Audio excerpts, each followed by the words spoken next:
Dangerously yours.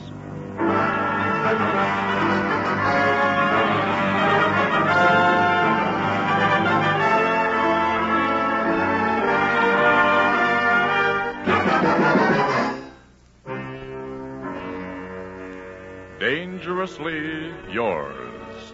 A half hour of romance and adventure brought to you at this time each Sunday by the Vic Chemical Company.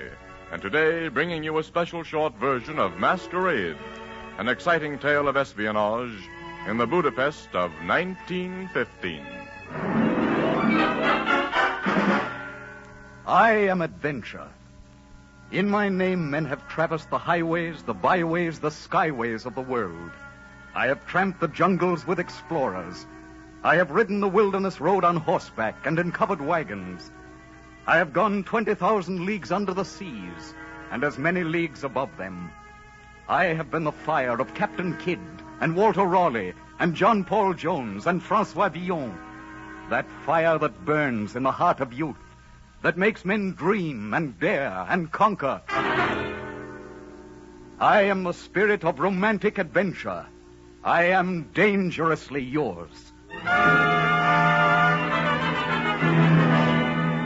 Today, follow me to a dark room in the Europe of 25 years ago, where a woman sits looking across a desk into eyes that are focused on history.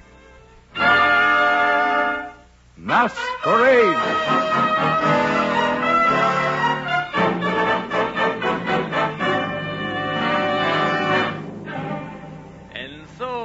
Countess Rashola, you have our reasons for choosing you for this mission. You are very young, you are clever, and you are very beautiful. Because of your youth, you should be exceptionally valuable to us. I am at your command, Excellency. From now on, you'll forget my title.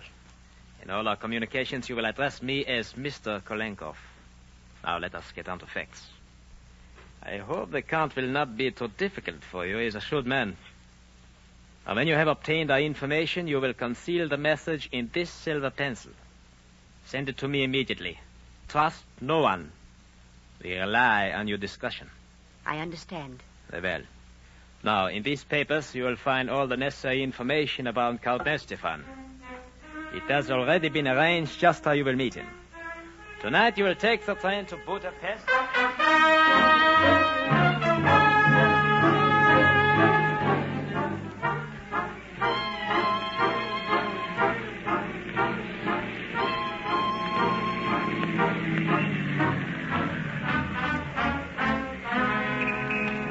Good evening, madame. Have my bag sent to suite 913. Yes, madame.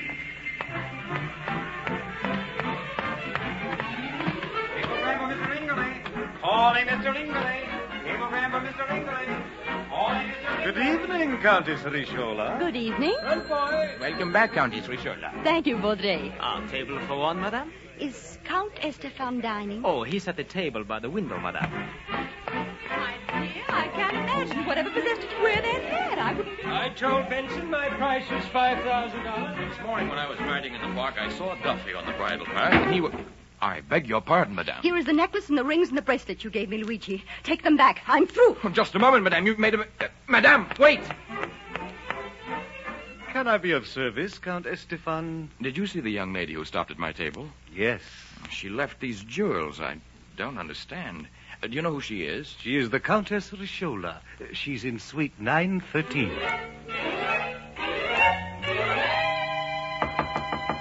Just a moment. Madame, you have made a mistake. My name is not Luigi. I have never seen you or these jewels before. I know. Won't you come in, Count Estefan? You know who I am? But of course, you were the most handsome man in the dining room, and I was very lonely. So I thought tonight I will have an adventure. I will make the acquaintance of the distinguished Count Estefan. How do you know my name? It was not difficult to find out. How did you know I wouldn't run off with your jewels? I took that chance. Besides, they're insured. Are you angry? No, I am not angry. If some kind fate wishes to send a beautiful lady to dine with me, I can only be grateful. You will do me the honor, won't you, madame? I shall be delighted.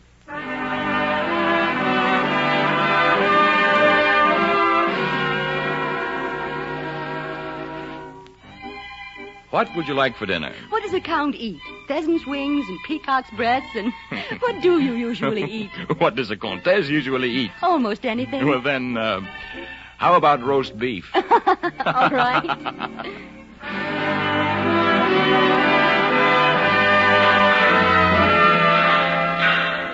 Step right up, Monsieur Dame, and watch Mademoiselle in the red hat shoot the little clay pigeon. Step right up. I'll never be able to hit a thing. Don't let me down before all these people.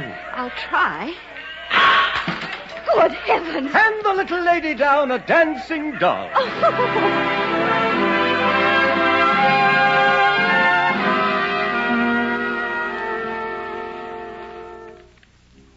Look, Catherine, a shooting star. Did you wish? Oh, I didn't have time. Then there is something you wish for. Yes. What did you wish? I was wishing that we were two other people. Two people who need not say goodbye. Perhaps it can be that way.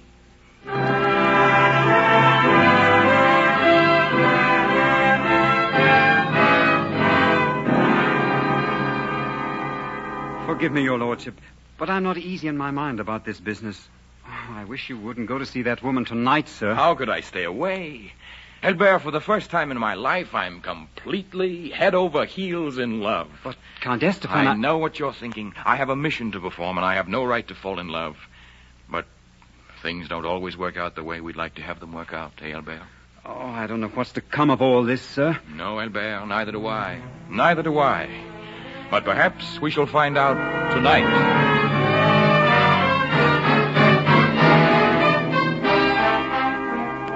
Catherine, I have received a message for you from Mr. Kolenkov. What is it? He said that you must obtain our information immediately, that you've taken too long. You're to get it tonight. Tonight? Mr. Kolenkov has been lenient with you because this is your first mission, but he will not be lenient any longer. It is not wise to anger Mr. Kolenkov. He is a dangerous enemy. Forgive me, Catherine. I was sent to serve you as a maid, not to give you advice. You're right. Don't worry. The mission will be completed tonight. You have the silver pencil? Yes. Then I will wait for you at the appointed place. Do not fail us. The mission will be completed tonight.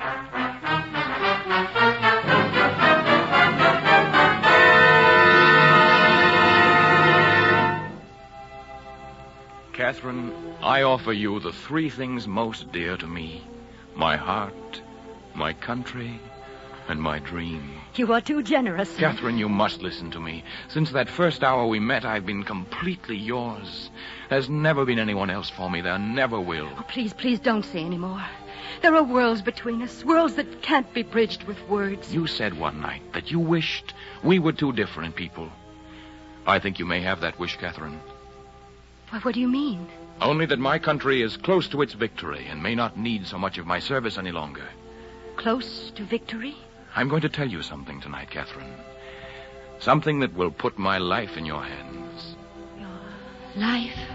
It would mean my life were the news to get to certain circles, yes. Then don't tell me. How do you know you can trust me? I love you. And I believe you love me. You're quite wrong. This has been only an adventure to me. That isn't true, Catherine. It is true. You smiled at me. I was flattered. It was an adventure for a holiday mood. You may as well take my heart, Catherine. It's already full of you. You walked into it the day we met. You're a fool, Rudolph Estefan. Oh, but isn't any man who falls in love? Do you know what you are to me? You're something to believe in again. You're a type of person that had ceased to exist for me. A fine and honest woman. Oh, my darling, you're such a child. Take your foolish little dream in your heart and go. Please go. What is it? What's wrong, my dear? You know nothing about me. You've known me only 3 weeks. 3 weeks? Catherine, I've known you all my life. All your life. It's true. I've seen you in 1,000 plays, read you in as many books. When I've heard beautiful music, I've thought she'd like that. I've looked at flowers and known that one day I'd give them to you. Oh, stop. You must listen to me. I'm not that woman. Perhaps I was once, but I'm not now. You see, you were wrong. You can't trust me. Are you trying to tell me that someone whose name we both know and won't mention sent you? What are you saying? You see, I've known all along. I had Albert look you up the day you arrived. And it didn't make any difference? It didn't make any difference. You see, I trust you. You came here to betray me and to betray my country. That is your mission, Countess Richelieu. And yet I am so sure of your love that I will trust you with my life and, what is far more valuable, the life of my country. I will betray you. If you do, you will betray yourself at the same time. Yes. Yes, I know. So you shall know my secret. Even now, as we sit here, there is a great network growing tighter around the foremost nations of the world. Treaties, pacts, alliances being formed against the man who sent you. Tonight, I will sign a pact that will set the wheels in motion to destroy him. Destroy him? No. He's made a great many mistakes. The greatest of all was sending you here, Catherine. Why? He knew I should love you. But he did not guess that you would fall in love with me. No. He didn't guess that. Then you do see that you cannot betray him. If I betray you, I betray myself. If I betray him, I betray my country. My country is very dear to me. Dearer than I? No. No, not dearer than you. Then will you help me defeat him? Help you? Defeat him? By telling me his plans. That's the only way I can hope to defeat him. We can't both win, you see, Catherine. I'm beginning to see. Then you will help me. By giving you any information I may possess concerning our plans? Yes. You're very clever, aren't you? Oh, I can read you like a book now. You thought I was young and easily swayed. That you could make me love you, and I would throw over my country, my duty for you. That's not the way to look at it, Catherine. You weren't so wise after all, because you've lost, you hear me? Lost. You guessed wrong in our little duel of wits. You forgot how close hate is to love. You don't know what you're saying, Catherine. You never loved me. You knew that I loved you, and you used that. Catherine, stop talking like a child. We're playing for countries now. Yes, we are, aren't we? This is a gun in my hand, Rudolph. I'd advise you to be careful what you say. Well, rather melodramatic, aren't you? Tell me, will I be the 7th notch on the gun or the 8th? You mind if I smoke? Smoke? I always smoke at the theater. Somehow it enhances the performance. You can do anything you please, Rudolph. But you have very little time to do it in. You mean you're actually going to kill me? I mean just that. Well, go ahead. I'll do this my own way. Look, you already know my purpose in being here. Now you will either give me my information, or I will kill you. You have until 9 o'clock. You won't do it. You can't pull the trigger. You can't pull it because you love me. It takes a very brave and a very cold woman to do that, Catherine. I don't think you can. Isn't that true? Isn't that why you're waiting? That's not true. Or is it that you want to watch your victim? You want my heart to constrict with agony, my hands to shake. You want me to plead for my life so you can make a generous gesture and spare me.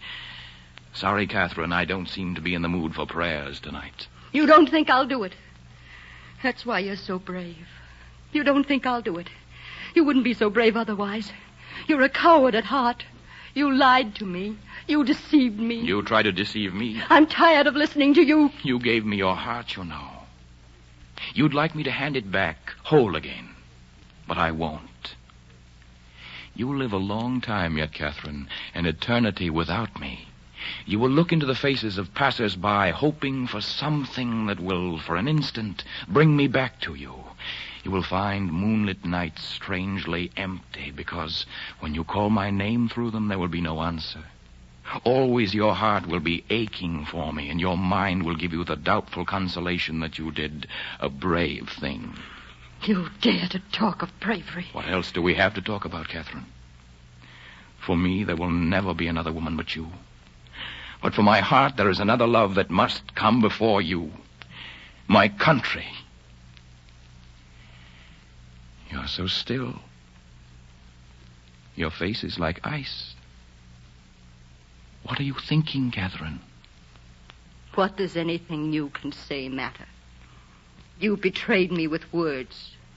What good are words? Your heart is breaking. If I fail now, I should deserve to die. You tricked me into loving you. Aren't you forgetting that you came here for the same purpose? I couldn't have betrayed you. I tried to tell you. You said you already knew.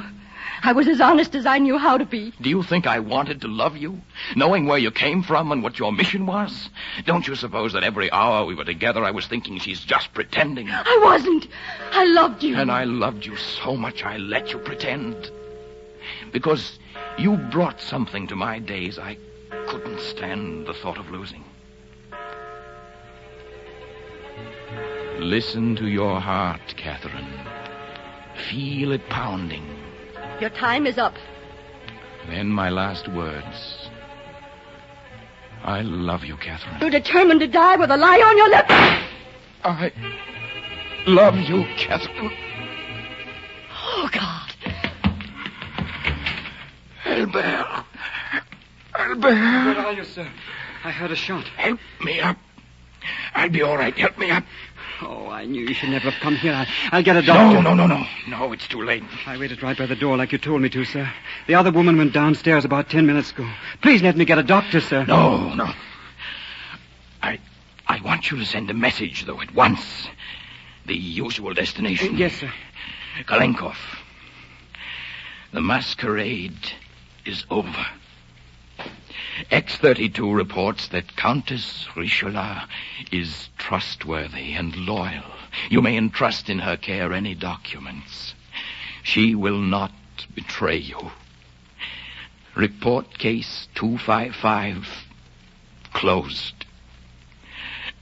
X-32. Conceal it as usual, Albert, in the silver pencil. Please let me call her back. You must tell her the truth before it's too late. Tell her the truth? Tell her the truth so that she will watch the stars through tears instead of following the one cold star that is her destiny? No, Albert. Let her think I never loved her. One day she will follow a flag to the same fate as mine. We must leave her the strength for that hour.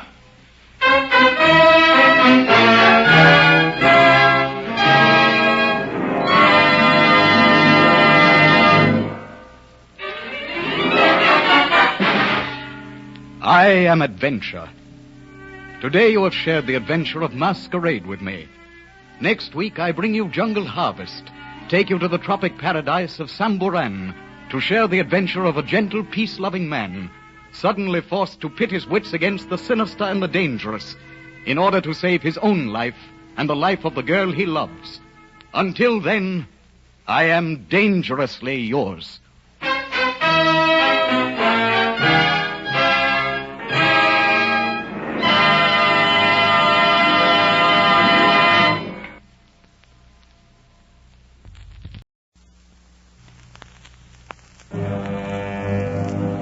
Dangerously yours.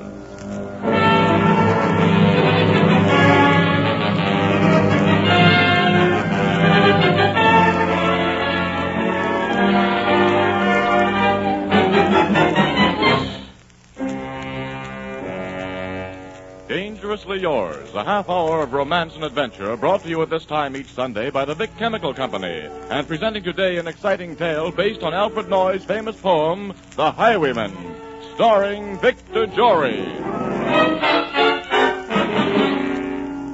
I am Adventure. In my name, men have traversed the highways, the byways, the skyways of the world. I have sat with robber barons before their fireplaces. I have sailed with pirates in search of treasure. I have fought beside gallants, dueling for a kiss. I've climbed mountains and crossed deserts, daring all for one great moment.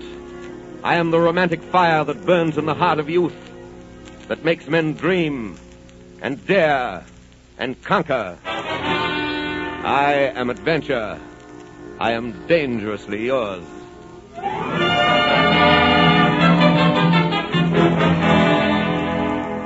Tonight, follow me to the forests of the England of long ago.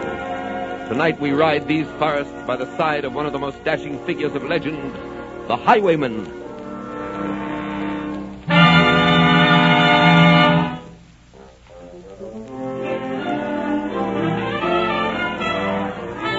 The wind was a torrent of darkness among the gusty trees. The moon was a ghostly galleon tossed upon cloudy seas. The road was a ribbon of moonlight over the purple moor, and the highwayman came riding, riding, riding.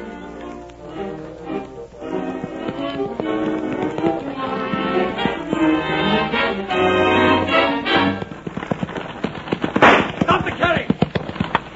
Stop the carriage! All right, coachman, down from the box. Here now, what's all this? Sorry to put you out, sir, but I'll have your purse if you don't mind. I'll be hanged if you will. You assuredly will be if I don't. What is it, Sir Guy? Stay in the carriage, Bess. Oh, good evening, Mr. Highwayman. How goes the night? Profitably? You're a spirited girl, aren't you? I'm not afraid of you, if that's what you mean. You see, I'm of a poor family. There's nothing you'd steal from me. Aren't you being rather foolhardy dismounting? A highwayman is always safer in his saddle. Bess, get in the carriage. Don't stand here bandying words with this fellow. Your father will be worried to death, wondering why the coach is late. Here, my highwayman, take my purse and let us go. Heavy purse, too. It's enough to buy your freedom. And mine? By yours, I'll take a kiss, if you'll give it to me. She'll see you hanged first. You're a highwayman. Aren't you accustomed to taking what you want? I have that reputation, but I'd like to be something a little more than a highwayman to you, or perhaps a little less. How strange. To have a man make love to you with a gun in each hand and a bag of plunder over his shoulder and speak of asking. But since I am asking... Since you are asking, of course you must have the kiss.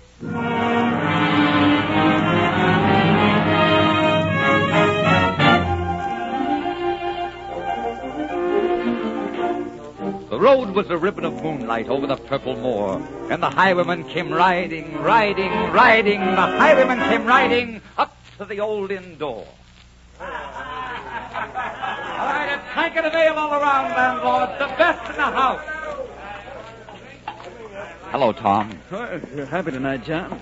I take it the hunting was good. The hunting was very good, and there's a fortune in my saddlebags that'll be on its way to Ireland tomorrow to fill a lot of empty Irish stomachs. Careful.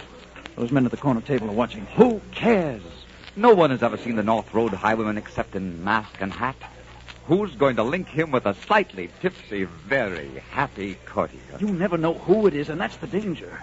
But someday someone will, and then what? And then the end. Give you my word, landlord. Give you my word, landlord. The impudent fellow kissed your daughter. Not only did he steal my purse, but he kissed your daughter. Well, now, Sir Guy, what's a kiss? Look here, I hope to make that young lady my wife someday. And I can't have her running around kissing every Tom, Dick, and highwayman in the country. And will you please ask her to hurry and dress? We shall be late for Lady Catherine's ball, and I despise being late. I'll see what I can do, Sir Guy. But she has quite a costume to get into. Aren't you wearing a costume? I haven't any taste for such falderall. I wear a mask, and that's the positive limit I'll go to. Hurry her along, Tim. Hurry her along. All right, all right, all right.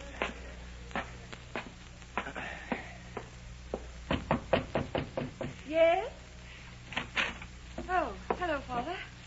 Would you hook up the back of my dress, please? The guy's in a fierce mood. Oh, fuddy-duddy. I know. He's very angry with me because I kissed the highwayman. Whatever possessed you to do a thing like that? I don't know. Isn't that funny, Father? Except that even though he wore a mask, even though I knew he was a bandit, he was someone I recognized. Eh? When I saw him, I thought, why, of course. When I used to sit by the window watching the empty road in the moonlight, it was you I was watching for. And when I used to dream of someone's lips and someone's arms, it was your lips and your arms. I know it sounds foolish, but it's true. That's why I kissed him. And if he'd said, come with me, I think I would have gone. It's a bad business being in love with a highwayman. The best you can get out of it is the worst you can get out of anything. They all come to the same end sooner or later, you know. Sir Guy's well off. He can give you a fine home and a lot of beautiful things you never had. Not many girls in your position in life have the opportunity to marry so well. I know, Father, but those aren't the things I want. Sir Guy would suffocate me. I want my life to be the way it was tonight. Exciting and beautiful and challenging. But tonight you were flirting with death. There's no man in England more dangerous to love than Highwayman, daughter. And no man in England more exciting. I hope you never see him again. I pray to God you never see him again. In fact, I forbid you to see him again. Tim, where's that girl, Tim? Oh, fussy old goat. Come on, Father. How do I look? For the first time since you were born, I wish you weren't so beautiful. For the first time since I was born, I'm glad I am. You'll never see him again if I can help it. You'll never see him again. Come on, darling.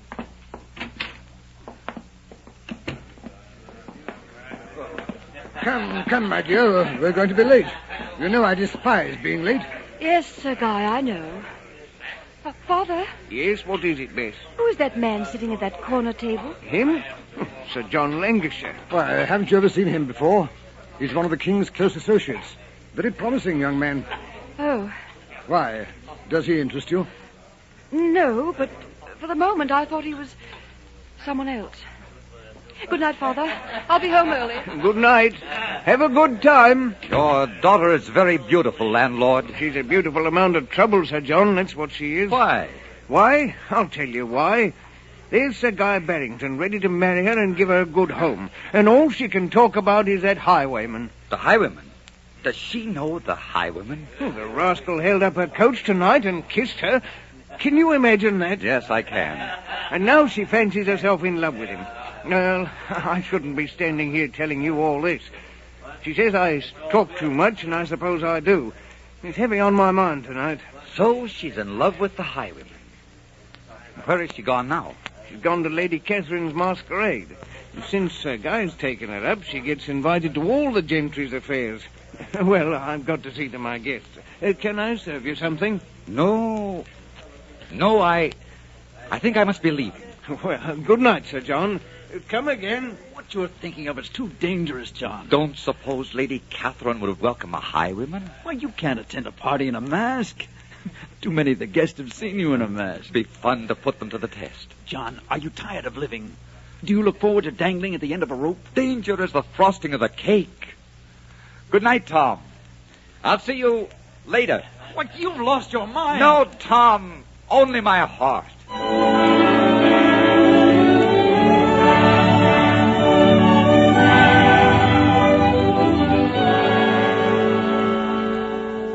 He'd a French cocked hat on his forehead and a bunch of lace at his chin, a coat of claret velvet and breeches of brown doeskin. They fitted with never a wrinkle. His boots were up to the thigh, and he rode with a jewel twinkle, his pistol butts a twinkle under the jewel sky.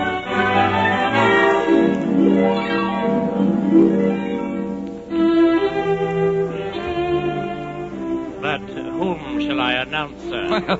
This is a masquerade, isn't it? What fun is it if you announce everyone? I'm afraid I cannot admit you unless you give me your name, sir. What seems to be the trouble, Hob? This gentleman does not wish to be announced, Lady Catherine. Oh, and why is that? Lady Catherine, what's the point of a masquerade if you announce who is behind each mask? Where's the intrigue, the adventure? One is sure, then, that all the guests are friends. Were you to see my face, Lady Catherine, you'd laugh and let me in, and there'd be no mystery to the evening. Oh, come, Lady Catherine. You've more sporting blood than that. You seem most familiar, and at the same time most strange. For all I know, I could be letting in the highwayman. I'll not deny that. As a matter of fact, that's who I'm dressed to represent. Well, Lady Catherine, do I attend your ball, masked and unannounced? You do, since that is your pleasure, masked and unannounced, until midnight.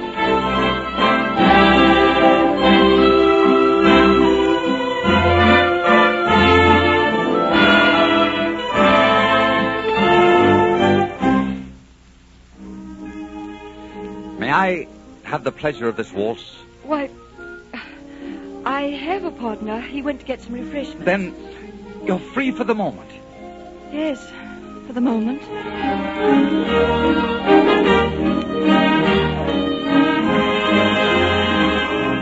You're lighter than moonlight in my arms. Wasn't it rather foolish of you to come here, Sir John Lancashire? Oh, so you know my name. I know enough about you to hang you. Why do you say that? You surely didn't think I'd forget you so quickly. Or that Sir Guy would. Well, Sir Guy doesn't worry me too much. And perhaps you'd better worry about me, sir. If you think I'm going to stand by and let you rob my friends, you're vastly mistaken. I'm your prisoner. Call out. Turn me over whenever you wish. Are you so sure I won't? No, but I am sure that if you do, it doesn't matter very much what happens to me. As a matter of fact, I'd advise you to call out, my dear. It would be very wise. Why? Because if you don't, you will be my prisoner for the rest of your life. If I turn you over, they'll kill you. If you don't, there may be a day when you'll die with me. Because I'll never stay away from you. Not now. Well, my dear. I cannot do it. God help us both, I cannot do it. Look here, Bess. This was my dance. I was just filling in for you, Sir Guy. Excuse me. Who is that man, Bess? I don't know. You don't know? You don't know? Isn't he familiar to you at all? No, I can't say that he is. Strange. Oh, well, I have our refreshments over by the window. And that fellow's voice and figure are very familiar to me. Yes,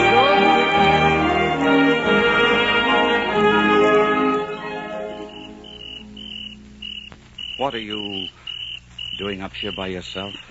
It was warm in the ballroom. I wanted a breath of air. What are you doing up here? Looking for you. It's a beautiful night, isn't it? You could almost touch the stars. This is my kingdom, and now it's yours. The world at our feet and heaven at our fingertips. Oh, my darling. This is the hour to be young and in love. That's our moon in the sky.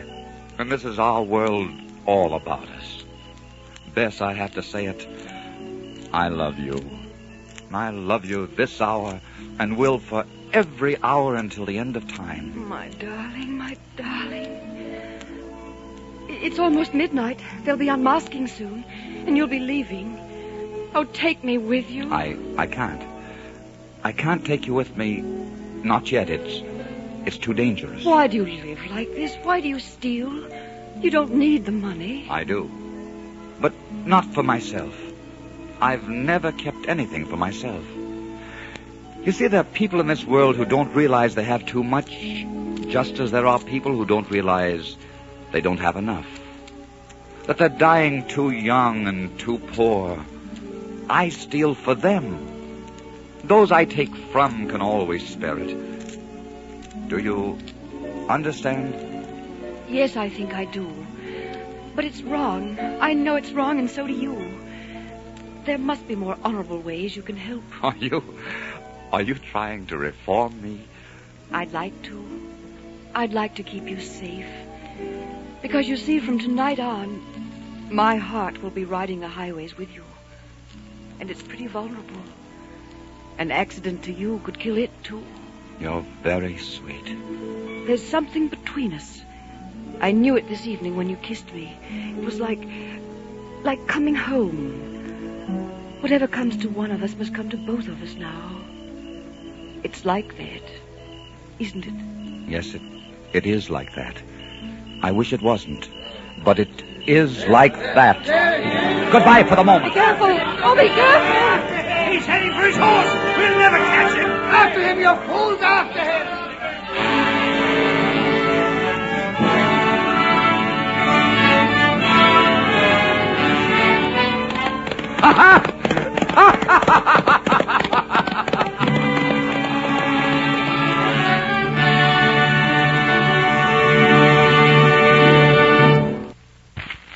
We pause now, but only briefly. The usual commercials have been omitted in this audition, and we proceed immediately with Act 2 of The Highwayman.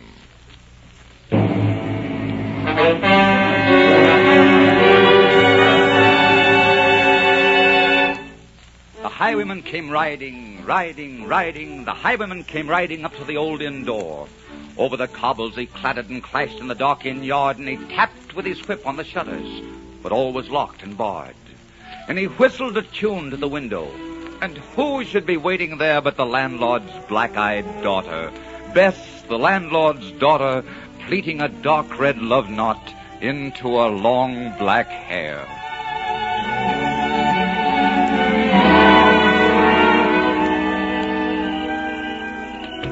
We'd better walk out by the gate down the road away. We don't want to waken Father. If he hasn't awakened now, I don't think that he will. You never can tell. Oh, John, it's been so long. For 3 weeks I haven't had a word from you. Well, I've been busy. Oh? I've been making plans. I've decided to become an honest man for you, eh? There's a prize I'm after tonight. Just one prize, and I'm taking it and then quitting. I've decided to buy a farm in the north. Would you like being a farmer's wife? I like being yours. Wonderful. All right, now, here are my plans. I'll have to be off now because I've a long way to ride. But I'll be here about noon tomorrow. And then we'll find a clergyman and become Mr. and Mrs. Farmer. And that will be the end of the Highwayman. I can't believe it. Oh, darling. Oh, here now. What are you crying about? Maybe dreams do come true. Maybe there is something to fairy tale endings. Maybe the prince and princess do live happily ever after.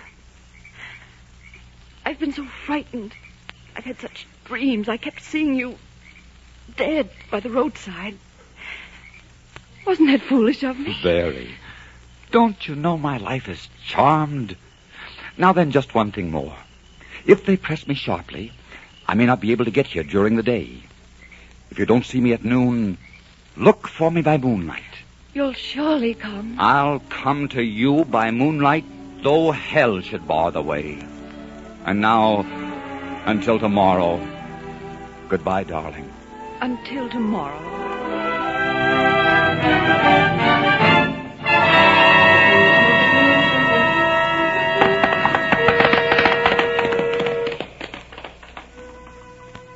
And dark in the dark old inn yard, a stable wicket creaked, where Tim the ostler listened. His face was white and peaked, his eyes were hollows of madness, his hair like moldy clay. But he loved the landlord's daughter, the landlord's red-lipped daughter. Dumb as a dog, he listened, and he heard the robber say, I'll come to thee by moonlight, though hell should bar the way.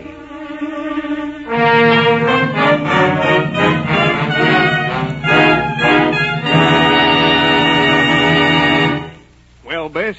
Well, Father? So John Lancashire and the Highwayman are one and the same. Doesn't that sound a little ridiculous to you? Yes, but I know it's true. Tim the ostler heard you a while ago. He told me your whole conversation. Bess, I want you to promise that you'll never see that man again. He's bad. He's a robber. And you're a good girl and not for the likes of him. I'm going to see that he's put in prison. And you must tell me where he hides. I don't know. And if I did, I wouldn't tell you. You'll have to catch him yourself. No, you'll catch him for me. He'll come to see you and then we'll have him. No. No, you can't make me do that. Oh, you wouldn't do that. You couldn't do that. Don't you understand how I love him? It isn't love, it's a disease. You'll get over it in time, and then you'll fall in love with a decent, God-fearing man. He's decent and God-fearing and fine and honest. Don't you think I'd know if he weren't? No, you're young. Your judgment isn't worth much yet. Why, bless you, best girl. You're all I've got in the world to love. That's why I'm doing this. It breaks my heart to hurt you, but I know what's the right thing, and I know you'll thank me for it someday. No, no. Father, listen to me. If he dies, there's nothing in the world for me anymore. My heart would always be empty. He's the blood that courses through me, and all the pain and all the joy. He's what my eyes want most to look upon, and my arms want most to embrace. He's the difference between life and death and heaven and hell. Don't you understand? If he dies, I want to die. Love isn't that important, Bess. It only seems so now and then when we're young. We don't really die of it. You'll have to trust me. You'll have to believe that I know what's best for you. This pain will pass in a week or a month, There'll be someone else then. Please, please, don't do this. Don't betray him. I love you, daughter, and I must. If you do, I'll despise you. I'll despise you and hate you and loathe you until I die. Good night, Bess. I'm sorry, but I'll have to lock your door. Father! Father! Father!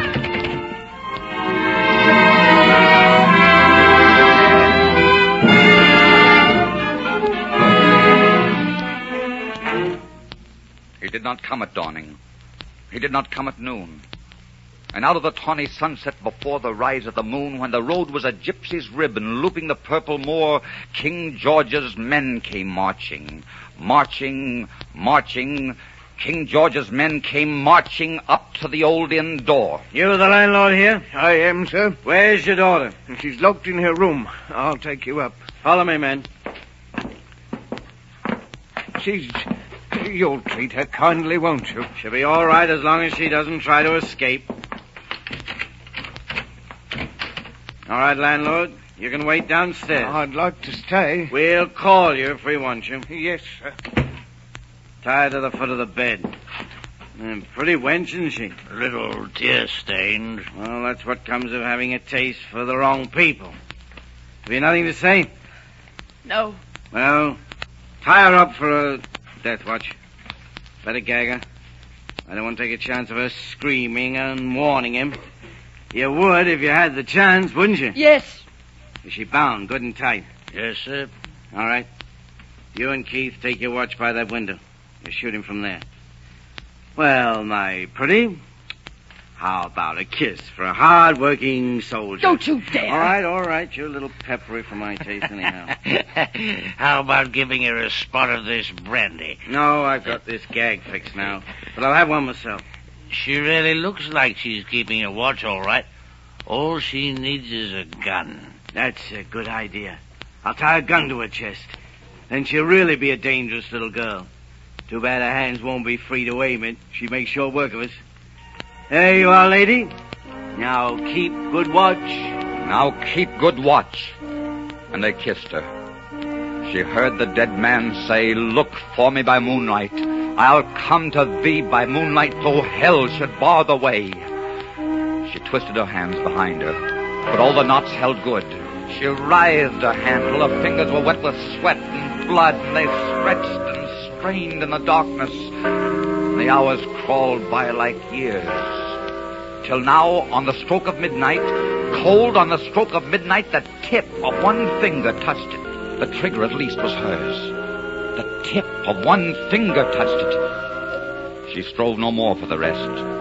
Up she stood to attention with the barrel beneath her breast. She would not risk their hearing.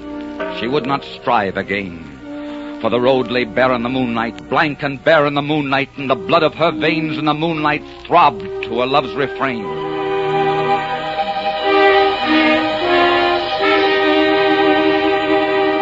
Where is he? Maybe he isn't coming. Maybe someone's having a laugh at us. Well, if they are, it isn't her. We'll look pretty silly going back to London and saying we sat all night for nothing. Maybe he's got another love. Maybe he's not interested in this one anymore. Listen. Did you hear? We've got to be sure it's him. We can't make a mistake. Get ready with your guns. It's him. I couldn't mistake that figure in a saddle. It's him. Until he gets a little closer, he mustn't waste his shot and frighten him. Oh, Bess! Bess! She shot herself. He's riding away! Come on, he's riding away! Come on! Bess! Bess, my God!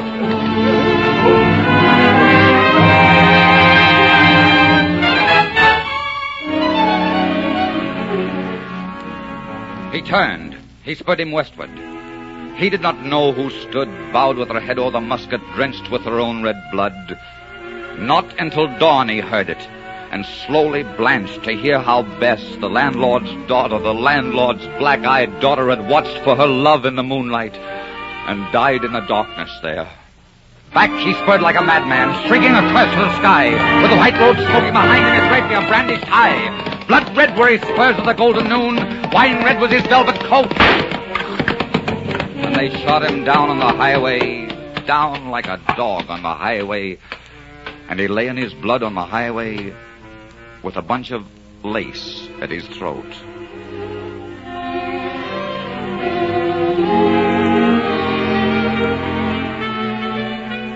And still, of a winter's night, they say, when the wind is in the trees and when the moon is a ghostly galleon tossed upon cloudy seas, when the road is a ribbon of moonlight over the purple moor, a highwayman comes riding. Riding. A highwayman comes riding up to the old inn door. He whistles a tune to the window. And who should be waiting there? Good evening, Mr. Highwayman. How goes the night? Profitably? That depends. I'm asking for a kiss. Aren't you accustomed to taking what you want? But since I am asking... Since you are asking, of course you must have the kiss. Who should be waiting there but the landlord's black-eyed daughter? Bess, the landlord's daughter, pleating a dark red love knot into a long black hair.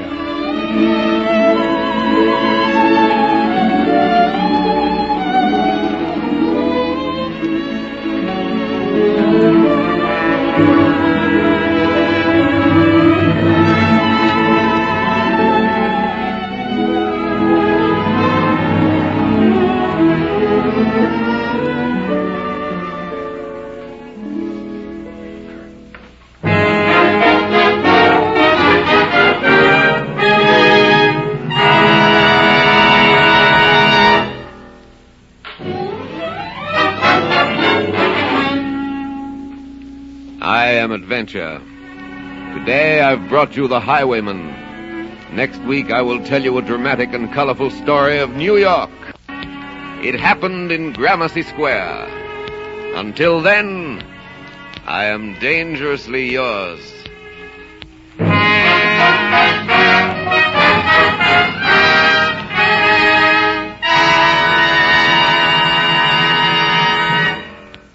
The Highwayman was written for Dangerously Yours by Gene Holloway. The music was composed and conducted by Arnold Johnson. The stars were Victor Jory and Gertrude Warner.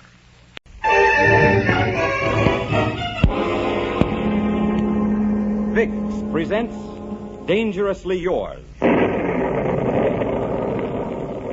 I am Adventure. In my name, men have traversed the highways, the byways, the skyways of the world.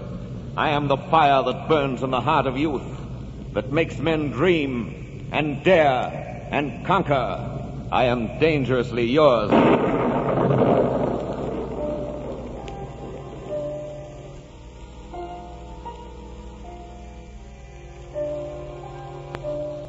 Dangerously Yours, a half hour of romance and adventure starring Victor Jory in an exciting tale based on the famous poem of Alfred Noyes, The Highwayman. Brought to you by Vicks.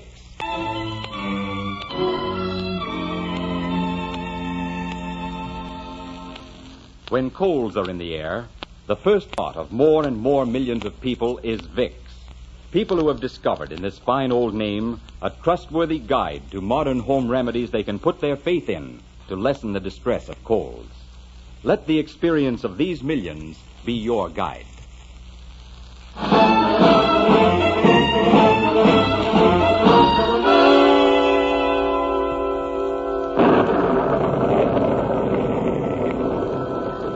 I am Adventure. I have sat with robber barons before their fireplaces. I have sailed with pirates in search of treasure. I have fought beside gallants dueling for a kiss. Follow me now to the forests of the England of long ago. Today we ride these forests by the side of one of the most dashing figures of legend, the Highwayman.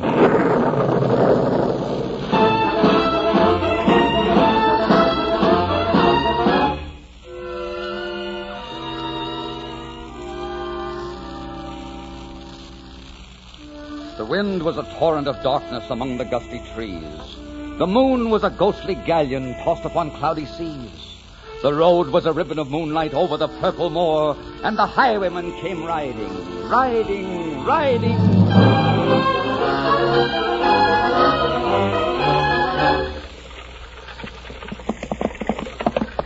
Stop the carriage! Stop the carriage! Oh, Highwayman, down from the box. Here now, what's all this? Sorry to put you out, sir, but I'll have your purse if you don't mind. I'll be hanged if you will. You'll be hanged if I don't. What is it, Sir Guy? Stay in the carriage, Bess. Good evening, Mr. Highwayman. How goes the night? Profitably? You're a spirited girl, aren't you? I'm not afraid of you, if that's what you mean. You see, I'm of a poor family. There's nothing you'd steal from me. Oh, aren't you being rather foolhardy dismounting? A highwayman is always safer in his saddle. Bess, get in the carriage. Don't stand here bandying words with this fellow. Your father will be worried to death, wondering why the coach is late. Here, highwayman, take my purse and let us go. Heavy purse, too. It's enough to buy your freedom. And mine? For yours, I'll take a kiss, if you'll give it to me. He'll see you hanged first. You're a highwayman. Aren't you accustomed to taking what you want? I have that reputation, but I'd like to be something a little more than a highwayman to you, or perhaps a little less. How strange. To have a man make love to you with a gun in each hand and a bag of plunder over his shoulder. And speak of asking. But since I am asking... Since you are asking... Of course you must have the kiss.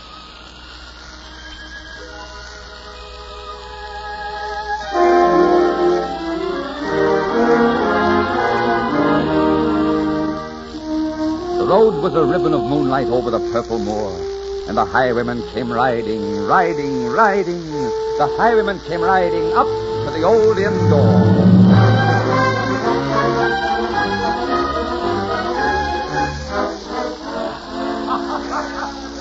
A tankard of ale all around, landlord. The best in the house. Hello, Tom. You're happy tonight, John? Yes. I take it the hunting was good. The hunting was very good. There's a fortune in my saddlebags that'll soon be on its way to Ireland to fill a lot of empty Irish stomachs. Be careful. Those men at the corner table are watching. Who cares? No one has ever seen the North Road highwayman except in mask and hat. Who's going to link him with a slightly tipsy, very happy courtier? You never know who it is, and that's the danger. But someday, someone will. And then what? Then the end. I give you my word, landlord. The impudent fellow kissed your daughter.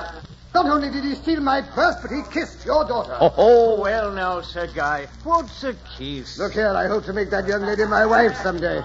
And I can't have her running around kissing every Tom, Dick, and highwayman in the country. And will you please ask her to hurry and dress? We shall be late for Lady Catherine's ball, and I despise being late. I'll see what I can do, Sir Guy. But she has quite a costume to get into. Aren't you wearing a costume? I haven't any taste for such folderol. I wear a mask, and that's the positive limit I'll go to. Hurry her along, Tim. Hurry her along. All right.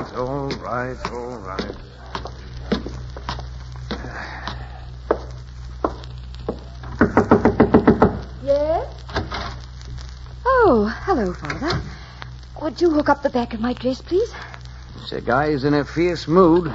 The old fuddy-duddy. I know. He's very angry with me because I kissed the highwayman. Whatever possessed you to do a thing like that? I don't know.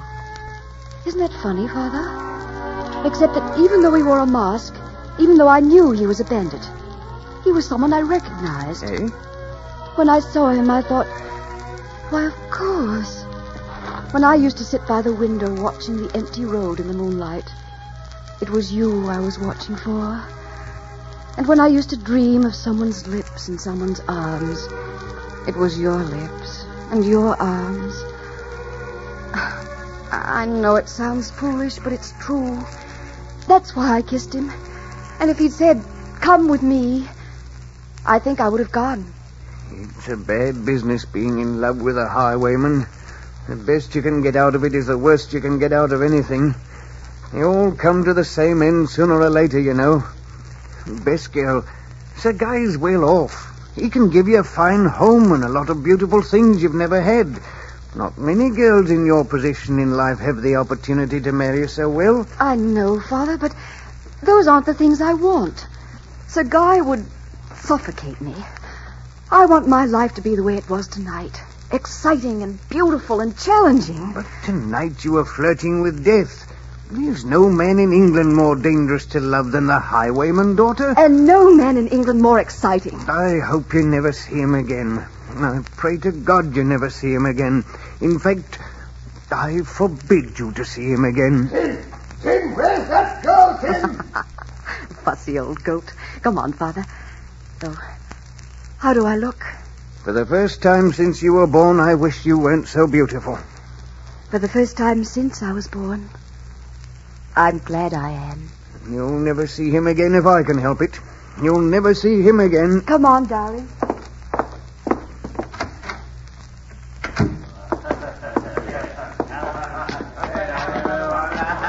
Come, my dear, we're going to be late. You know how I despise being late. Yes, Sir Guy, I know. Father, Yes?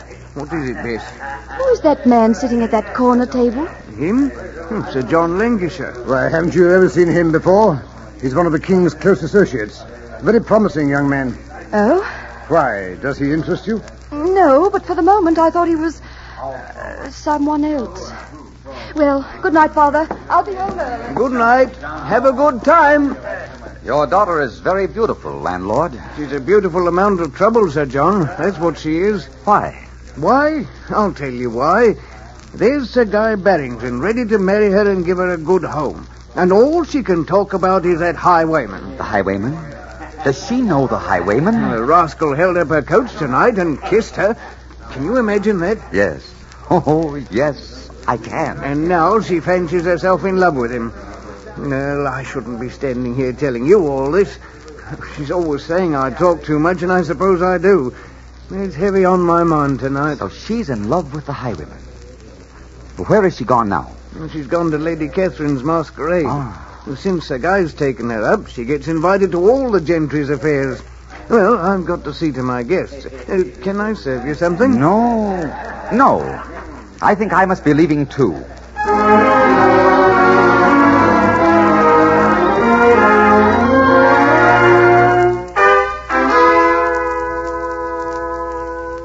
He'd a French cocked hat on his forehead and a bunch of lace at his chin. A coat of claret velvet and breeches of brown doe skin, and they fitted with never a wrinkle. His boots were up to the thigh, and he rode with a jeweled twinkle, his pistol butts a twinkle under a jeweled sky.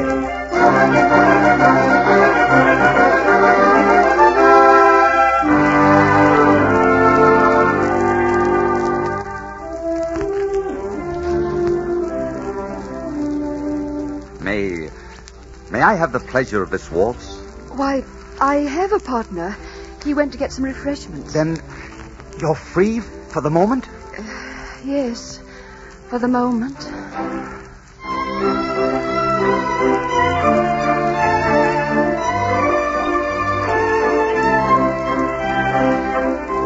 You're lighter than moonlight in my arms.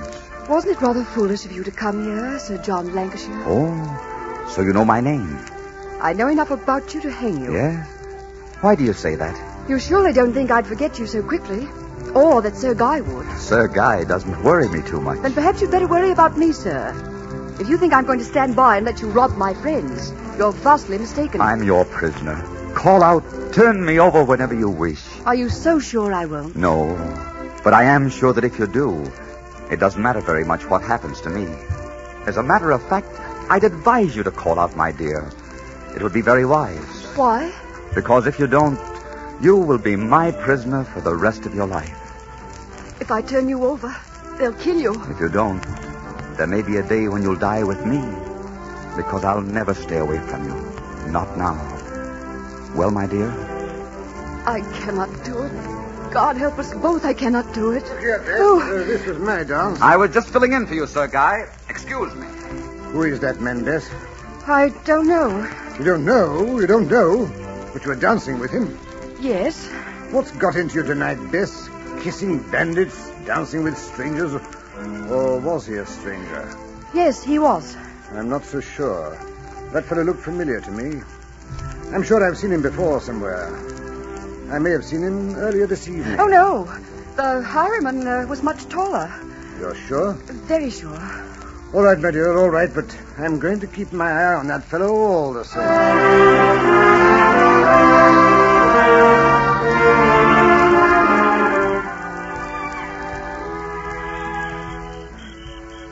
What are you doing up here by yourself? It was warm in the ballroom. I wanted a breath of air. What are you doing up here? Looking for you. It's a beautiful night, isn't it? You could almost touch the stars. This is my kingdom, and now it's yours. The world at our feet and heaven at your fingertips. Oh, my darling. This is our hour to be young and in love. That's our moon in the sky, and this is our world all about us. Bess, I have to say it. I love you. I love you this hour and will for every hour until the end of time. My darling. My darling.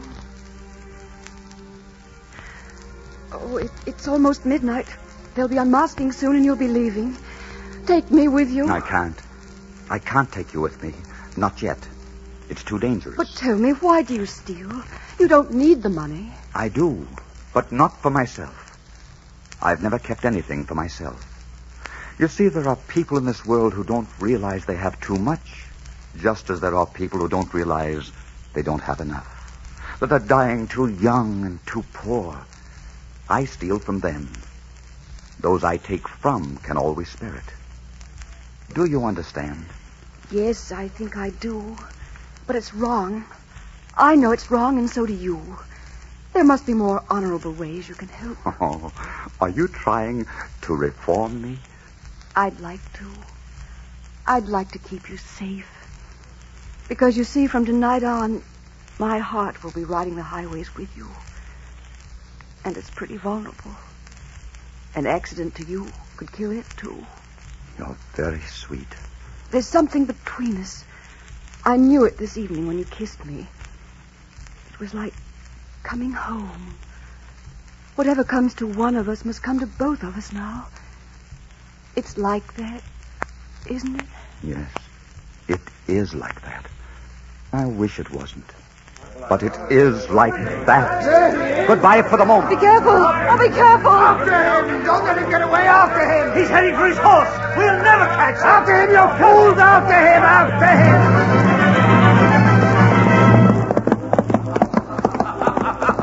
Ha-ha!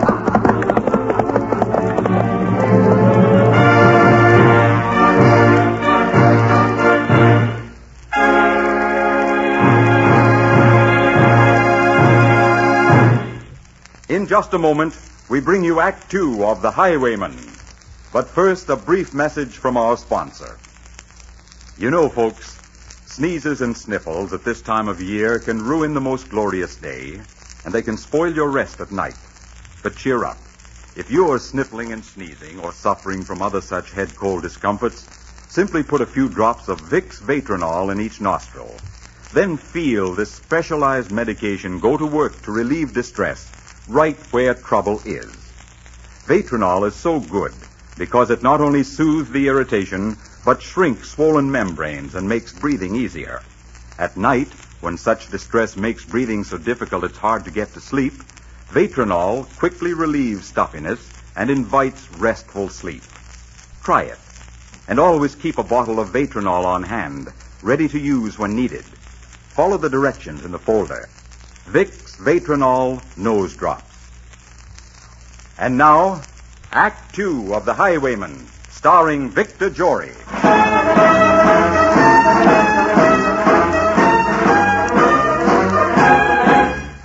The highwayman came riding. The highwayman came riding up to the old inn door. Over the cobbles he clattered and clashed in the dark inn yard, and he tapped with his whip on the shutters. But all was locked and barred. He whistled a tune to the window, and who should be waiting there but the landlord's black-eyed daughter, Bess, the landlord's daughter, pleating a dark red love knot into a long black hair.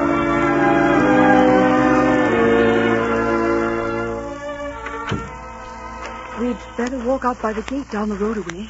We don't want to waken Father. If he hasn't wakened now, I don't think he will. You never can tell. Oh, John, it's been so long. For 3 weeks I haven't had a word from you. I've been busy. Oh? I've been making plans. I've decided to become an honest man for you. There's a prize I'm after tonight. Just one prize, and I'm taking it and then quitting. Oh, John. And I've decided to buy a farm in the north. Would you like being a farmer's wife? I like being yours. Wonderful. All right, now, here are my plans. Yes? I'll have to be off now because I've a long way to ride. But I'll be here about noon tomorrow, and then we'll find a clergyman and become Mr. and Mrs. Farmer, and that will be the end of the Highwayman. I can't believe it. Oh, darling. Here now. What are you crying about? Maybe dreams do come true. Yes. Maybe there is something to fairy tale endings. Maybe the prince and princess do live happily ever after. I've been so frightened. I've had such dreams. I kept seeing you dead by the roadside. Wasn't that foolish of me? Oh, yes, very. Don't you know my life is charmed? Now then, Bess, just one more thing. Yes? If they press me sharply, I may not get here during the day. If you don't see me at noon, look for me by moonlight. You'll surely come. I'll come to you by moonlight, though hell should bar the way. And now, until tomorrow, goodbye, my darling. Until tomorrow.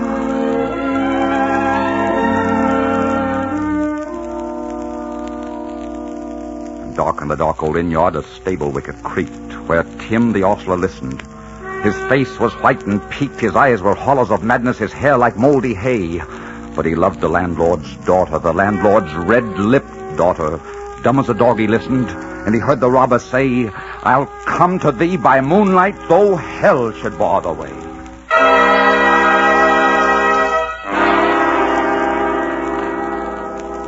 Well, Bess? Well, Father? So, John Lancashire and the Highwayman are one and the same.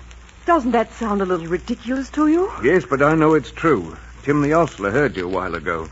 He told me your whole conversation. Bess, I want you to promise that you'll never see that man again. He's bad. He's a robber. And you're a good girl, and not for the likes of him. I'm going to see to it that he's put in prison. You must tell me where he hides. I don't know. And if I did, I wouldn't tell you. You'll have to catch him yourself. No, you'll catch him for me. He'll come to see you, and then we'll have him. No, you can't make me do that. Oh, you wouldn't do that. You couldn't do that. Don't you understand how I love him? It isn't love, it's a disease. You'll get over it in time. And then you'll fall in love with a decent, God-fearing man. He's decent and God-fearing and fine and honest. Don't you think I'd know if he weren't? No, you're young. Your judgment isn't worth much yet. Why, Bess, girl, you're all I've got in the world to love. That's why I'm doing this. It breaks my heart to hurt you, but I know it's the right thing. And I know you'll thank me for it someday. No. Oh, Father, listen to me. If he dies, there's nothing in the world for me anymore. My heart would always be empty. He's the blood that courses through me, and all the pain and all the joy. He's what my eyes want most to look upon, and my arms want most to embrace. He's the difference between life and death and heaven and hell. Oh, don't you understand? If he dies, I want to die. Love isn't that important. Bess, it only seems so now when we're young. We don't really die of it. You'll have to trust me. You'll have to believe that I know what's best for you. This pain will all pass in a week or a month. There'll be someone else then. Please don't do this. Don't betray him. I love you, and I must. If you do, I'll despise you. I'll despise you and hate you and loathe you until I die. Good night, Bess. Sorry, but I'll have to lock your door. Father! Father!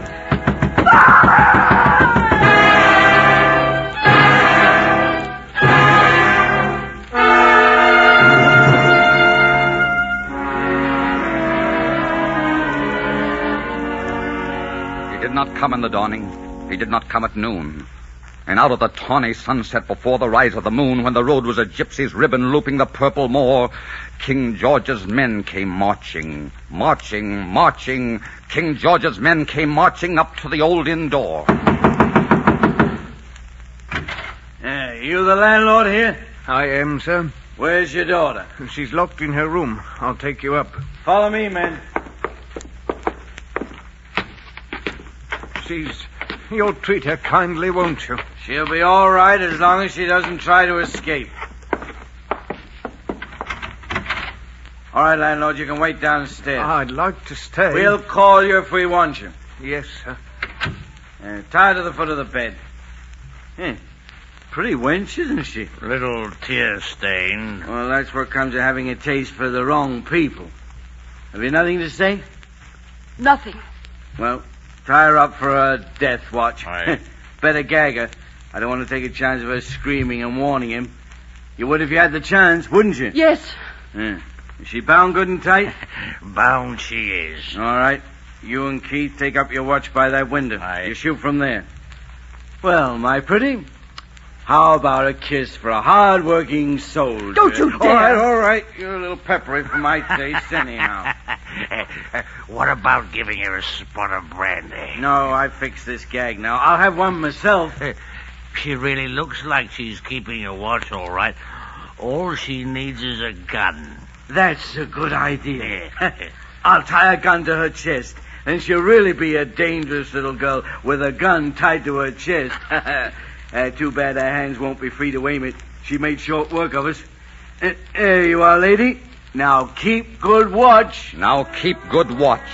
And they kissed her. She heard the doomed man say, "Look for me by moonlight. I'll come to thee by moonlight, though hell should bar the way." She twisted her hands behind her, but all the knots held good. She writhed her hands till her fingers were wet with sweat and blood, and they stretched and strained in the darkness. And the hours crawled by like years, till now on the stroke of midnight, cold on the stroke of midnight, the tip of one finger touched it. The trigger at least was hers. The tip of one finger touched it. She strove no more for the rest. Up she stood to attention with the barrel beneath her breast. She would not risk her hearing. She would not strive again. For the road lay bare in the moonlight, blank and bare in the moonlight, and the blood of her veins in the moonlight throbbed to her love's refrain.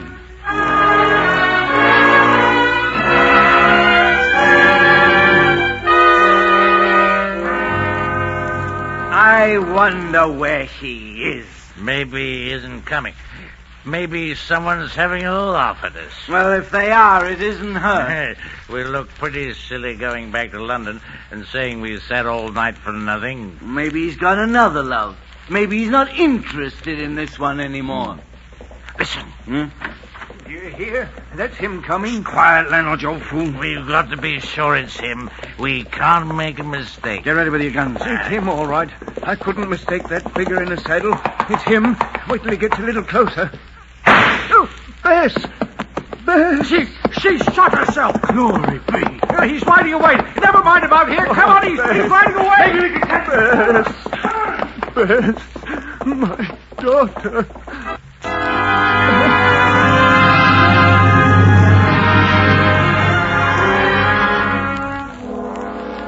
He turned. He spurred him westward. He did not know who stood bowed with her head o'er the musket, drenched in her own red blood. Not until dawn he heard it and slowly blanched to hear how Bess, the landlord's daughter, the landlord's black-eyed daughter, had watched for her love in the moonlight and died in the darkness there.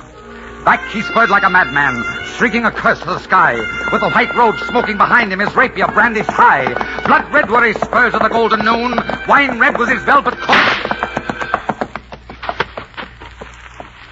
When they shot him down on the highway, down like a dog on the highway, and he lay in his blood on the highway with a bunch of lace at his throat.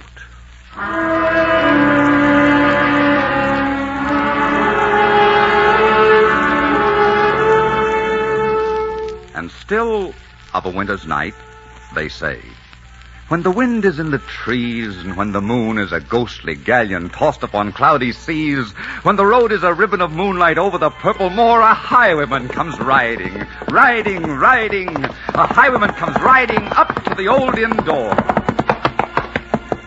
He whistles a tune to the windows, and who should be waiting there? Good evening, Mr. Highwayman. How goes the night? Profitably? That depends. I'm asking for a kiss.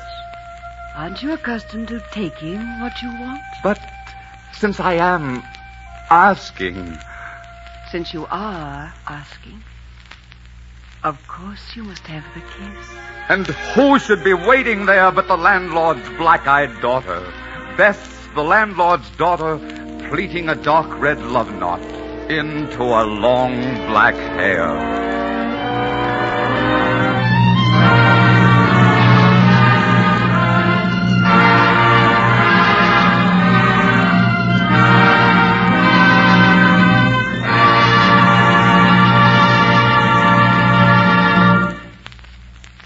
And now, after a brief word from our sponsor, we will tell what Dangerously Yours has in store for you next week. Friends, if some of the beautiful days at this time of year are spoiled for you by annoying sniffles, sneezes, and such head cold discomforts, you'll appreciate this timely tip. To quickly bring grand relief from distress, just put a few drops of Vicks Vatronol in each nostril. Vatronol is specialized medication that goes to work instantly, right where trouble is. It reduces swollen membranes, relieves congestion, helps open the nasal passages, and makes breathing easier right away. Try it. You'll enjoy the grand relief it brings. Follow the simple directions in the folder. Vicks Vatronol Nose Drops. I am Adventure.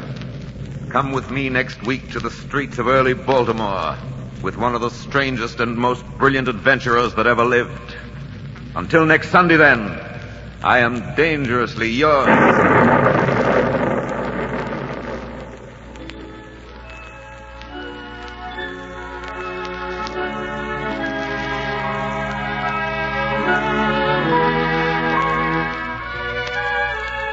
The script for Dangerously Yours was written by Gene Holloway and directed by Richard Sandville. Music for this series is under the direction of Mark Warno. Mr. Jory was supported by Gertrude Warner as Bess. Be sure and listen in again next week to another exciting adventure of Dangerously Yours, starring Victor Jory. Ladies, to feel and look as vitally young and attractive as you should, you must have certain indispensable vitamins and iron. Be sure you get them. Take Vitamins Plus. Remember, get Vitamins Plus. This is CBS, the Columbia Broadcasting System.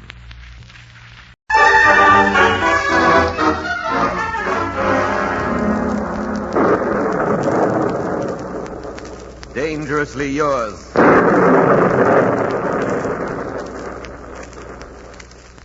Dangerously Yours, a half hour of romantic adventure presented by Vicks and starring Victor Jory in The Pirate of Orleans. You know, when head colds are in the air, millions of people use Vicks Vatronol nose drops to relieve distress. Benefit by their experience. And now, Dangerously Yours.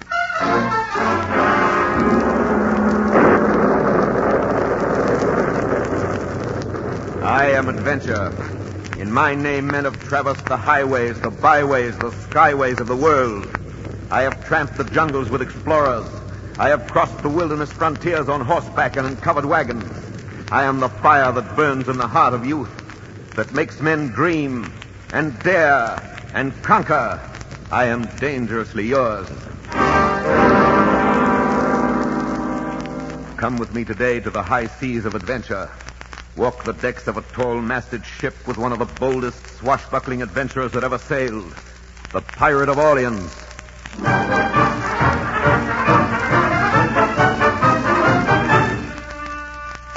Have you met Jean Lafitte yet? No, I can't say that I have. Well, my dear, he's the most handsome thing you ever saw in your life. Is he married? No one knows, but there are all sorts of stories. I've heard that he's married to an Indian princess, a Spanish countess, and a Viennese dancer. What does Mr. Lafitte say to all this? What does Mr. Lafitte say?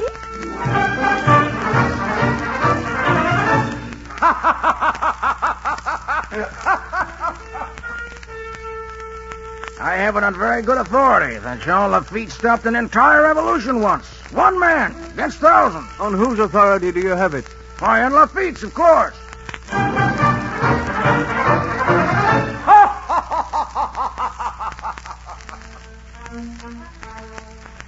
What do you know about Lafitte, Tom? Lafitte? Well, he and his brother have a very fine blacksmith shop.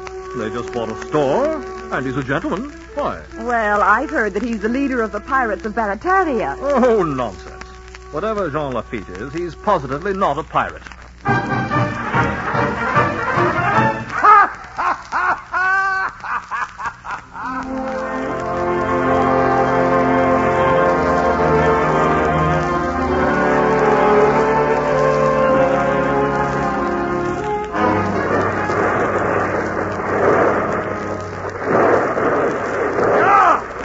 Jean Lafitte!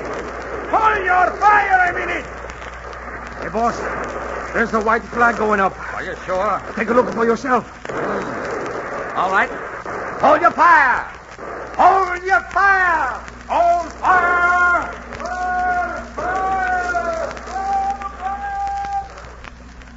Robertson, Peters, Benson, Dominic, you. Lower a boat and come with me. Pete, get in as close as you can.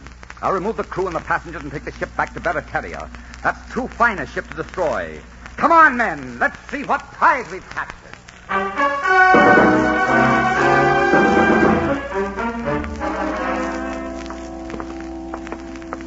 Look at this hold, Dominic, you. Look at those silks and those spices.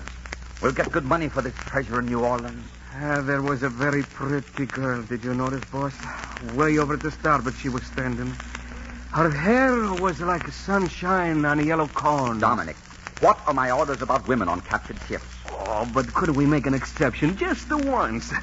I'd like that girl with yellow hair. I'd even marry her. Cara mia, such a beauty. What are my orders, Dominic? Under no circumstances is any woman on any captured ship to be approached for any reason whatsoever. Conversed with or touched unless... Unless by the captain. Unless by the captain. Unless it is necessary in removing them from one ship to another or from ship to land. See that you remember it. You wouldn't look well in irons, Dominic, you. No, I would not. All right, you start lifting the things down here while I go above. We're setting sail at once.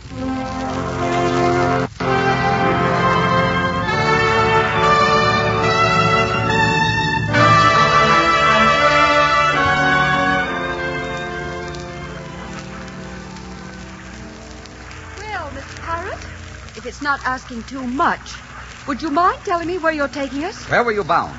New Orleans. And that is where you will be taken. Who are you? What's your name? Constance Winthrop. Constance Winthrop. Is your father General Winthrop? Yes. Then what are you doing on a Spanish ship? I was visiting friends in Spain. If it's any of your business... You should be more careful with your tongue in the presence of pirates, Miss Winthrop. I'm not afraid of you. You'd better be. I'm just as like as not to make you walk the plank, tie you to the yardam, or give you the spanking of your life. You do that to a woman? Yes, if I thought she was trying to be on equal footing in a man's world. You have a little to learn about women, pirate. I'm not interested in being taught, Miss Winthrop. You're impossible. You're a conceited, egotistical, arrogant, self-centered... handsome, magnificent, exciting, fabulous pirate. Now you better go back to your cabin before I make you walk the plank, tie you to the yardarm, or... What was that other thing I mentioned, Miss Winthrop? Oh, I loathe you.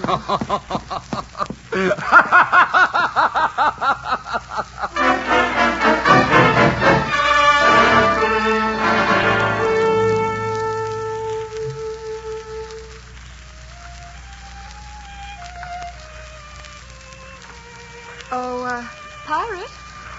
Where is that music coming from? That's Dominic Yu playing his fiddle. You'd better stay in your quarters. No. Let me look at the moon for a moment and taste the salt on my lips and feel the wind around me. I'm sorry I was so rude this afternoon. I lost my temper. It doesn't matter. Women are as changeable as the weather. I don't pay any attention to their moods. I wish you liked me better. Why should you care what I think of you? In the morning, you'll be in New Orleans, and you will have left my world. Perhaps I'd like to stay in it. You'd like to stay on a pirate ship? I think I would, if it were your ship. That's because there's a moon tonight, and the air is sweet, and someone's playing a fiddle.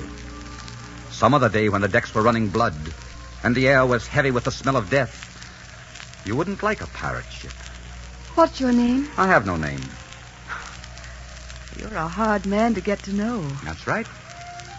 And after tomorrow, I'll never see you again? I hope not. You'd put a rope around my neck. Well, the air's getting cold. You'd better turn in. Have you ever kissed a woman, pirate? 1,000. Would you kiss me? Good night and goodbye. Or are you afraid? Afraid? Oh, no. But you should be. Why? Because to me, you'd be just another woman that I had kissed. Next week, I wouldn't even remember it.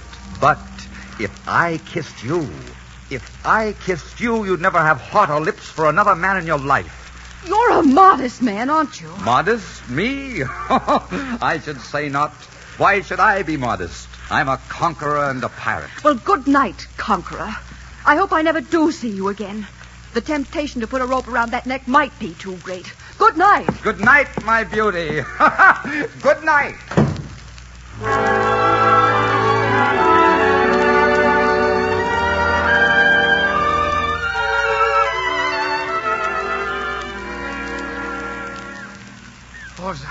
Are you awake?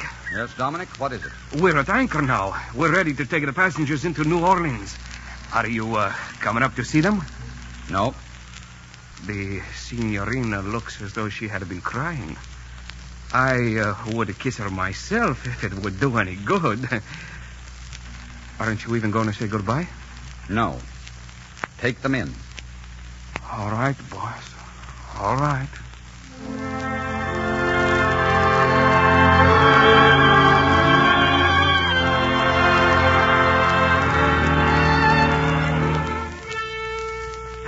Hello, Pierre. We made quite a haul this trip. We won't be able to dispose of it for a while, No? I'm afraid.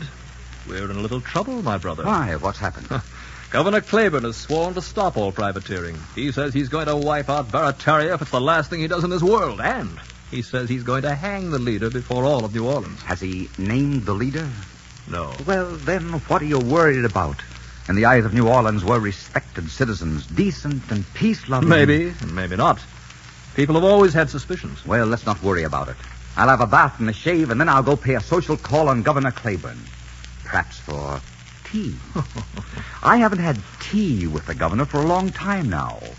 Too long for such friends to be apart.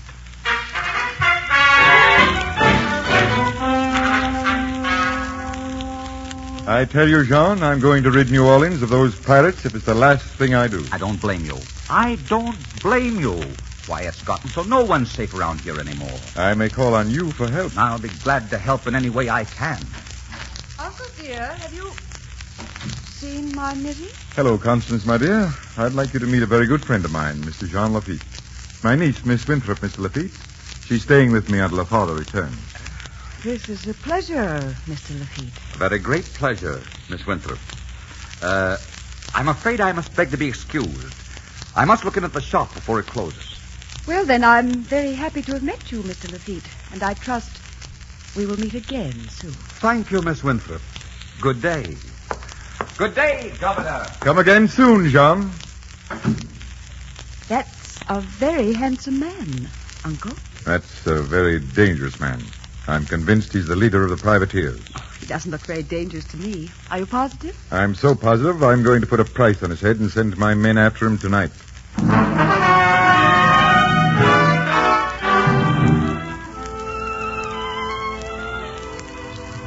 Come in, Miss Winthrop. Sit down. You'll find that corner chair the most comfortable. Thank you. Would you care for a sherry? Thank you, no. Your manners have improved since we last met, I sir. changed with the environment. Why did you come here? My uncle knows who you are. You told him? No, I don't know how he found out. If that's true, if it's true that he knows, why didn't he keep me this afternoon? What match would he have been for you? He was alone in the house. Tonight he will come with troops. He doesn't think that you suspect that he knows. So naturally he wouldn't expect you to try to escape. Well, then I must be on my way. There are some men to be warned. Hurry then, and take care of yourself. I suppose this time I never will see you again. Constance. Yes? Once I told you I'd kissed 1,000 women. It was a lie. I know. I've only kissed 200 or 300. Now, how many men have you kissed? Very few. But you offered me a kiss. Why? Such a foolish reason, I'm afraid. I just wanted to kiss you. Will you kiss me now? No. Not after the way you acted. I was never so humiliated. Darling.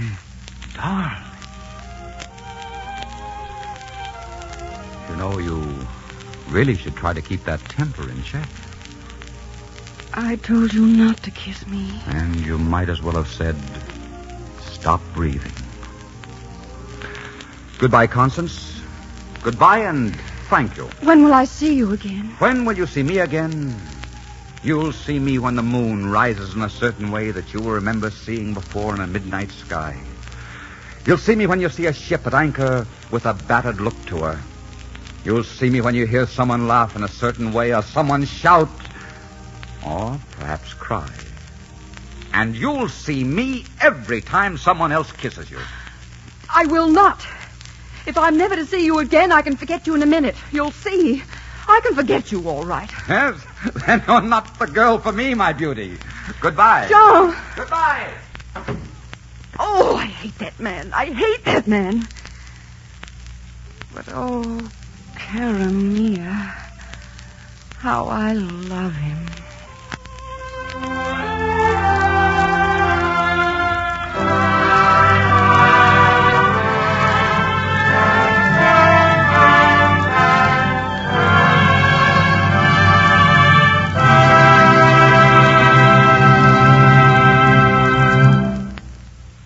Dangerously Yours. We'll be back in just a moment with Act Two of The Pirate of Orleans. Friends, have you ever noticed how in summertime some people just resign themselves to the misery of sniffles and sneezes caused by summer colds? Maybe you are guilty yourself of such neglect. And if that's the case, you owe it to yourself and to those around you to see how quickly Vicks Vatronol brings comforting relief from distress. It's really so simple. All you do is put a few drops of Vatronol in each nostril, and instantly you will feel this specialized medication start to work right where trouble is to soothe the sneezy irritation. And what's more, Vatronol opens up the nasal passages and makes breathing easier. When you see how Vatronol brings relief from discomfort of head colds, you will know why so many new thousands of people keep a bottle always handy, ready to use whenever needed. Just try it. Follow the directions in the folder. Vicks Vatronol Nose Drops. And now, Act Two of The Pirate of Orleans, starring Victor Jory.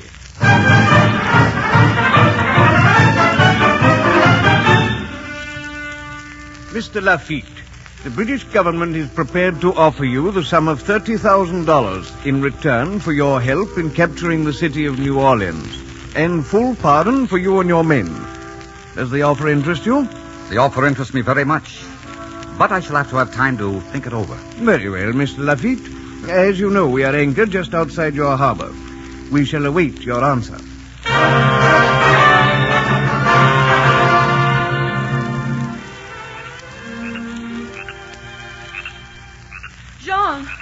John, I'm so glad I found you. I have to talk to you. How did you ever find your way here through all the swamps? I persuaded one of the men to bring me. Oh, Jean, there's terrible trouble in the city. But there aren't enough men to fight. General Andrew Jackson has just arrived, and he's ill with a fever and can't get men. John, the city's going to be captured. What do you want me to do about it? Why, help defend it. Are you forgetting there's a price on my head in New Orleans? I'm sure you could get a pardon. Oh, Jean, I want New Orleans safe, and I want you safe in New Orleans. I don't want safety. I've never wanted it. I don't want it now. I want a deck under my feet and a gun in my hand and a worthy prize coming in on the horizon. And I thought I loved you. Why, you haven't a decent, honorable motive in you. I thought you were a fearless man who would fight for a principle if you believed in it. But I see now you're only a thief after all. You'll only fight for a prize. Well, goodbye, Mr. Lafitte. Forgive me for taking up your time.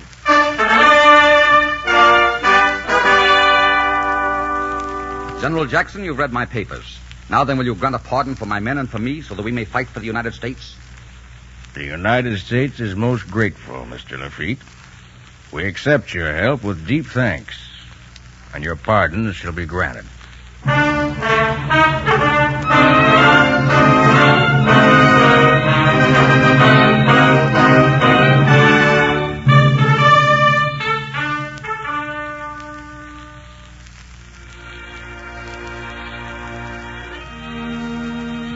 Almighty God, accept our humble thanks for the victory we have just won.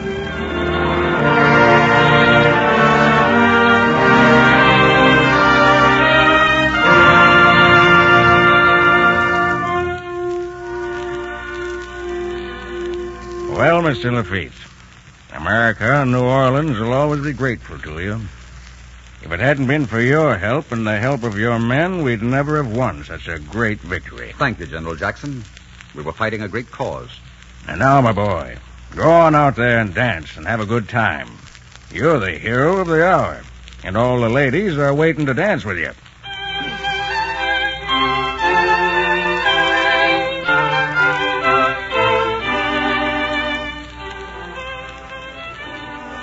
Tell you about myself?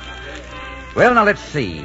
A year or two ago, south of the Canary Islands, very south of the Canaries, I defeated an entire native army single-handed. All by yourself? Mr. Lafitte, just imagine. It was nothing. I picked them up 2 by 2 and cracked their heads together.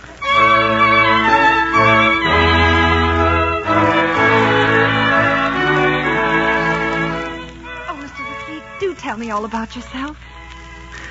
Well, let's see. One time, 6 or 7 months ago, somewhere north of Haiti, very north of Haiti, as a matter of fact, I decided to hunt for treasure on the ocean bed. So I put one knife in my teeth and one in each hand and dove in. I came face to face immediately with 6 sharks. Oh, what happened? They ate me. Oh.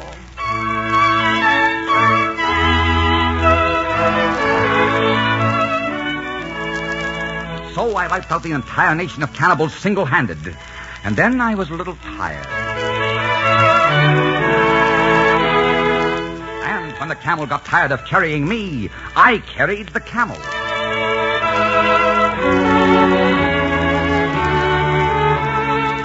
The Sultan had a harem of 60 wives. I had 1,060.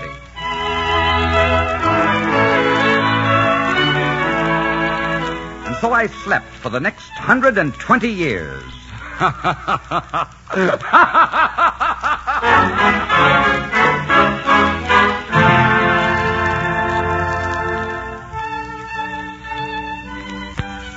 was wondering if our pleasure of dancing with a lion of the evening.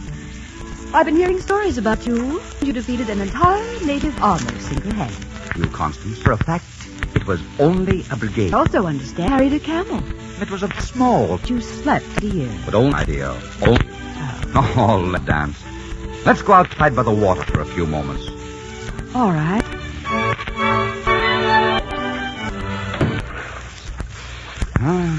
Smell, I think it's deep. Savor it and take it and don't let it get away from you.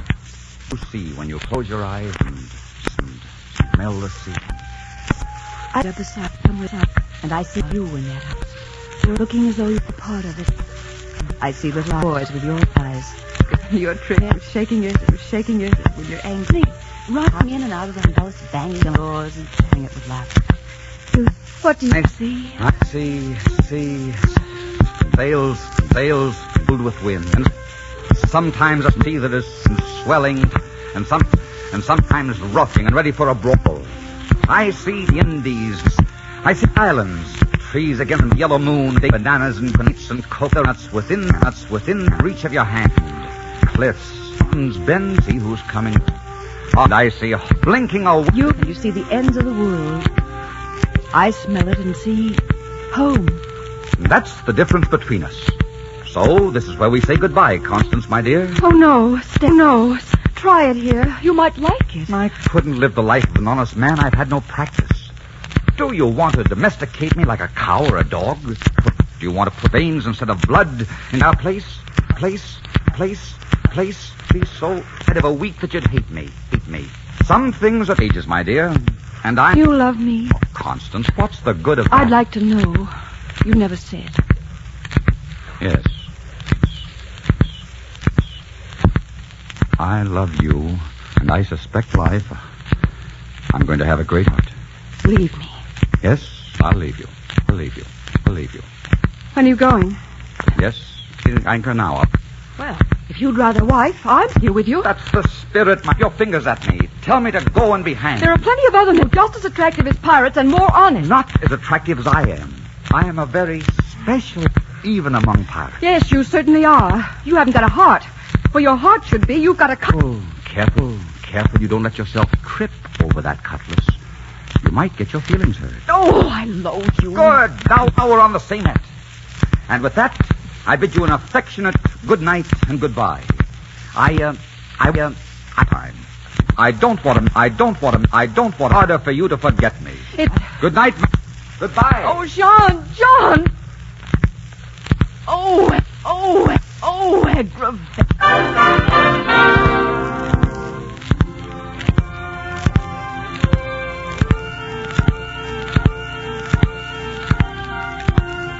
Well, Dominic, we're off an adventure again, eh? Yes, boss. Where are we bound? We bound. I don't know, South. Are we running away? Yes, Dominic, you might say we are. We're running away from domesticity, from cottages and ruffles. We're going back into a man's world. Myself, I like a man's world. That's your great weakness? Huh? Well, it's late. In for a while. Bosun!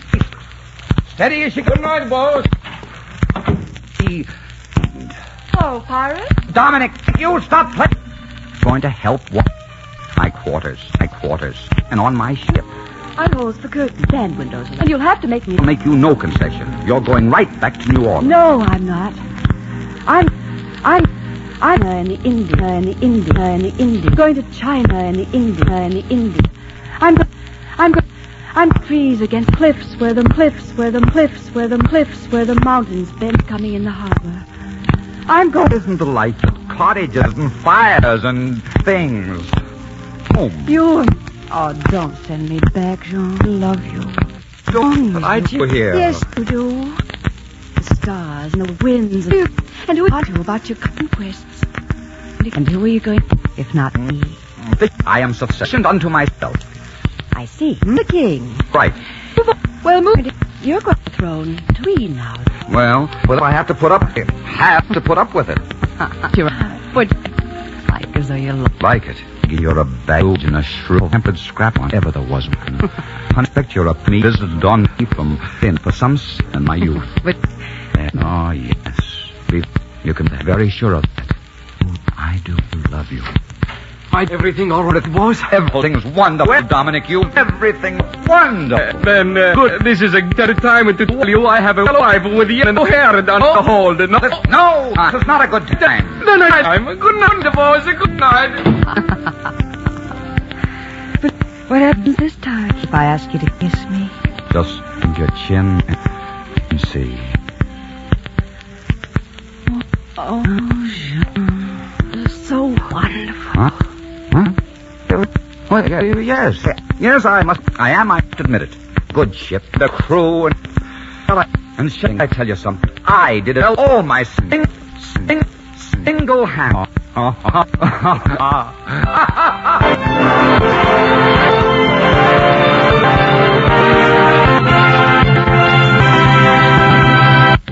In just a weeks, exciting.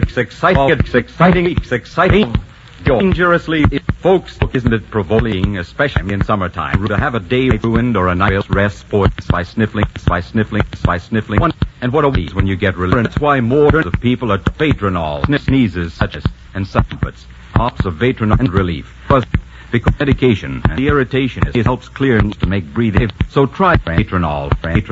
You'll really enjoy it. Breathing comfort it brings as it relieves head distress, head cold. For erections in the window. Remember, it's Vic Nose Drop. I am Adventure. The hills and the moors of ancient Scotland, Rockland, allied with one of the most daring, courageous men, Wallace of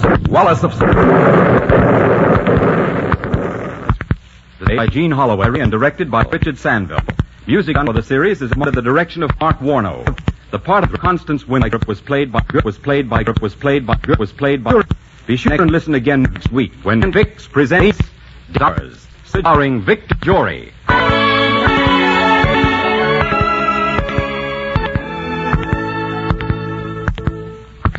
To be as vitally young and attractive as you should, you must have certain...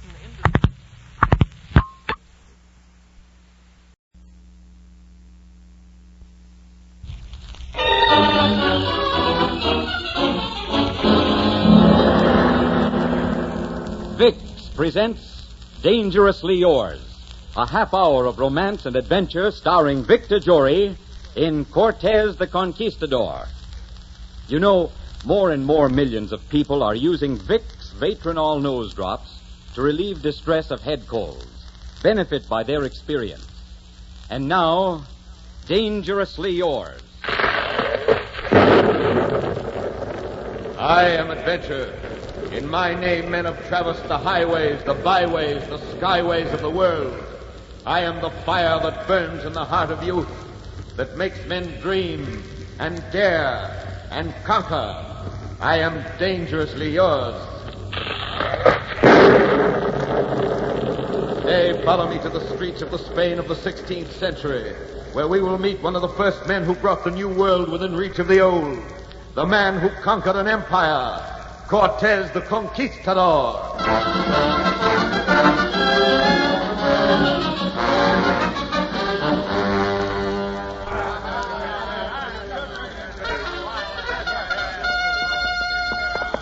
The king passes! Make way for the king's carriage! Make way! The king. I must speak to the king. Let me speak to the king. Your Majesty. What is this? Driver! Stop! Who are you, sir? Speak up, speak up. We're in a hurry. I am Hernando Cortez. I am the man who won you an empire. The man is crazy. Move on, move on. No, wait, sire. It was I, Hernando Cortez, who fought my way through the swamps and mountains of Mexico and made you ruler there. Guards, this man is making a nuisance of himself. I don't know him. Don't know me. I brought you one of the greatest empires that was ever discovered. How could you forget me when I made you an emperor? You who had only been a king before. Take this man away. He's a maniac. Take him away. May you rot in your grave. May your name be written down in infamy. Stop, you fool! How dare you speak to the king that way? Hernando Cortez. That was brutal. Poor old man, his head is bleeding pretty badly. Pick him up and get him out of the road. Let's take him across to that tavern.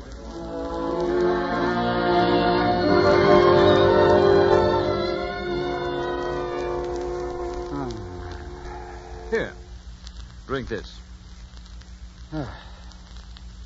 Thank you. Lie still, old man. That was a hard blow on your head.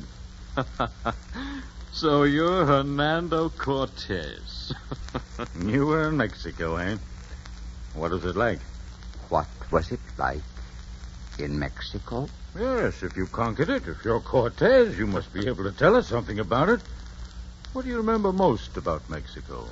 What do I remember most about Mexico?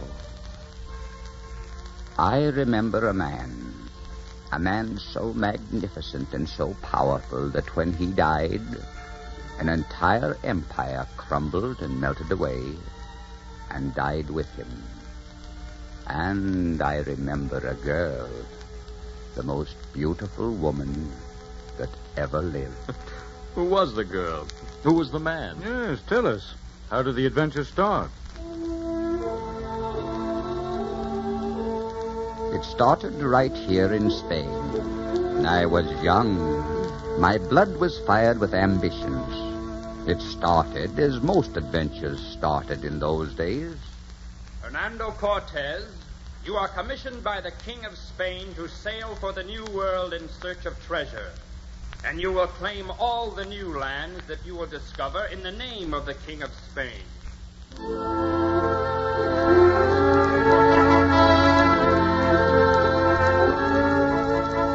A ship's deck under my feet and a wind from the new world blowing in my face, excitement and high hopes. A rough crew, but the kind you need to conquer a new world. Lusty, hard-fighting men.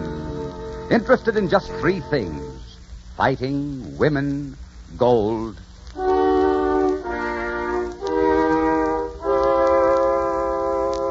And so we landed in Mexico. I hereby claim this land in the name of the King of Spain.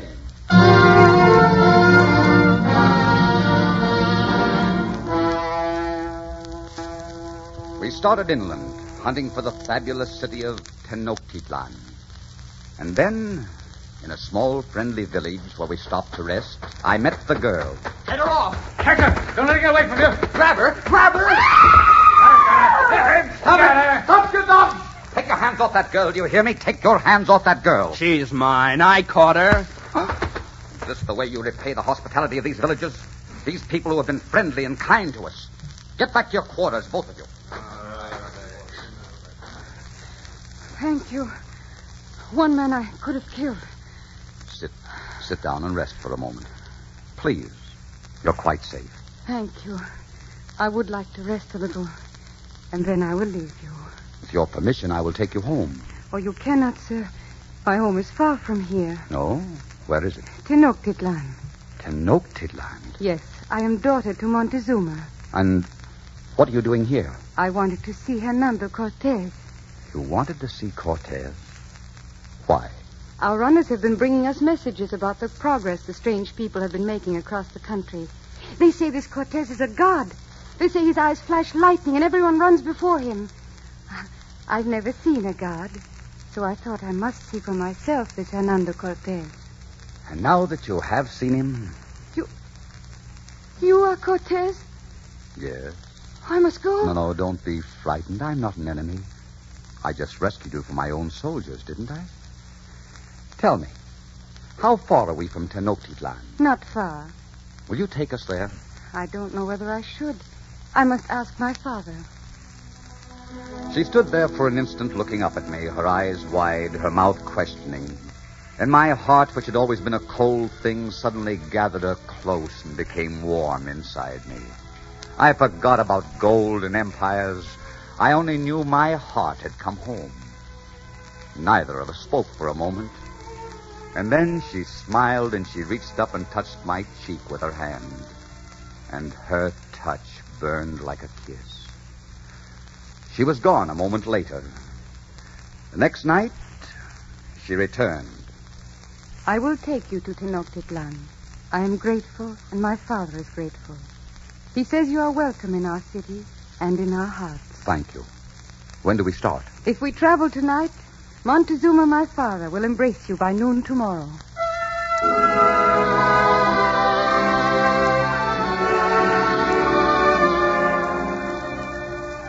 Hernando Cortez, I am grateful to you for the protection you gave my favorite daughter. You are welcome, and I hope you will be happy here. I have prepared a palace for you and your men. You are very gracious. I am very grateful. Please, you come with me.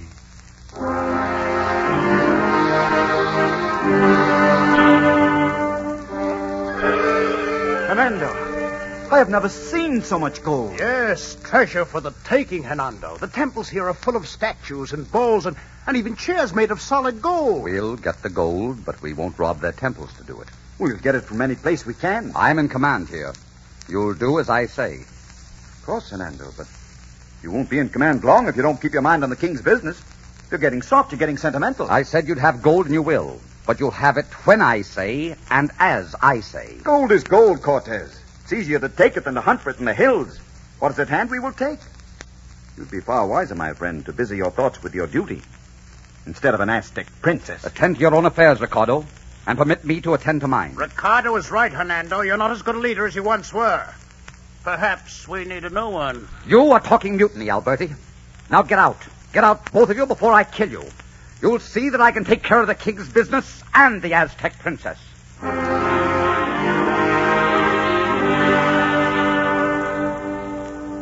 Shall we walk? The night air is cool. May I take your arm, Senor Conquistador? Of course. Tell me, how does one go about marrying a princess? Well, one speaks to the father of the princess. Had you thought of marrying? Yes, I had. I'd thought of marrying you. It is a great honor that you have just paid me, and I thank you. But you must not think of me in such a way, or go to my father, because it will give him much pain to refuse you. I love you as much as it is possible for a man to love a woman. Don't you think your father would overlook the fact that I'm not of your people? My father would be honored that you would choose me. But you see, Since I was born, I have been pledged to King Quixote. King Quixote? Who is he? An Aztec prince? No, he is our god of the harvest. Next week, I will go within the temple walls, and you will never see me again. And 15 days later, there will be a great religious feast day, and I will join King Quixote. You mean you will be sacrificed? You will die? Of course. But you can't do that. That's wrong. Don't you understand how wrong it is? I won't let you do it. I was pledged to King Quixote at birth. There is nothing you can do about it. Listen to me. Human lives were not meant to be sacrificed on pagan altars. Life is something to be cherished and lived. King Quixote, there is no such god. Don't you understand that? There is no such god. He's nothing but a grinning, ugly statue built by your people, your priests. Your people are avid to the sight of blood. That's why they have these sacrifices. Well, they're not going to kill you, not unless they kill me first. No, please. You mustn't talk like that. The gods might hear and punish us.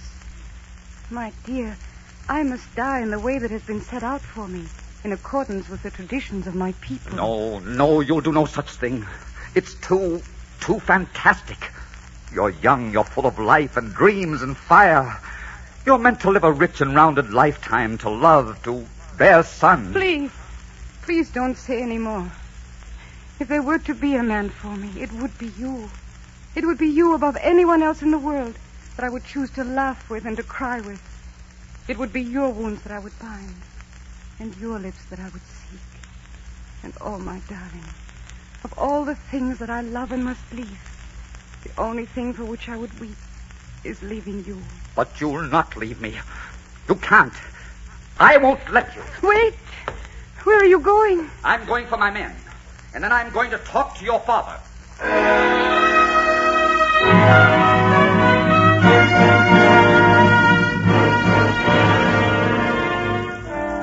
Montezuma, Your Majesty, you must stop this.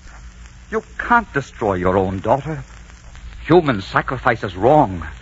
She has every right to live. My friend, doubtless there are many things that you will not understand about us. And that is one. She is to die according to our religion. It is her privilege and her honor. It is not a privilege nor an honor to die. It is a sad and terrible thing to die in such a way. To die for nothing. Nothing? It is our faith. But she is your daughter. Have you no love for her? She is the favorite of all my children. I love her deeply. She is not going to die, Montezuma. I will not let her die. You cannot interfere with the customs and the faith of our people. If you attempt it, you will find that my daughter will despise you, and the people will kill you. Then I will fight the people. I will fight you, and I will save her. Montezuma, I am taking you prisoner. My men are waiting outside. Shall I call them in to take you forcibly, or will you accompany me peacefully back to my quarters? How sad that you and I must now become enemies. We might have been such great friends. And now, before we've seen this challenge through, one of us will kill the other. I am your prisoner, Hernando Cortez, but I will not defy my gods. I will not defy my people. What is to be, must be. So, it is war between us.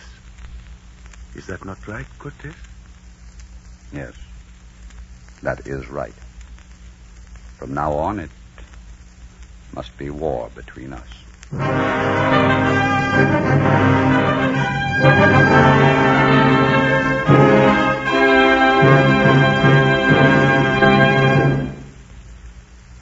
In just a moment, we bring you Act Two of Dangerously Yours, starring Victor Jory in Cortez the Conquistador. You know, with all the sniffling and sneezing going on these days, you'd think a lot of people are suffering from summer head colds. Well, to be sure, some of the sniffles and sneezes are not due to head colds, but a good share of them are. And when that is the case, it is wise to use Vicks Vatronol. A few drops of Vatronol in each nostril quickly relieve the sniffly, sneezy, stuffy distress. This specialized medication is so effective because it starts to work instantly, right where trouble is, to bring relief in 3 important ways. It soothes the irritation, it reduces swollen membranes, and it helps relieve local congestion. So, friends, if you unexpectedly start sniffling and sneezing, it may be a warning sign that you're catching a summer head cold, and it's the time to use Vatronol. A few drops of Vatronol used early enough may save you many hours and even days of misery. Just try it. Follow directions in the folder. Vicks Vatronol Nose Drops. And now, Act 2 of Cortez the Conquistador, starring Victor Jory.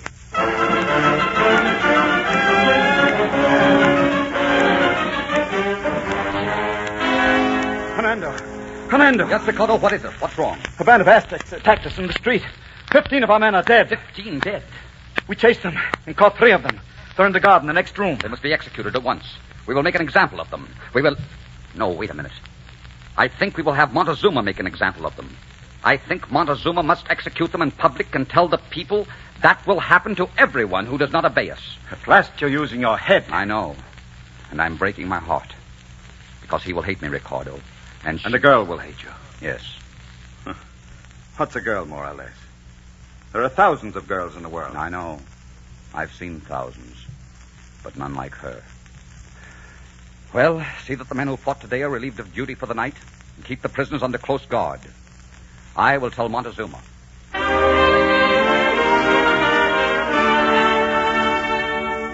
And if I refuse? If you refuse, there will be war across the face of this land such as there has never been before. We will fight and kill until we have brought the people into submission. You asked me to execute some of my own people. They have murdered some of my people. They must be punished. They killed for me because they know I am your prisoner. If I do as you ask, they will think I have betrayed them, and they will be right. I betrayed them when I welcomed you here. I take it, Cortez, that you wish to rule my people now. Yes, I do. I want to rule them and teach them about my world. I want them to tear down their infidel gods and stop this bloodshed.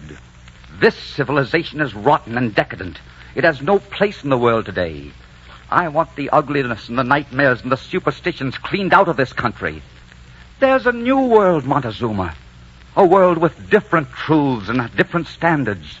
You have to open your windows and your gates and let that world in, or it will break down the windows and gates and come in anyway. Your people must be taught the new ways and the new thoughts. If I say to you, take my daughter, take all the gold and all the jewels and go, will you leave this kingdom and never return? Do you think in your heart that that is the solution, Montezuma? No. No, I do not. Because someone else would come with bigger armies. I will speak to my people. I will do as you ask. My daughter? Yes, my father.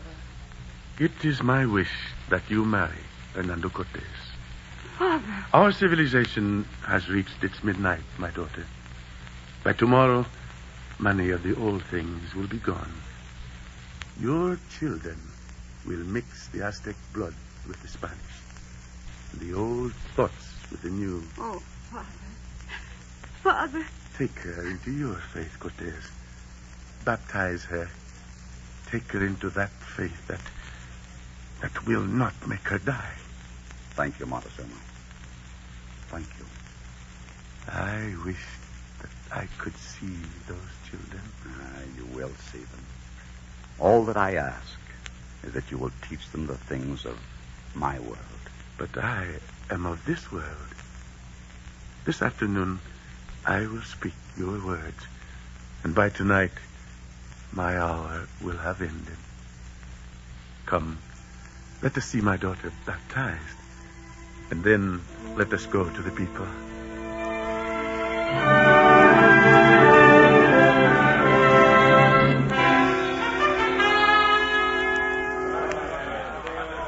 My people, listen to me. The Spaniards have come from another world. They bring new ideas. You must listen to them. You must obey them. Why is your daughter not in the temple? I risk the anger of the gods. There is to be no more bloodshed in this country.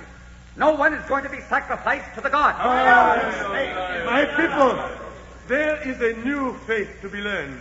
There is a new knowledge. You must listen to these men.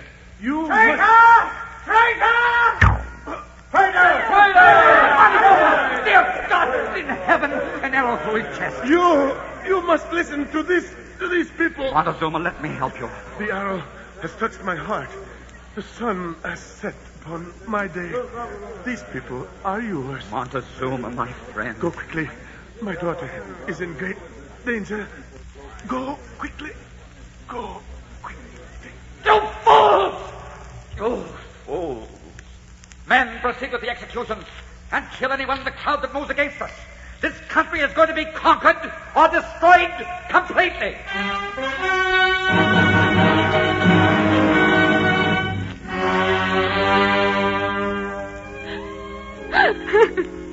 Oh, my darling. Darling, please. Don't stay in here any longer weeping over his body. Don't you remember how you've always said an Aztec never cries? There are no more Aztecs. It is the end of all of us. He was the best that we could be. And now the best is gone. This is your kingdom now, Hernando. You have only to claim it, make of it what you will. I saw a great man die today. I saw him die in such a proud way that he made me more humble than I've ever been. I know that he had to die, but I will always grieve for him. And I will always miss him in this country. Listen. Why, what is that? Those are the temple drums of the high priests. They are coming for me. For you? Ricardo! Alberti! Call them in! Aye, sir. Please, I don't want you to fight them. You must let me go. Let you go? Are you mad? Even your father did not want this for you. Don't you understand? Tonight you rule the city in Montezuma's place. But if you oppose them, they will fight and kill until the streets run with blood. Then the streets will run with blood. I will not let them have you. You cannot reform them in one night. So many have died. What does one more matter? This is the last religious feast day in many months. Perhaps by the next you can reform them. Let me go, Hernando. No. I will not let you go. If you attempt to hold me, thousands of my people and yours will lose their lives. Carlotta, I'm not going to stand by and see you killed. Your life is worth any price. My life is not worth as many lives as will be lost. And if yours is among them, then Montezuma died for nothing. And everything is lost. He believed in you. He believed in the new world you promised to bring to Mexico. Carlotta, I love you. I want to take you back to Spain. I want to put you in a great house and give you satin dresses and jewels and Spanish shawls, and I want you alive and warm, always within the reach of my arms, always within the reach of my heart. I will always be in reach of your heart, even though you must go back to Spain without me. I would never be happy there. That would be a prison. You and I have had all the happiness there is for us in this lifetime. Let us be grateful for that, and not be greedy for what we cannot have. Carlotta, no. Don't ask this of me. Let me fight for you. The men are just outside. Shall I call them in? They are waiting for me. Carlotta, you're asking me to be braver than I am. What would your father do? What would he say? Montezuma would say, peace go with you. Montezuma would say, we must think of what is for the greatest good. I am his daughter, and I know what he would say, just as I know what I must do. Goodbye, Hernando. Carlotta. Goodbye, my darling. Remember, I will always be within reach of your heart. Carlotta. She's gone. Yes. Gone. Peace go with you, my darling.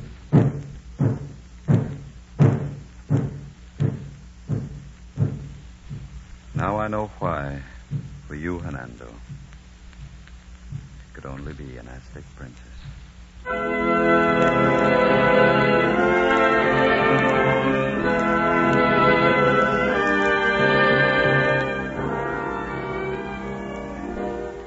Those are the things I remember about Mexico. An Aztec princess and a man so magnificent that when he died, an entire empire crumbled and melted away. And I remember happiness and heartbreak, and all done in the name of a king who does not remember or care how he came by Mexico.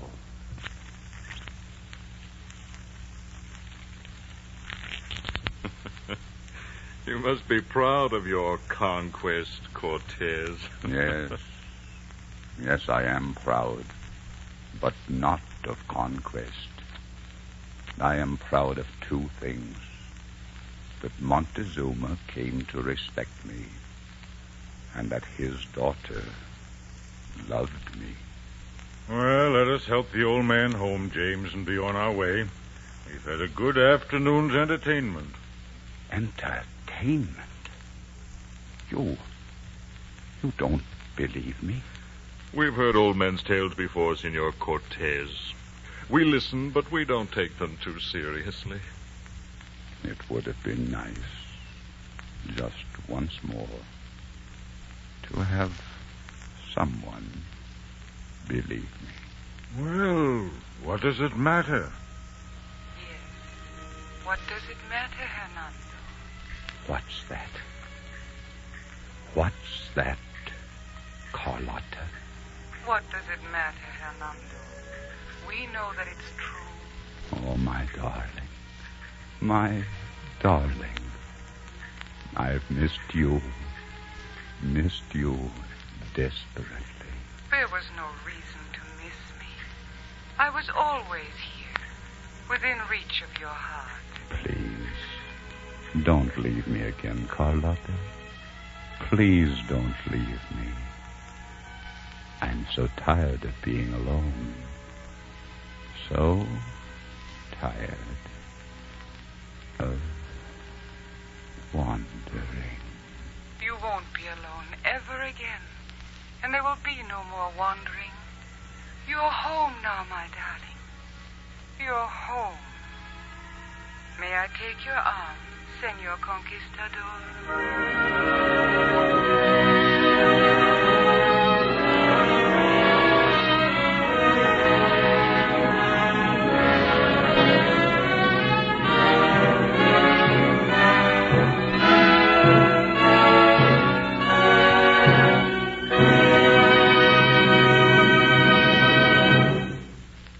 Ladies, many women are guilty of throwing away their youthful charm simply because they fail to live sensibly and get enough certain indispensable vitamins and iron. Don't let that happen to you. Don't let your youthful charm slip needlessly away. Follow the simple method so many smart women have discovered.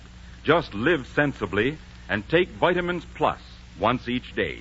You see, Vitamins Plus gives you full protective amounts of all the certain indispensable vitamins and iron you must have to feel and look as young as you should. So make it your health charm routine. Vitamins Plus, just once each day.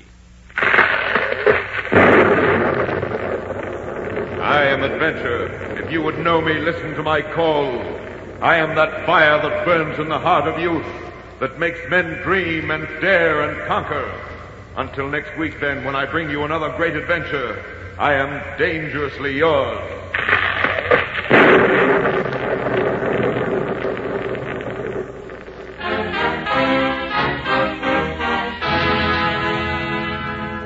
Our script was written by Gene Holloway and directed by Richard Sandville.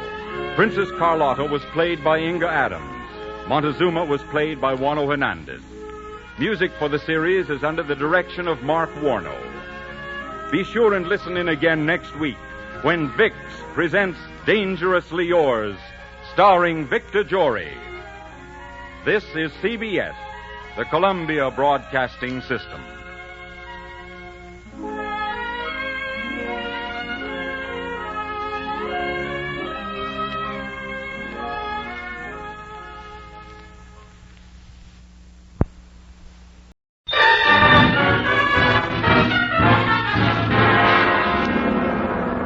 Vicks presents Dangerously Yours, a half hour of romance and adventure starring Victor Jory in God's Country and the Woman.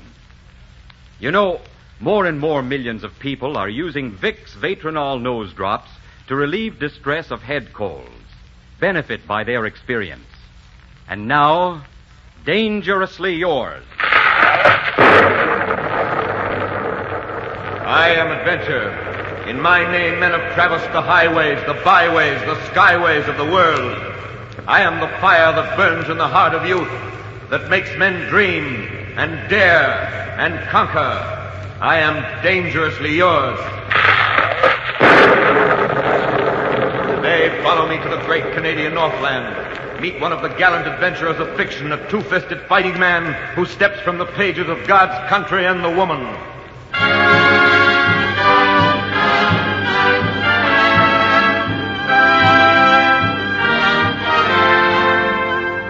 If coming events could actually cast their shadows before, I would have known the answer and the end and the solution to the whole problem the first time I heard their cries.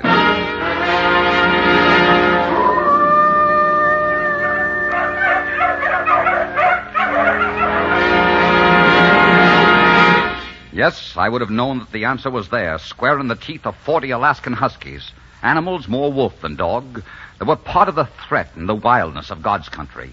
Animals that knew but one authority, the girl of God's country, Josephine Adair. I met her late one summer afternoon. I was headed for Montreal after 18 months far above the Arctic Circle. I came around the bend of a lake, and there she was, Josephine Adair. Her copper-colored hair touched with sunlight, and behind her the birches, the blue sky, and the snow. And a phrase I had known all my life became rooted and full of meaning. No country is God's country without a woman. And here, without a bit of warning, was the one woman in the world for me. I knew it instantly. Well, say. Well, what in the world are you doing here? I thought you were someone else. Now, wait just a minute. Where are you going? What are you doing out here? I live across the lake. I'll have to go. No, please don't go. I've been looking for you for a long time. Looking for me? You mean you know who I am? Oh, no, I was speaking strictly from the heart. I've been up in the Arctic, and I'm just coming down. I haven't seen a white woman in 2 years, and so you can't blame me for being a bit enthusiastic, can you? No, perhaps not. Gosh, you're beautiful. I used to do a lot of thinking about a girl like you up there, but I never thought I'd find one. I think you'd say that to any woman you met right at this moment. I might, but I wouldn't say it to any woman. You're the kind of a girl that belongs in my particular scheme of things. A girl that looks well against a lake and a northern sky and... Hey, wait a minute. What are you crying about? Oh, I'm sorry. I didn't mean to frighten you. I'm not frightened. I just... Oh, I don't know. It isn't important. What's your name? Josephine Adair. Well, Josephine Adair, my name's Philip Wayman. Is something wrong? Is there anything I can do to help you? No. I thought for a moment that you might help me, but I can't ask you. I simply can't ask you. Why can't you ask me? Who do you want killed? Oh, look, I'd really like to help you. Maybe I can. What's the trouble? Tell me about it. I can't. I just can't. Oh, now listen, sister, it can't be anything that bad. It's hard to believe that a girl who looks as fine and honest as you, as fine as honest as you are, can be in too deep. But I am. Then let me help you. You don't know what you're letting yourself in for. You might have to fight for me, and you might have to fight for your own life without knowing why. And you'd never find out the truth or the reason in 1,000 years. Okay. I still want to help you. What do I do?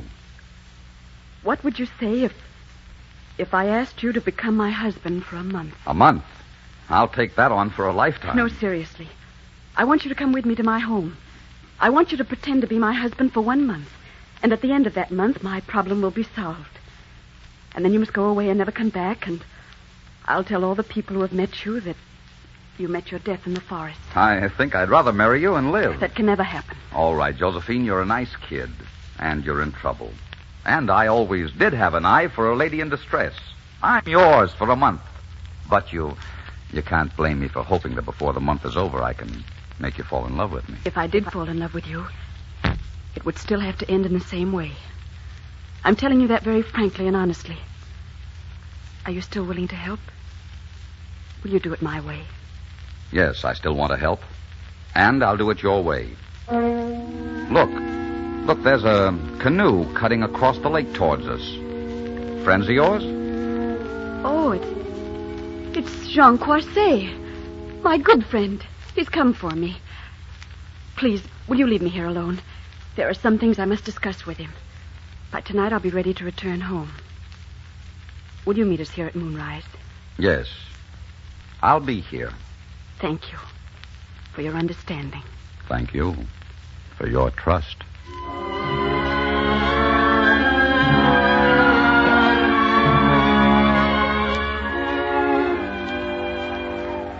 Monsieur Wayman? Yes?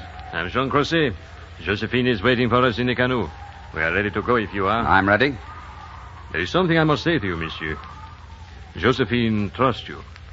There are not many men she would trust, but she has placed it with you.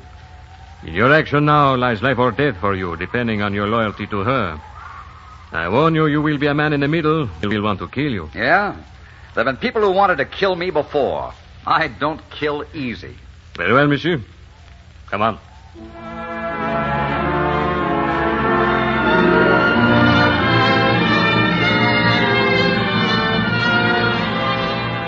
We started off across the lake, Josephine and Jean Croisset and I.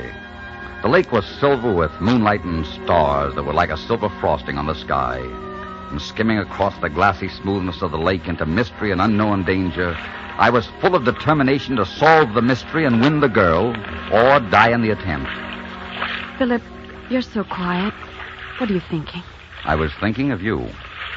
You know, I'm beginning to be sorry that I asked for your help. You're going to hate me when you reach Adair House. This afternoon, that didn't matter. Or at least I thought it didn't. And does it matter now? Yes. Yes, it does matter now. It matters so much that suddenly my heart is like ice. Josephine, I love you. Don't you understand that? Whatever I find at Adair House will make no difference. I wish I could believe that. Oh, Philip, I wish I could believe that. Tell me what is wrong. Let me try to help you. Let me try to find the solution. Let me try to find the answer. There is no real solution. There is no answer.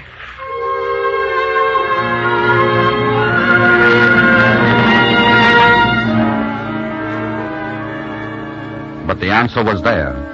The answer was there the moment we beached the canoe, although not one of the three of us sensed it.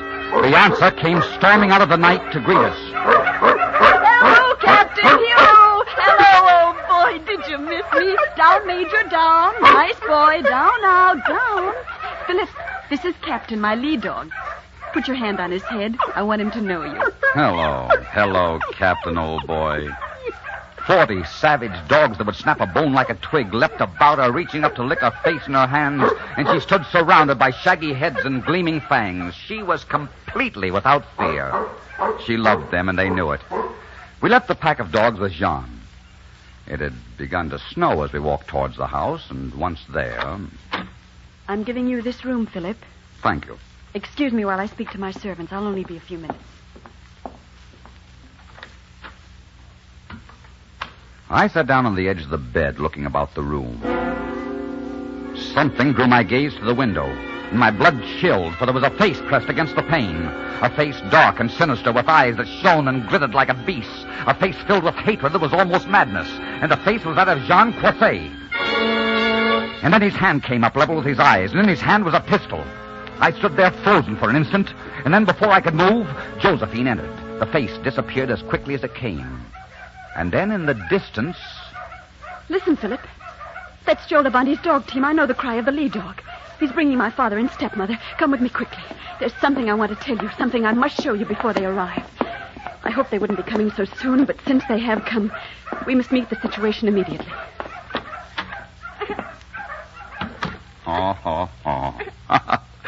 Gosh, what a cute baby. He isn't very well. He's had a touch of fever.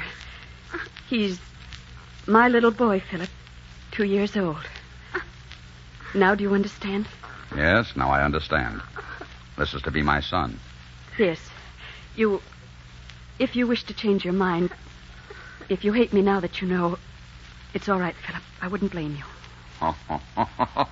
Will you look at that little beggar holding on to my finger? He and I are going to get on great together. Hey, darned if he doesn't even look like me. A little bit. Philip. Your father and stepmother, they don't know about him? No, they've been away. My father's been ill. This is the first time he's been home in more than 2 years. My stepmother went to Montreal to see him, and they were married there. I wrote them about the baby. There wasn't anything else to do. I told them I had married a man named Philip d'Arcambault. If my father knew the truth, the real name of the baby's father, I think he would kill me. Is that the danger you thought was so terrible? No, that's the reason for the danger, but not the danger. Philip, they're here. All right, now, all right. Take it easy. Come along and introduce me to my father and my mother-in-law.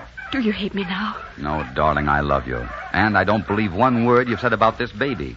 There's a reason for all this, and I intend to find it out. You'll never find out anything more than you know right now. My problem has no answer. There is always an answer. Josephine, where are you? Come on, honey. I'm going to like my father-in-law. I can tell by his voice. Father! Oh, Father, darling, I'm so glad to see you. Josephine, well, my dear.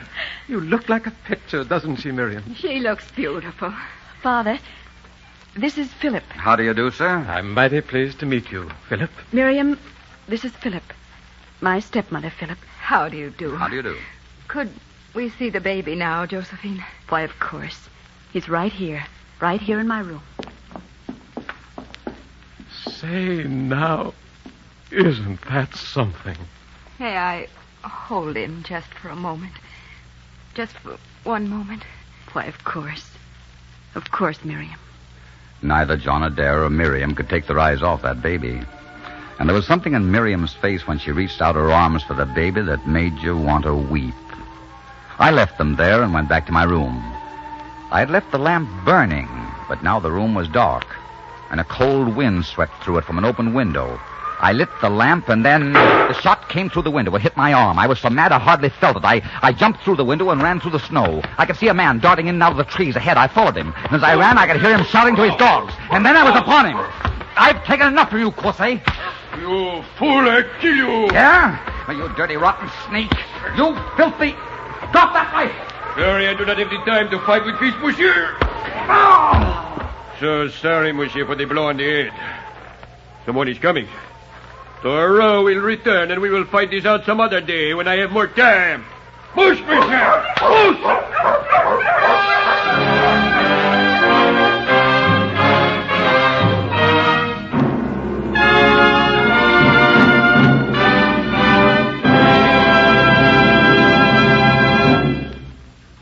In just a moment, we will bring you the second act of God's Country and the Woman. Friends, here's some timely advice. Folks everywhere are sniffling and sneezing and catching summer colds that settle in the head and cause all-over misery. If you're unlucky enough to be one of them, remember there's one mighty effective way to relieve the sniffly and sneezy distress. That's with Vicks Vatronol. When you put a few drops of this specialized medication in each nostril, you can feel it start to work instantly, bringing relief right where trouble is. Vatronol is so good because it does 3 things in the nose. It soothes the irritation, it reduces swollen membranes, and it helps clear stuffy congestion. As a result, Vatronol makes breathing easier and brings you grand comfort. So remember, friends, when a summer head cold gives you the sniffles and sneezes, try Vatronol. Just follow the simple directions in the folder. Vicks Vatronol Nose Drops. And now, the second act of Dangerously Yours, starring Victor Jory in God's Country and the Woman.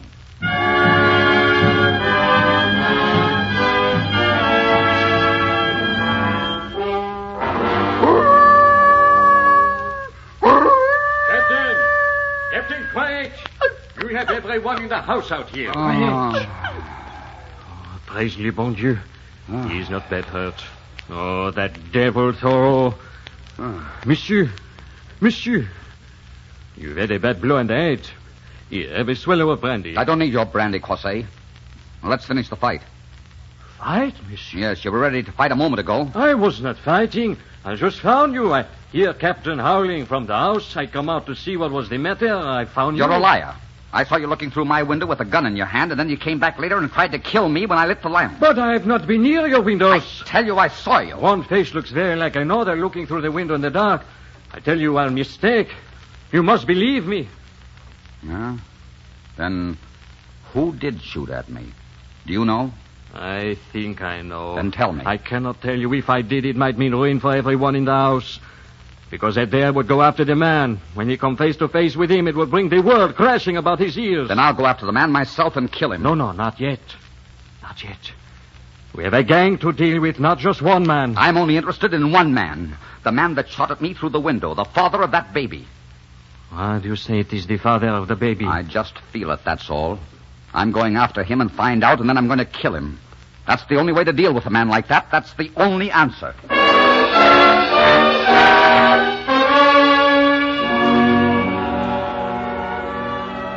Josephine, where are you going? Darling, you shouldn't be out of bed. I'm going to see one of the neighbor's children that's sick. I'm taking some medicine to her. No, dear, you mustn't go out of this house. I've got to. There's no one else to go, and the child might die. Philip, how do you feel? I feel all right, just a little banged up, that's all. I was so frightened last night you might have been killed. Philip, I've been thinking this over, and I've decided that you must leave. It isn't fair for me to endanger your life. No, you don't. I'm seeing this thing through. I've a personal score to settle now. You see, I don't like being hit over the head with a rifle butt. And you know something? I heard a name last night, or dreamt it, I don't know which. But it keeps going around and around inside my head, and that name was Thoreau. Thoreau? I see you know the name. Yes, I know the name. Who is he? He's the leader of a band of murderers and thieves. He's a terrible man, Philip. He's the baby's father, too, isn't he? I thought that was it. Do you love him? I despise him. Did you ever love him? No. Is that your baby, Josephine? I've told you that it is. I know, but I don't believe you. You agreed not to ask questions. You agreed to help me and go. I told you you'd never understand. No, but you're mistaken. I'm beginning to understand a lot of things, and before I'm through, I'll understand a good deal more. Philip, I don't want your help anymore. Please, will you go and let me fight this out alone? No, I will not. Then you'll be forcing me to go to Thoreau. That is ridiculous. It happens to be true. Josephine, who is the mother of that baby? Please, not so loud. Josephine, do you want your father to hear you? I'm sorry, Miriam. Philip, there's no point in continuing this discussion. You don't seem surprised at what I've been saying, Miriam. Miriam knows about the baby, Philip. I told her. In the name of heaven, is there anyone who doesn't know? John knows, Miriam knows, Thoreau knows. My father doesn't know. Oh. If he did know the truth, I think it would kill him. Yes, that's the whole point, isn't it? Your father. Your father must not know. You have a rather understanding father, Josephine. My father loathes Thoreau. He'd never understand for a moment. Why are you looking so frightened, Miriam? What's wrong? Nothing. I'm just so afraid John will hear you. Philip, if you want to come with me, come on. I have to get started. All right, darling. All right.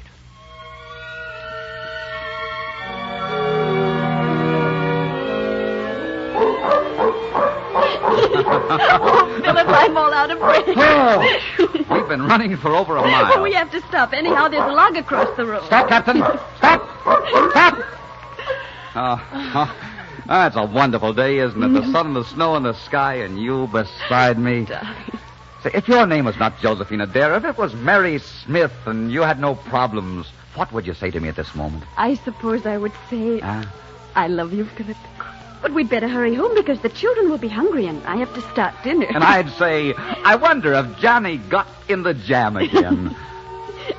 Josephine, I was trying to be gay, but I just can't seem to manage it. Do you know how much I love you? Have you got any idea at all? I think I have. I know how much I love you. You've never said that before. Philip, I'm only saying it now because I know I'm never going to see you again. It seems only fair to tell you that I loved you the first moment I saw you. And I think I'll continue to love you as long as I live. What do you mean you're never going to see me again? I've decided what to do, Philip. I think I've known all along that I had to do it, but somehow I kept fighting and hoping and praying. But now I know it isn't any use. Oh, Philip, if only I'd met you a long time ago. What are you going to do? I'm going to go to Thoreau. Oh, no, you're not. You're going to marry me. I'll never let you go now. Philip! Look out behind you! Well, Monsieur Span, Monsieur Decambeau, we meet again. Oh, do not bother to try anything. As you see, you are one man. Over there, you see, we are 30. Oh, pardon. I have not introduced myself. Don't bother, Thoreau. Thank you for looking after my Josephine for me. I will take her off your hands now. I'll kill you for this. You are very amusing. I like your spirit. You! Philip, don't. They'll kill you. You haven't got a chance. You're a great fighter, Thoreau. You really like fair sport, don't you? Like shooting at a man through a window and knocking him over the head with a rifle. What's the matter with you? Are you afraid of skinning your knuckles? I can do things without skinning my knuckles. There has never been a man that has defied me or disobeyed me that has lived to brag about it. And I have no time to stand here arguing with you. Take care of him, Henri. Oh, Philip!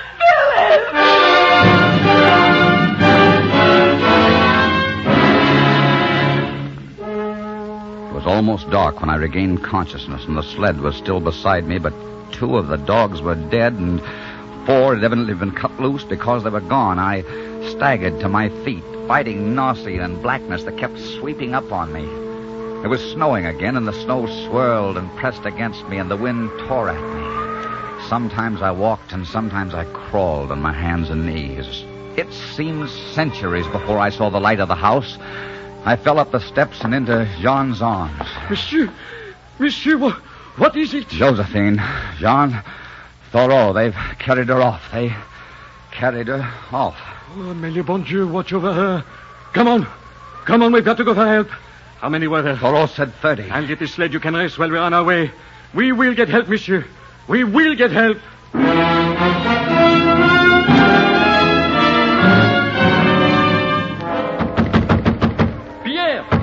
Pierre Caravel! Yes, Thoreau has carried off Josephine. Will you come with us? I will come at once. Is there anyone home in there? Is there anybody home? What do you want? Thoreau has carried off Josephine. Will you come with us? The dirty swine, you bet I will come. We need your help. Thoreau has carried off the girl. Will you come with us? Thoreau has taken the girl. Come with us. Thoreau, the girl.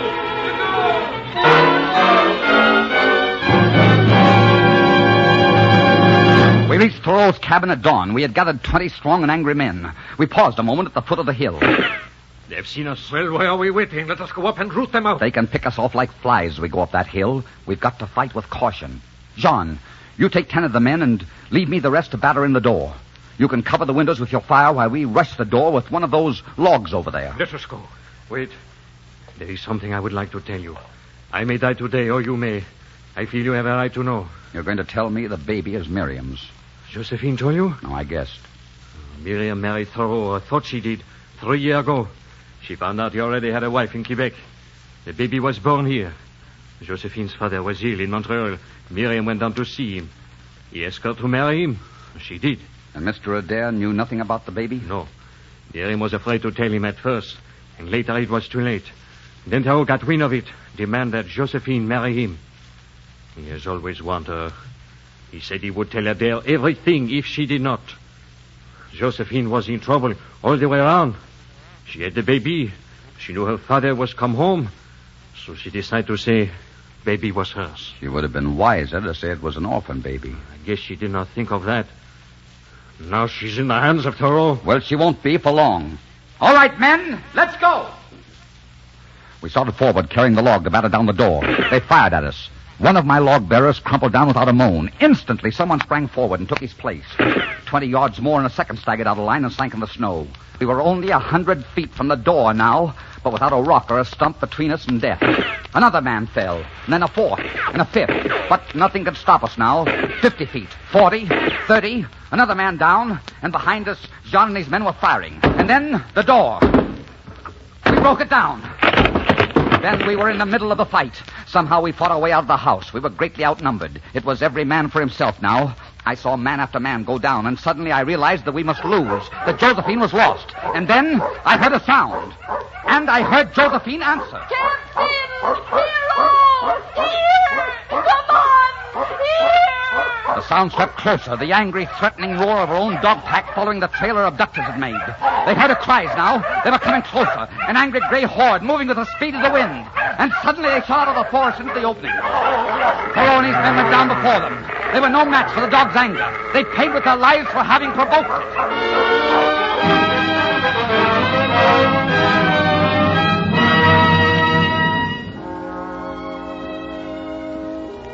Well, you're free, Josephine. Yes. It was a terrible thing. But they were terrible men, and they had it coming for a long time. That thing you said I would never guess in 1,000 years. I've guessed it, Josephine. But you'll forget it? Yes, I'll forget it on one condition. Are you going to practice blackmail, too? Just once and then never again. I'll forget it if you'll marry me. You still want me? After all the grief and trouble I've caused you? Hey, I never stopped wanting you for a moment. I never will. You see, I want to stay up here and live the rest of my life. And I can't get a certain phrase out of my mind. Makes a lot of sense. What phrase is that? Something I remembered when I first saw you. No country is God's country without a woman. Will you marry me, Mrs. Darcumbo? Yes, Mr. Darcumbo. I'll marry you. Is it all right with you, Captain?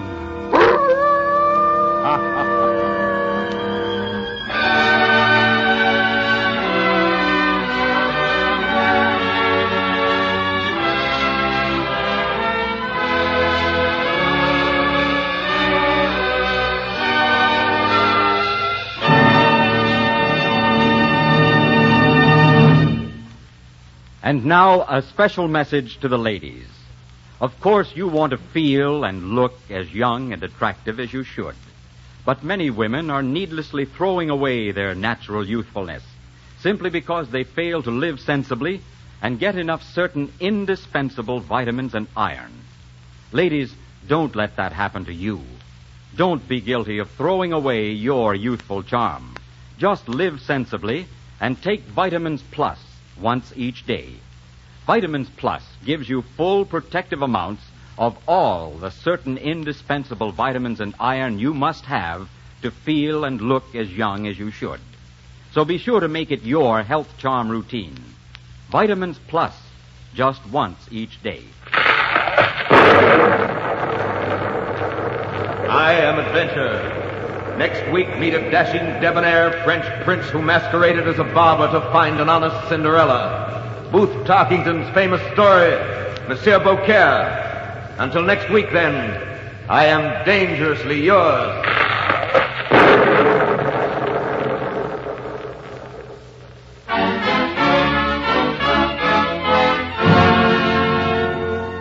Our script was written by Gene Holloway from the book by James Oliver Curwood, God's Country and the Woman, and directed by Richard Sanville. Music for the series is under the direction of Mark Warno. The part of Josephine was played by Claire Neeson. Be sure and listen in again next week when Vicks presents Dangerously Yours, starring Victor Jory. This is CBS, the Columbia Broadcasting System.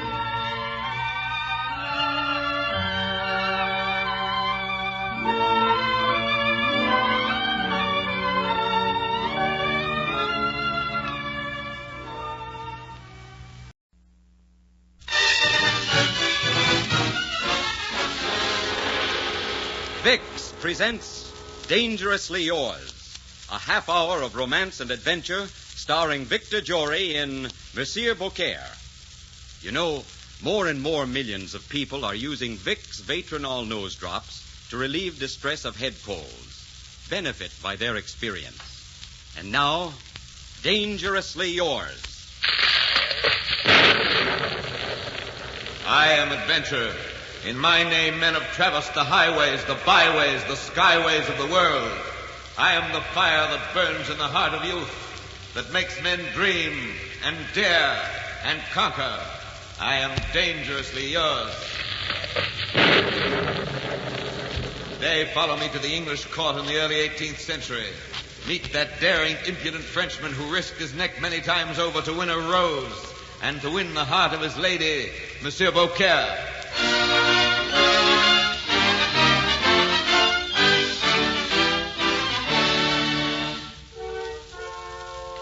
Your Highness, His Majesty is in the throne room.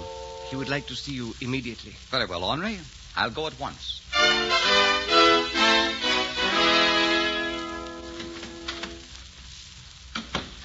Yes, Father? Louis-Philippe, I have been thinking about you. Yes, Father. You are 33 years old. You are the prince of the realm, and at this time you had a wife. I have been duly considering all the available princesses, and I have decided that you are to marry your cousin, the Princess Henriette. Well, now, Father, it grieves me deeply to have to go against you in anything. But I don't happen to want to marry my cousin Henriette. I wasn't aware, sir, that I had asked you what you wanted. Don't you think you should ask? No, because you never have the good taste to want what I want. Why don't you want to marry your cousin?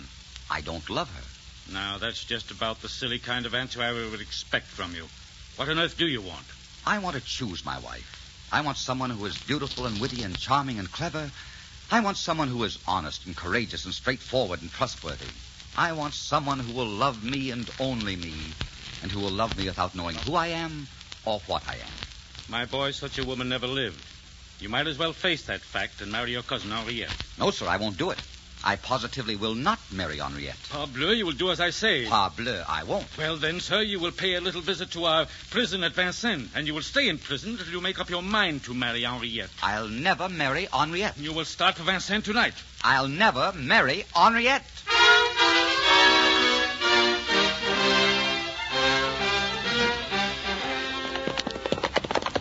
Let's rest our mounts for a moment. You know, gentlemen, I do not have much wish to go to prison, so I think I'll leave you here. Good evening, gentlemen. Well, come on, after him. We can't just let him ride away. Oh, he's a much better horseman than any of us, and a much better swordsman. Why get all hot and steaming with a chase and a fight? It's much simpler to go back and tell the king he escaped.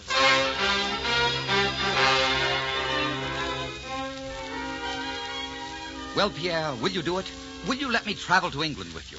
No, Your Highness. You put me in a very unhappy spot. I've got to get out of France at once. If I don't, my father's going to put me in prison. But to suggest that you accompany me as my barber, it's well, I just don't like it. What do you know about barbering in the first place? I've been observing barbers for some time now. There's nothing to it at all. Nothing to it at all.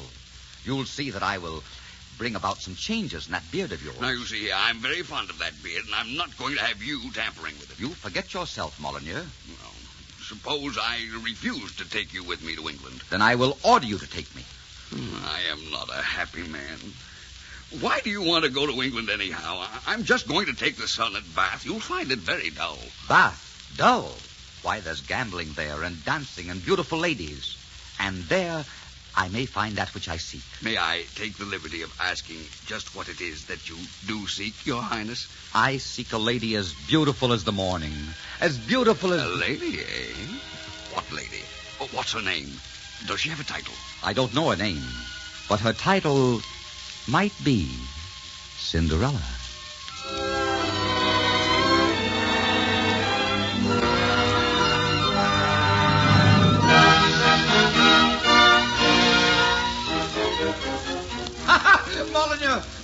Molyneux, you wonderful, handsome Molyneux. Don't shout so. You'll have everyone up here to see what's wrong.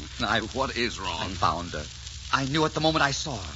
She had a red rose in her hand, and she was riding by in her carriage, and she dropped the rose when she saw me, and when I returned it, I touched her hand for a moment.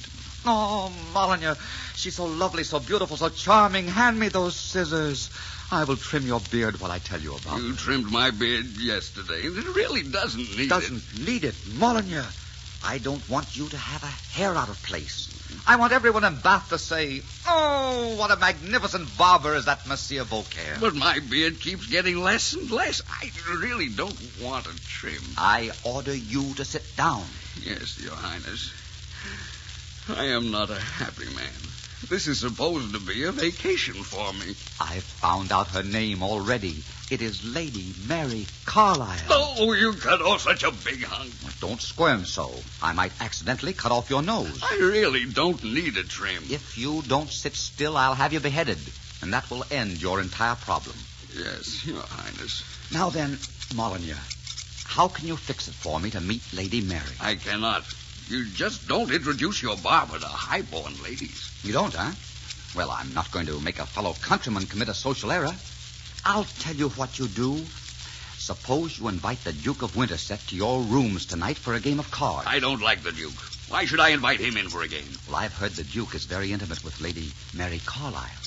So I've just decided that he shall have the honor of introducing me. Oh, my beard.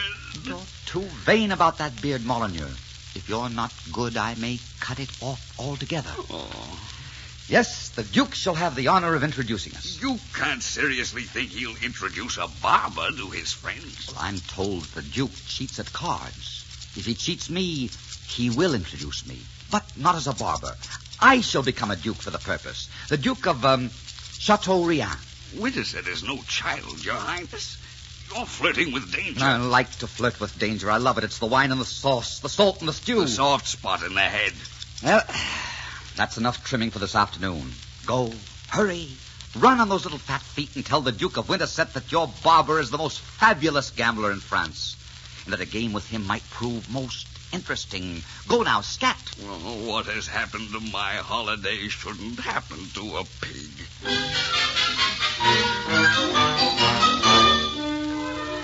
Will you shuffle, Monsieur le Duc? Thank you. Cut. No, thank you. What's happened to your beard, Molyneux?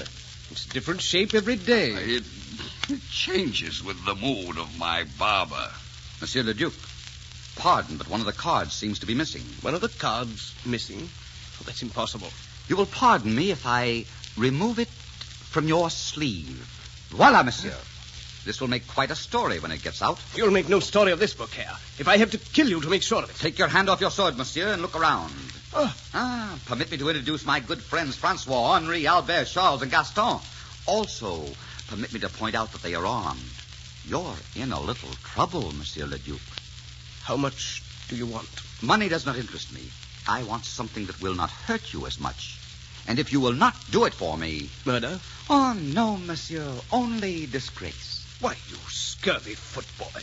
You greasy barber. You stable boy. Born in a stable. Is it not an honor to be born where the Duke of Winterset must have been bred? Do you think a soul in Bath would take your word that I attempted to cheat you? They would take the word of my master, Molyneux. You'd pass that word about, Molyneux? Yes. What do you want of me? I want to be presented to society as the Duke of Chateaubriand. And I also want to meet the lovely Lady Mary Carlisle.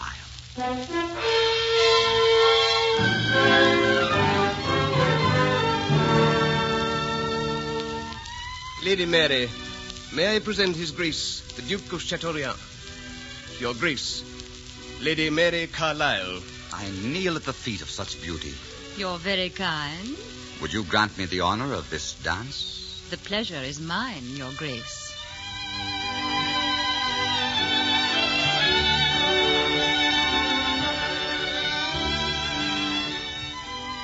I've dreamed of this moment for so long a time, and now that it's here and you're in my arms, I don't even know what to say. And there's so much that I should say. What do you want to say? Oh, my dear. If I were to tell you, you'd slap my face and run away. I know very little about the French, although I've heard of their gallantries. And now I see why. If I told you that I loved you, what would you say? I'd say you couldn't possibly know. We English are practical people, Your Grace. Surely not about love. Who can be practical about love? If a lady were not practical about you, Monsieur le Duc, she might very easily get her heart broken. Oh, don't be practical about me. I'll not break your heart, but I'll try very hard to take it away from you. I'm not sure you can. You see, I'm waiting for someone very special. What kind of a someone? Oh, someone who is straightforward, who never says anything he does not mean. someone who can be trusted. And, of course, he must be very handsome. And he must love me very much. I think I know just the man for you. Is his name Monsieur le Duc de Chateaubriand? No, not his real name. And what might his real name be, Monsieur le Duc? His real name might be... Prince Charming? You must tell me about him sometime. Sometime I will.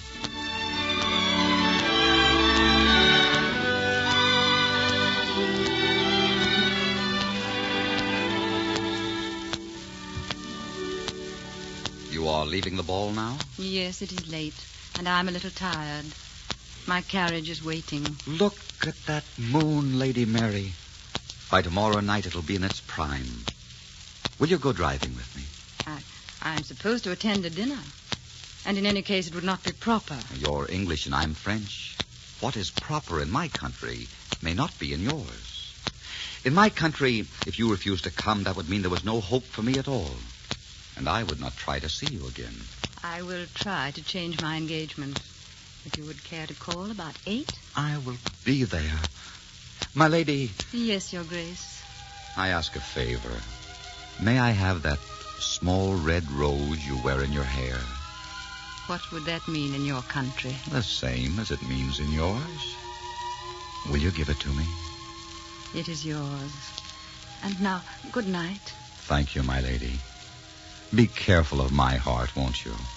You see, you're taking it home with you tonight.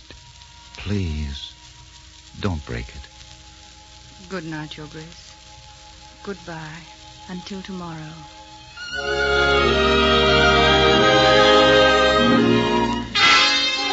I see you have a rose, Monsieur Barber. Yes, I have a rose. The rose will be dead before morning, and so may be the barber. Are you threatening me? I have intended for some time to make Lady Mary Carlisle my wife. I don't intend to change my plans. I have the same intention, and I don't have any idea of changing my plans. Do you think you can marry her and keep her from finding out that you're a barber? No. Do you think her ladyship would marry a barber? I think she would if she loved him.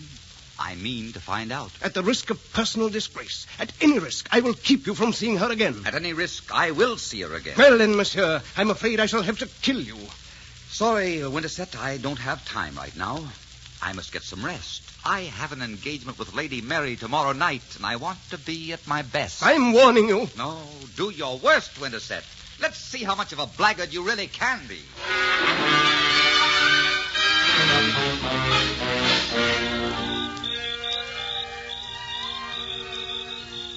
Step carefully getting into the carriage, milady. Here, permit me to help you. Thank you, Your Grace. Now then,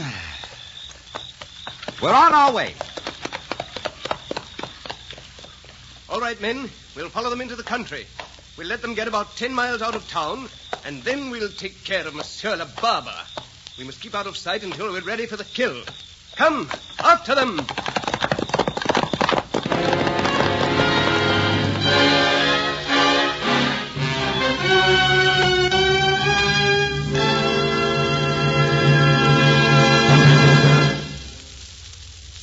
You know, folks, how your head sometimes stuffs up at night and makes breathing so difficult it's mighty hard to get to sleep. Now, the next time you're bothered with this transient congestion at bedtime, just put a few drops of Vicks Vatronol in each nostril. Then feel this specialized medication start to open up the clogged nasal passages and make breathing easier. What grand relief it brings. Vatronol is so effective because it's expressly designed not only to help relieve local congestion, but reduce irritating dryness, too. In this way, it invites restful sleep. Try Vatronol tonight if you're troubled with nasal stuffiness, and notice how fast breathing becomes easier. Remember, too, that Vatronol is equally effective to relieve distress of head colds. So if you're sniffling and sneezing, just use a few drops of Vatronol. Follow directions in the folder. Vicks Vatronol Nose Drops. And now, the second act of Monsieur Beaucaire, starring Victor Jory.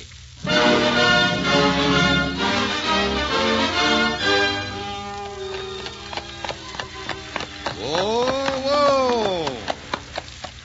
We'll stop for a moment. And look at the ocean in the moonlight, no? Very well. But you aren't looking at the moon or the ocean. You are more beautiful. compliments roll so smoothly from your tongue, Monsieur le Duc. One could wish you did not say them quite so glibly. Compliments are the result of honest emotion. What I feel I can express strongly and quickly because I have no doubt about my feelings. I'm not a schoolboy stammering over his first love. I'm a man looking at my last love. How clear it is tonight. Yes. On nights like this, I used to go out alone and sit by the sea and dream about a girl like you. Makes me a little homesick tonight for France. Oh, Lady Mary, you will love my country. And they'll love you in my country. If we were there tonight, we'd find a carnival and ride in a carousel and drink champagne and laugh. And later I would take you on the top of the highest hill I could find, and I would say, that is my kingdom down there, and now it's yours, if you will but put your hand in mine. Mary, look at me. Why do you turn away? Because suddenly I want to believe you. Suddenly my heart wants to believe you. And my mind says no. My mind says, be cautious. He is a stranger. Don't let yourself be misled. Will you marry me? I don't know. Do you love me? I think perhaps I do. I'm not sure. How can I be sure? I've known you so short a time. You can be sure. You can be sure if your heart grows warm when you look at me. And you can be sure if time goes singing by when we're together and drags by when we're not. And you can be sure you'll love me if there's both peace and fire in your heart when you hear me say, I love you. Then I think it must be so. My dearest. My dearest. There's something I must tell you. There's something I must ask you. If I were not what I seem, if I were not the Duc de Chateaubriand, would it make any difference? It seems almost insulting to ask you, but I must know. You are not the Duc de Chateaubriand? Then who are you? A man who loves you. Listen, I hear horsemen. I wonder who they are. Yes, I think I know who they are. I must get out of the carriage. I trust my own men are near. Who are they? Who are you? What is wrong? My darling, listen to me. If I live tonight, I'll take you to France and you shall be my queen. And if I die, I'll count my life well lost for this 1 hour. What is wrong? Who are you? Kill the barber! Kill the barber! Don't let him escape! Surround him! Kill the barber! Let the first man who wants to fight step forward. Kill him! Very true! Don't give him any quarter! If I must fight 5 men, then I'll fight 5. Come, milady. Let me take you away from here. Winterset, what does this mean? Why don't you defend him? Defend him? Defend that dog of a Beaucaire? A common barber? Those are my men that are killing him. I led them here. You led them here? Why? What is this all about? Step aside, they'll trample you down. See how he fights. He's magnificent. Have you ever seen such swordsmanship? Winterset, why are you not fighting? I don't fight with barbers, monsieur. Take that, my pretty. And that. There's more blood shed with the 5 of you than I have shed. And you, my ugly friend. I don't care for your face. 2 of them down. Odds blood the man can fight. Get him, men. Get him. I want him strung up. I'll disarm him. Good. Bring him here. Where are the Duke's men? Dear God in heaven, where are his men? He is no Duke. He's a barber. A common barber. A barber? Oh, no. That he is, my lady. Barber to Monsieur Molyneux. Oh, no, I cannot believe it. Francois, here. À moi. Francois.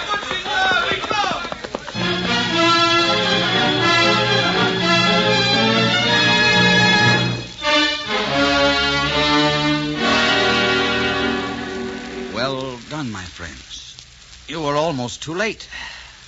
Monsieur le Duc, you had better tend to your accomplices. Some of them seem to be in pain. I'm sorry not to be able to oblige you by dying, but I have different plans. Is it true that you are a barber and nothing more? Would that make a difference to you? You surely could not expect me to marry a barber. I thought you would marry whomever you loved. I thought you were different from all the other ladies in the world. I see now. I was mistaken. Forgive me for the assumption. Francois, I need help, Francois. Oh, Seigneur, your coat is red with blood. Winterset, will you take me home? With pleasure, milady. We'll meet again, Barber, unless you get out of town immediately. I'm not through with you yet. Drive on, Winterset. This has all made me a little faint. Farewell, my lady. Francois, sometimes a red rose comes very high. But the rose she gave me seemed more beautiful than it has turned out to be. Help me home, Francois.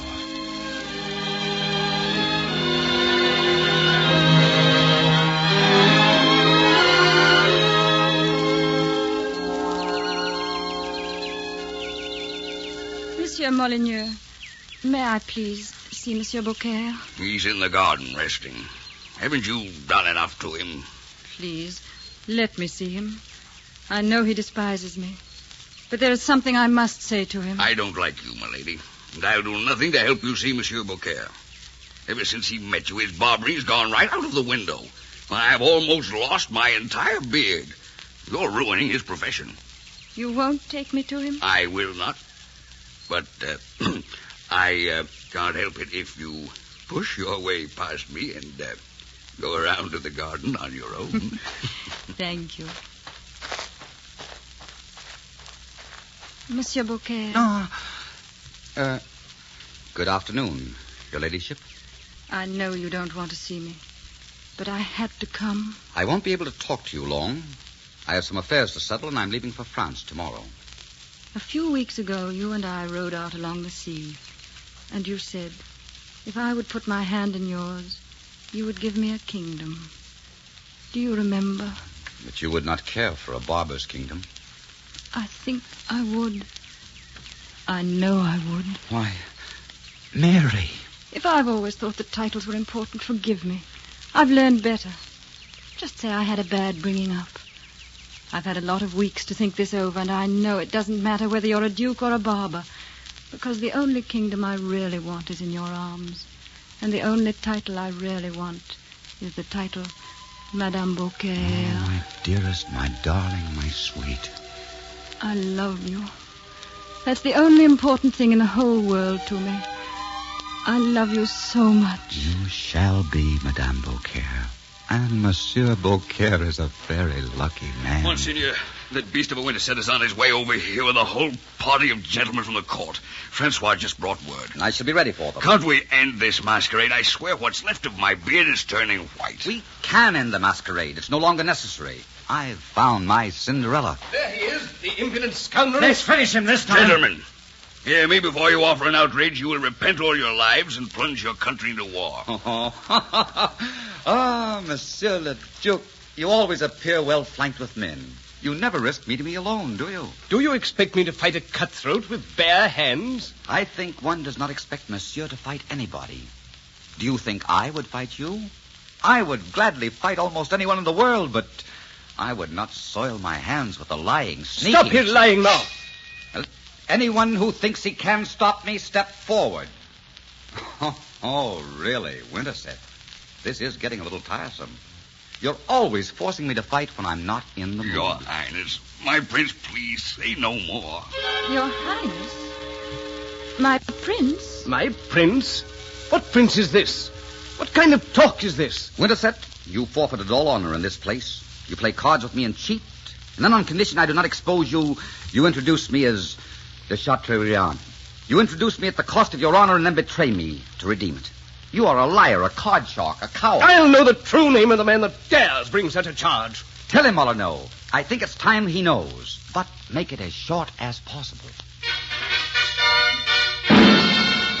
Permit me to have the honor of presenting to you His Royal Highness, Prince Louis-Philippe de Valois, le Duc d'Orléans, le Duc de Chartres, Duc de Nemours, Duc de Montpensier, Count de Beaujolais, first Prince of the Blood Royal, First Peer of France, Lieutenant General of Infantry, Governor of Dauphine, Knight of the Golden Fleece, Grand Master of the Order of Notre Dame, of Mount Carmel, and of St. Lazarus in Jerusalem, and son of His Most Christian Majesty, the King of France.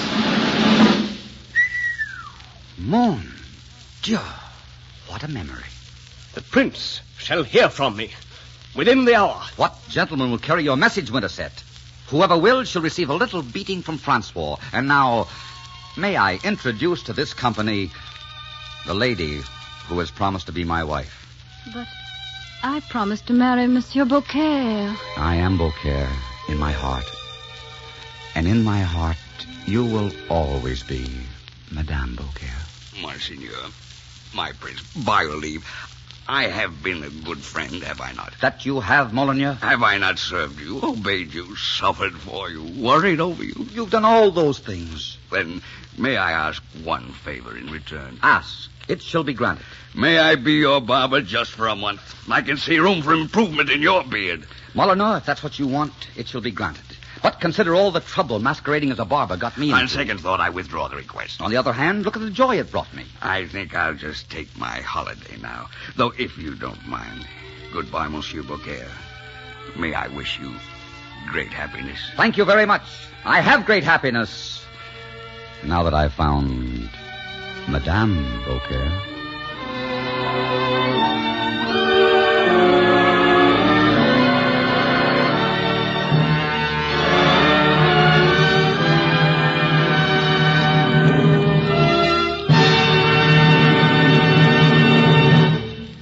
Ladies, it's a fact that today many, many women are throwing away their youthful charm, fading before their time, simply because they fail to live sensibly and get enough of certain indispensable vitamins and iron.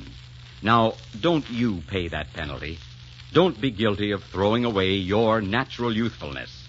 Just live sensibly and take Vitamins Plus once each day. You see, Vitamins Plus gives you full protective amounts of all the certain indispensable vitamins and iron that you must have to feel and look as young, as vital, and alive as you should. So make it your health charm routine.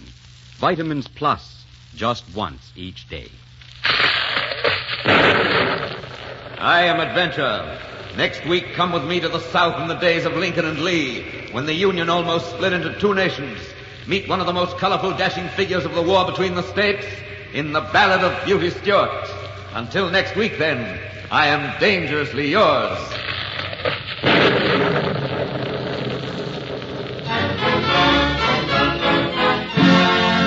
Our script was written by Jean Holloway from the story Monsieur Beaucaire by Booth Tarkington. Dangerously Yours was directed by Richard Sanville. Lady Mary was played by Joan Wetmore. Molyneux by Jackson Beck. Music for the series is under the direction of Mark Warnow. Be sure and listen in again next week when Vicks presents Dangerously Yours, starring Victor Jory.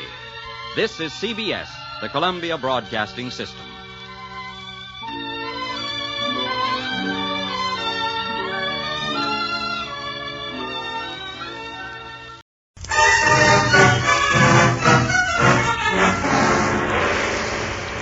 Vicks presents Dangerously Yours, a half hour of romance and adventure starring Victor Jory in Bothwell of Scotland.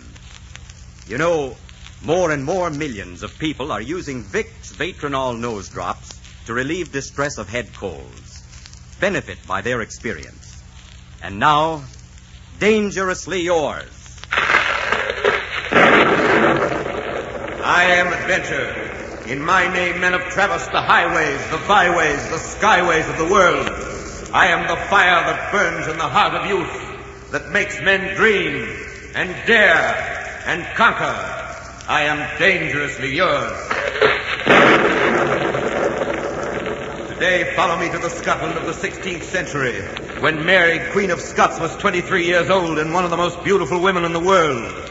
And a man came storming into her court and into her heart.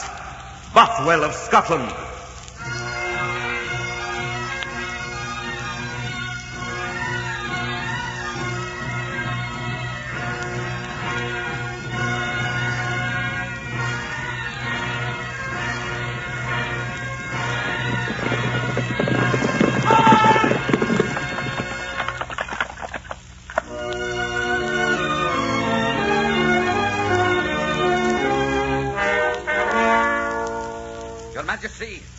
James Hepburn, 4th Earl of Bothwell, exiled by your father, but your humble servant if you will have me. You are my father's enemy, my lord. I will not be yours. I bring to your banners my army, I bring to you a name of honor through many generations and a loyalty you need ne'er question. I have need of a loyalty such as that. But you have been considered an enemy in this court. This court would consider any honest man an enemy. I resent that statement, sir. It is ne'er wise to resent a statement, Your Majesty, before you hae examined it. I tell you, this court is like a rotten apple eaten from within. Your nobles are a treacherous, lying thieves, and everyone in the world knows it but you. My nobles thieves? Get out of this court before I throw you in irons.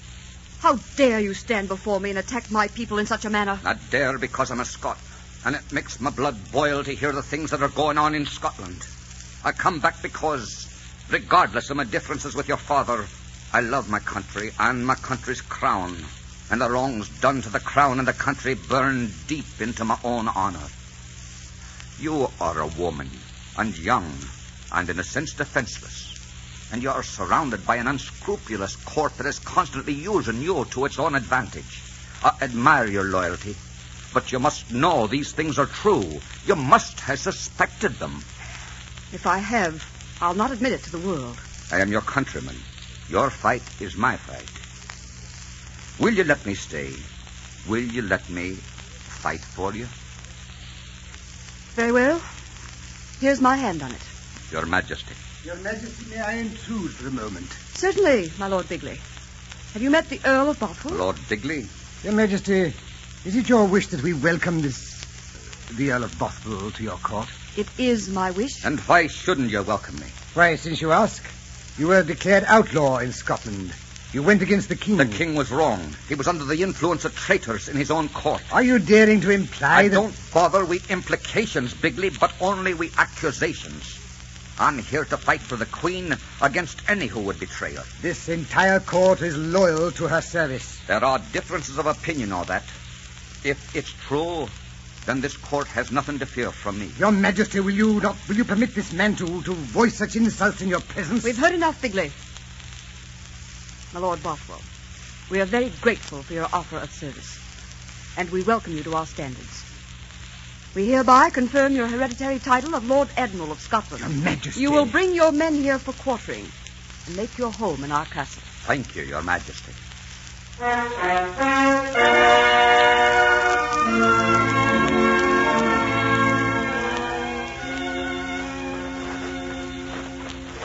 Your Majesty, good evening. Good evening, Your Grace. May I join you in your walk, or would you prefer to be alone? You may join me. What does a queen think about when she's walking in her gardens in the moonlight? What should a queen think about? Oh, I suppose great things such as... how much good she will bring to Scotland in her lifetime. What does the Queen of Scotland think about? The Queen of Scotland thinks of her people walking hand in hand in the spring starlight. The Queen of Scotland wonders what it would be like to have a village beau and be kissed in the shadow of a yew tree. I'm afraid I'm under the spell of the moon tonight. You should not have asked. And I should not have answered. Why shouldn't you think those things? You're young and beautiful. Tell me, where is His Highness, your husband? Darnley? I have no idea. He has little love for me or I for him. He and Lord Bigley rode away just after dinner. Beware of Bigley. I don't trust him. I will. You're staring at me, my lord. I know. It's as though I was suddenly seeing you for the first time, and the wonder of seeing you puts many things upon my tongue, and yet keeps me from saying them. Oh, Mary. How dare you kiss me, sir? How dare you? Throw me in iron, send me back to exile, do with me what you will, but I love you. How dare you? Shall I leave you, my queen, now that I've incurred your anger? Shall I mount my horse and ride out of Scotland? I'm used to banishment. You have only to say the word. Yes, go. Go and never let me see you again. You're very wise, my queen. For if I stayed, I'd kiss you again. Having forgotten once you were a queen, I might forget it again. Ah, you're lovely in the moonlight, Mary. Mary, Queen of Scots. Your lips are soft and ripe for kissing. Your eyes are deep with dreams. And I, who only wanted to kneel at your feet, Now I want to take you into my arms.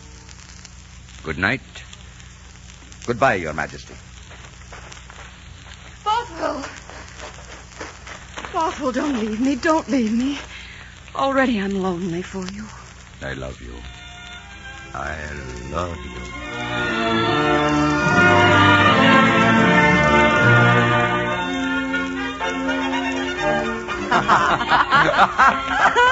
Oh, I can't breathe. I never laughed so much or ran so much.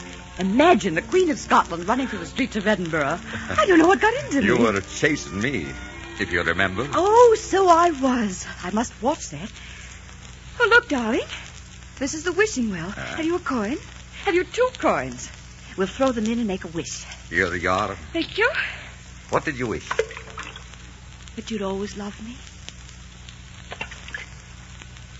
What did you wish? That you'd always want me to love you.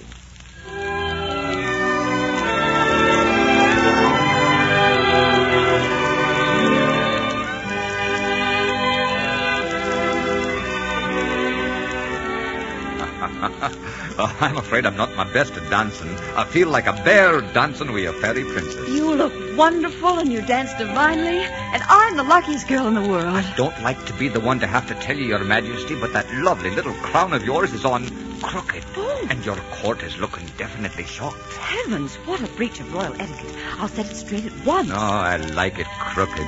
It makes you look like a little girl dressed for a masquerade. Then I'll wear it that way. Always.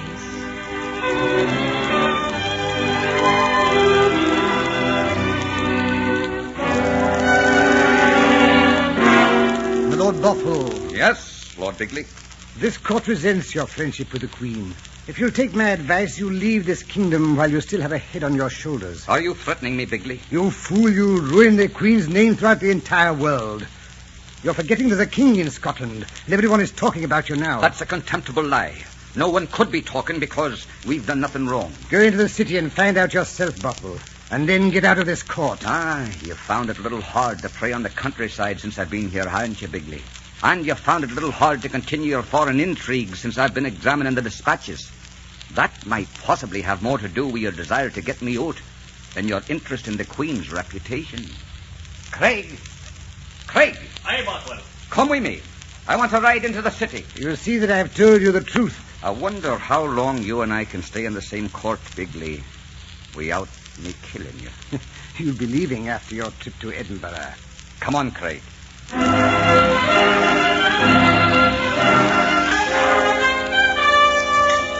What do you think of your queen, sir? My queen, that hussy. Carrying on with Bothwell behind her husband's back. Fight go off! Wait, Bothwell. They'll strike him again. He's drunk. He didn't mean it. He did mean it. A man says things when he's drunk he wouldn't dare say when he's sober. Come, let us go elsewhere.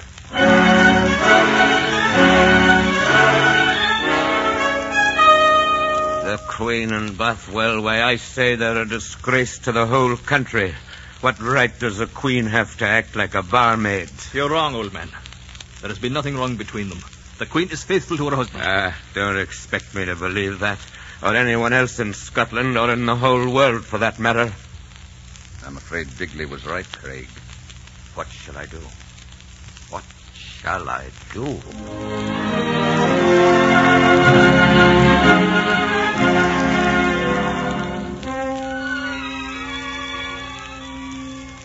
Bothwell. Oh, Bothwell, hold me close. I'm so frightened. I dreamt you rode away and left me. And I woke up crying. Then I saw you walking up and down outside my window, and I had to come out. Oh, hold me close.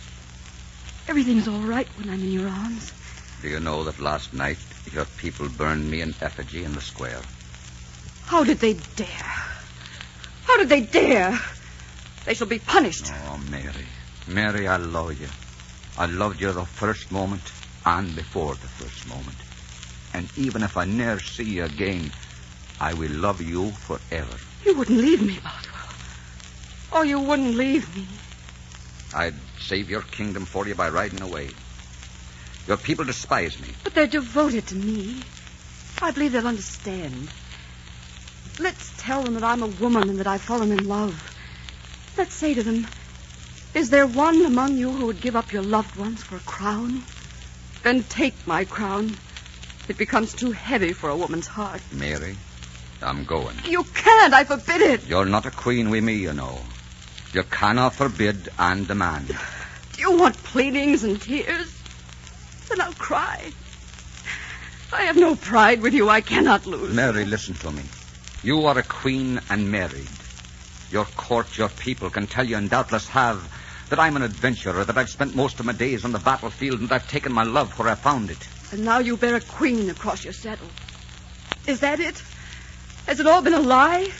Have you been pretending to love me and meaning all the time to ride away one day and leave me dying? If I did not love you, I would stay and reap the harvest, and then I would leave you. Not now. But in God's name, what else is there for me to do? If I stay here, you will lose your crown. Suppose you let me worry about my crown. My heart is my own affair, not Scotland's. Oh, my dear. You're very young in the way of courts.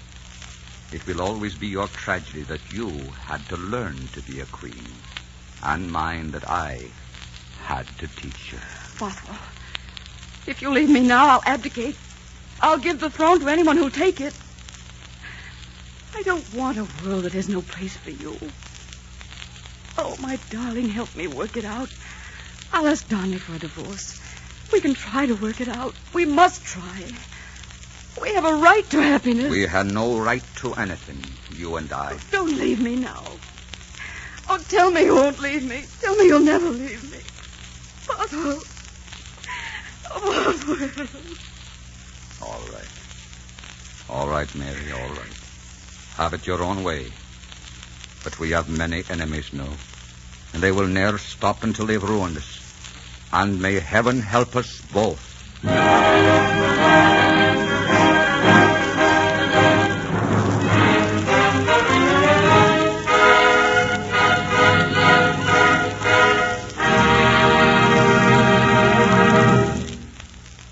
In just a moment, we will bring you the second act of Bothwell of Scotland.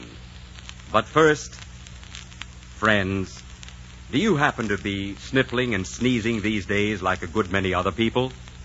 Well, if you are, and your trouble is due to a head cold, here's a friendly tip that may save you a lot of misery. Vicks Vatronol is specialized nasal medication that quickly relieves sniffly, sneezy, stuffy distress. All you do is put a few drops of Vatronol in each nostril, and at once this fine medication goes to work fast, right where trouble is. It quickly spreads through the nose and upper throat to soothe irritation, and it opens up the nasal passages to make breathing easier. You'll like the way Vatronol brings relief. And here's a sensible precaution. Always keep a bottle on hand, ready to use right away when you catch a head cold. Yes, try Vatronol, friends. Just follow the simple directions in the folder. Vicks Vatronol Nose Drops. And now, the second act of Dangerously Yours, starring Victor Jory in Bothwell of Scotland.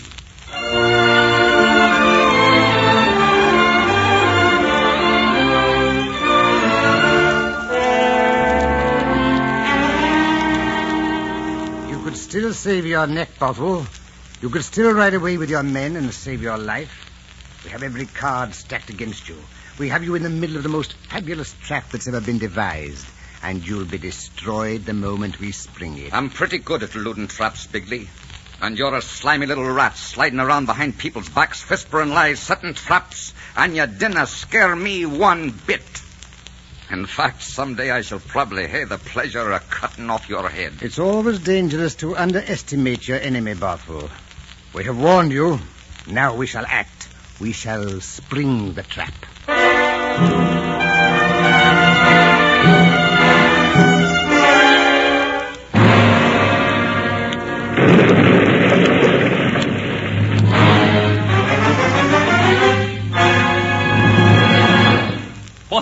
Bothwell, wake up! Wake up! Yes, Craig? Come on. What is it? Is something wrong? Didn't you hear that explosion? Explosion? What explosion? There's been an accident. Nay, not an accident. There's been a murder.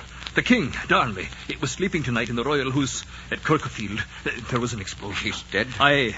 They found his body a short distance from the house. Who found the body? Bigley and some of the court nobles who were riding by. You know what they say, Bothwell? No. They say that you killed him. What? But that's stupid. I ain't been out of my room all evening. I've been sleeping.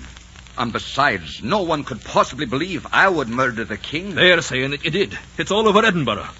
Soon they may be saying it all over the world. Oh, I see. So this was their trap. I must see the Queen at once.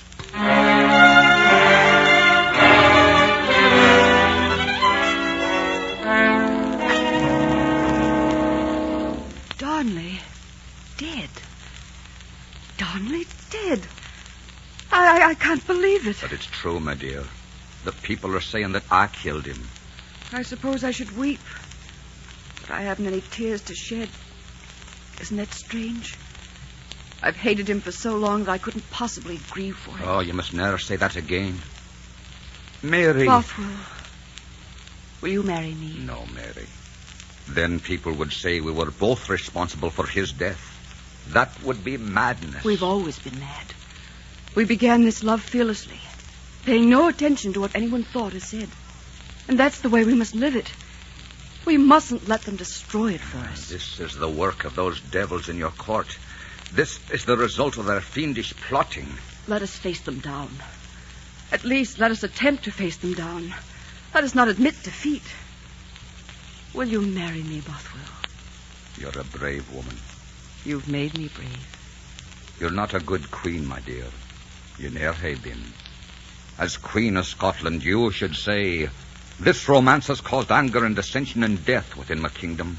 And dear as it is to me, it must be stricken from the land and from my heart. As Queen of Scotland, you should say, this country must come above all things with me. And I who rule it must rule it proudly and with dignity at whatever cost necessary to personal happiness. And then I would ride away for you. And you would be a great queen. I could do that if it were not for my woman's heart. I could do that if my thoughts were not molded by a woman's mind. I could do that if you'd not taken me in your arms and awakened me. And if you leave me, it will destroy me completely. Will you marry me, Bothwell? Oh, do you want to marry me? Knowing by that act you may bring about your death and lose your throne? Do you want to marry me and listen to the entire world say that I murdered your husband to get your kingdom and that you were an accomplice? Mary would be scorned and hated and despised and very probably killed. Ours has been a great love. A love such as comes to few people. And it's been my one great joy. Let us have what hours we can, and let us not count them or fear what may follow. Let us live them as they come, until they end. You're not a good queen, Mary, but you're a rather magnificent woman. It's too bad you weren't the village belle and I your village beau. Don't think of what could have been or should have been, but only what is. All right, Mary. We'll take the hours as they come, and we'll live them until they end.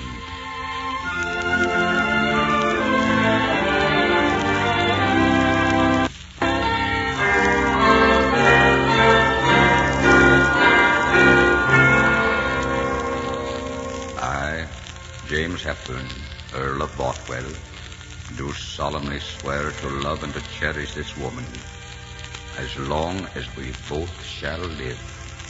I, Mary Stuart, do solemnly swear to love and to cherish this man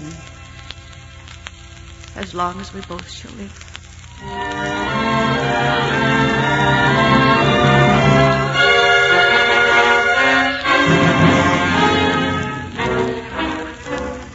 I tell you, unless we kill Bothwell, it's death for all Scotland. He's bewitched the Queen. Call your men together, we'll march on the palace. I have 500 men waiting in the glen. We'll march on the palace and take Bothwell. If the Queen objects, we'll put her where she won't object. We'll make an armed camp of all Scotland if necessary. Are we we going to let the king's murder go unavenged? Come on, we'll mob the palace. Down with Bothwell! Down with the queen! Kill Bothwell! Kill the queen!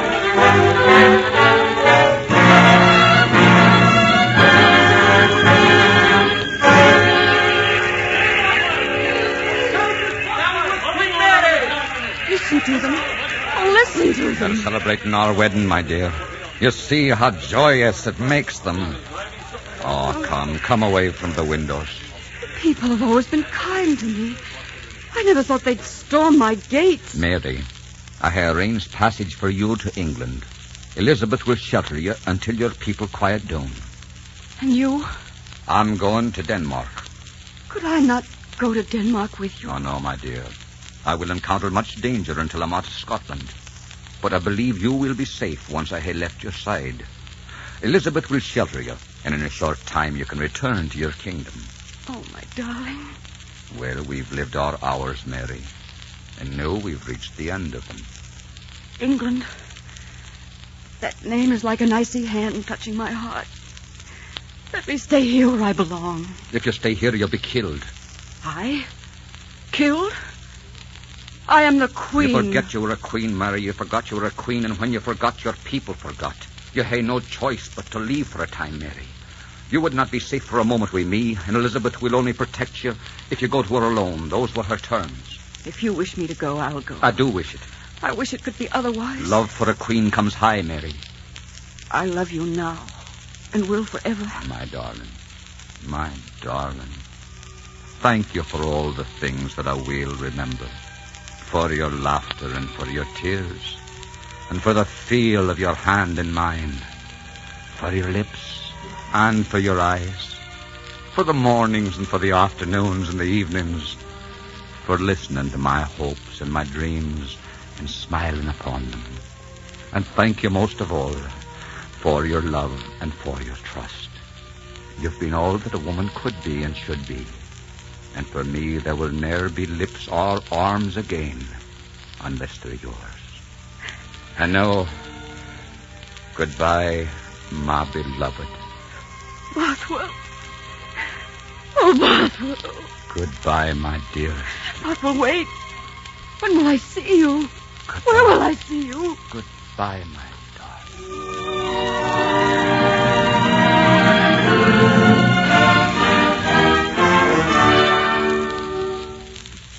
The carriage is at the gate.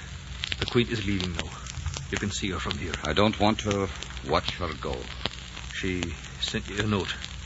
I have it here. Thank you. My dearest, somehow I think that I will die in England. I will die far from the moors and the heather that I have always loved. And I will be dying for my throne.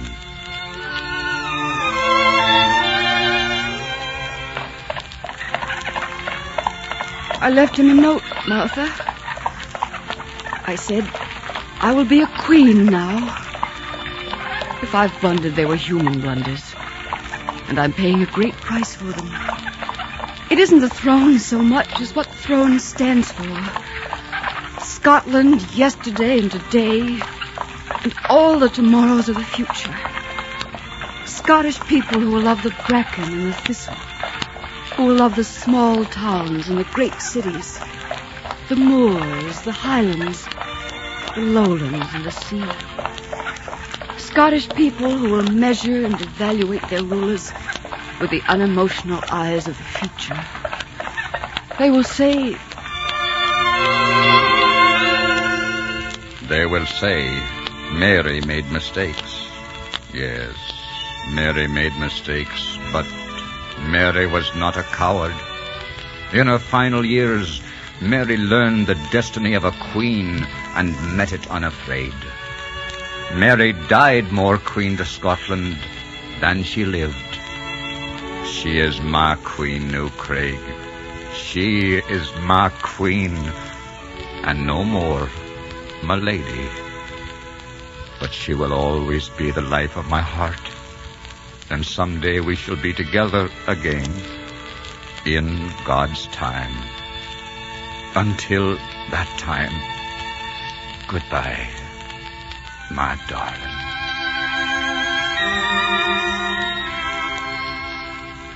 Goodbye, my darling.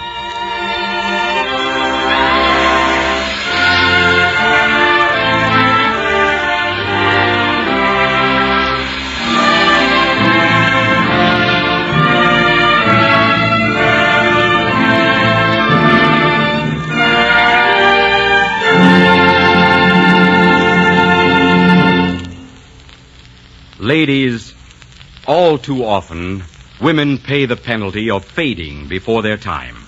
They're guilty of throwing away their natural youthfulness simply because they fail to live sensibly and get enough of certain indispensable vitamins and iron. Now, don't let that happen to you. Don't you so heedlessly surrender your youthful charm. Just live sensibly and take Vitamins Plus once each day. You see, Vitamins Plus gives you full protective amounts of all the certain indispensable vitamins and iron that you must have to look and feel as young as you should. Be sure to make it your health charm routine. Vitamins Plus, just once each day. I am Adventure. Next week, listen to one of the most famous romances of all time. A story of burning desert sands and midnight rendezvous. The story of a girl who went into the desert in search of excitement and met that glamorous, exciting lover, the Sheik.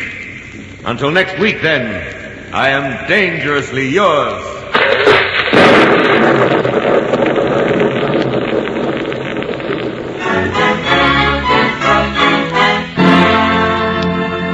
Our script was written by Jean Holloway and directed by Richard Sandville.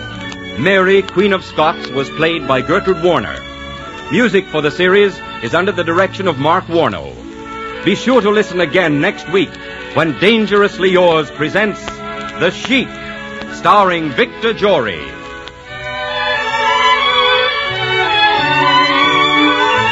This is CBS, the Columbia Broadcasting System.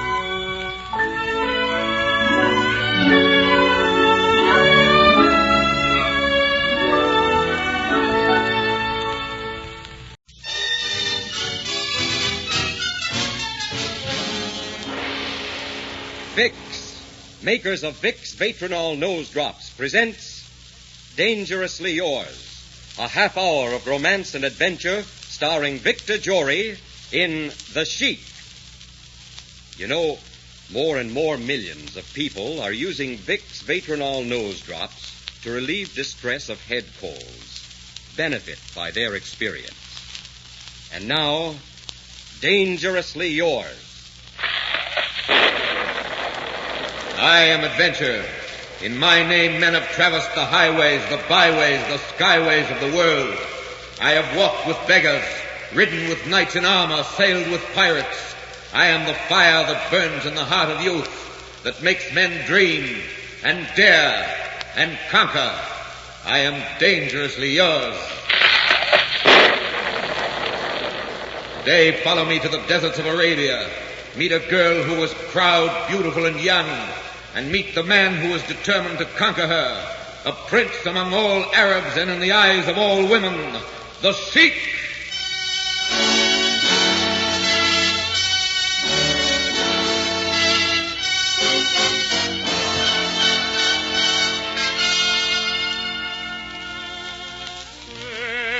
Hands I loved beside the Shalimar.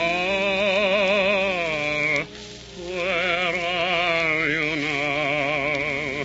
Where are you now?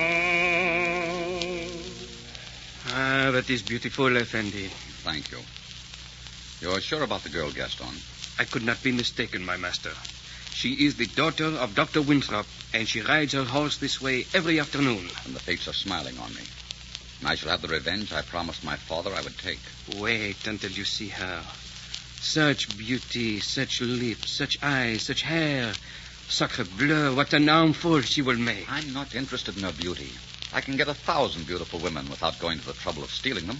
Ah, but not like her. I'm only interested in making her suffer, the way her father made me suffer. Master, look. I think I see her. Yes, that is she. I recognize her horse. Good. I shall ride out to meet her.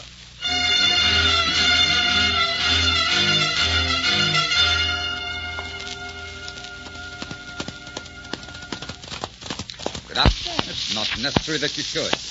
Come, I think you will ride easy on my horse and my arm. Stop! Let me go. Hold still, you little fool. Go, let me It's go. useless to struggle. Let me go. You hear me? Let me go. There's not a chance, Miss Winthrop. I've waited too long for this moment.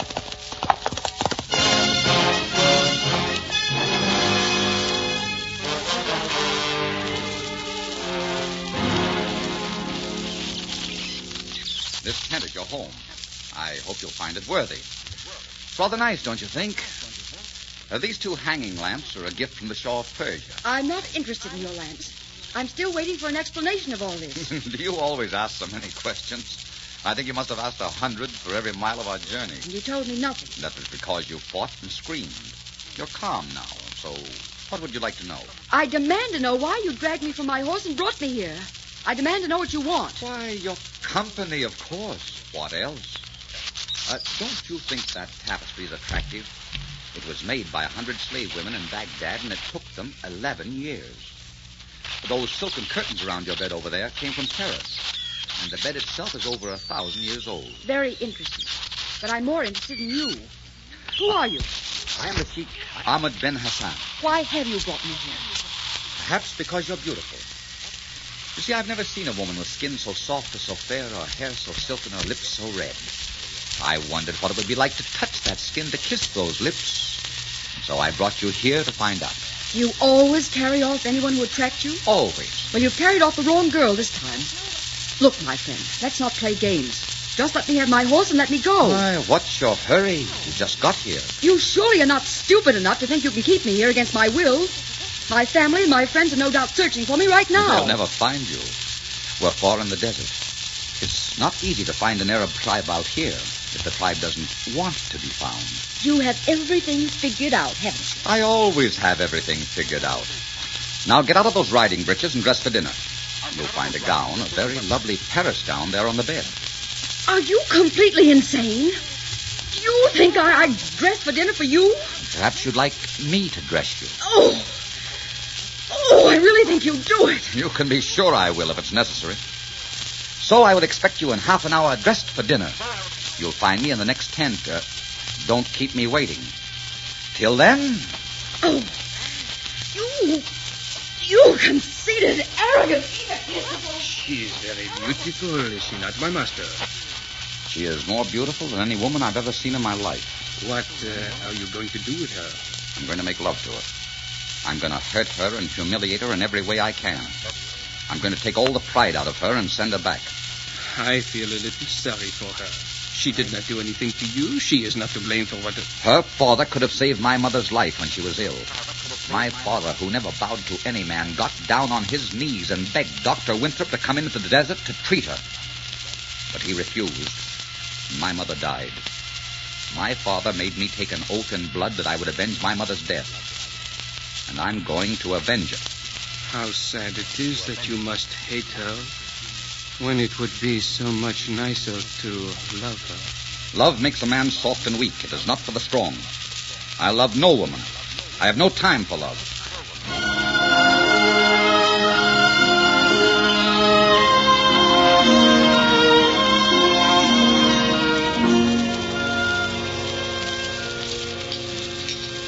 You haven't eaten much dinner.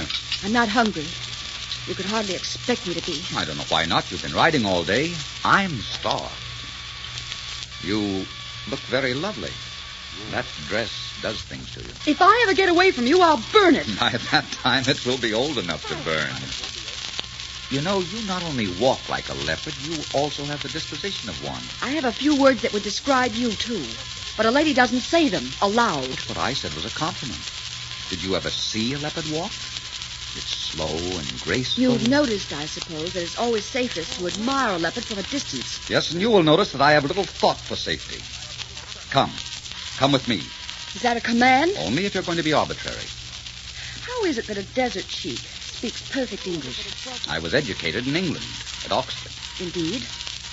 One would think you might have learned some manners there. There are certain things about Arabs that even England can't change. Come with me. Oh, well, I suppose I had no other choice. No, you have not. Come. It's a beautiful night, isn't it? It might be, in better company.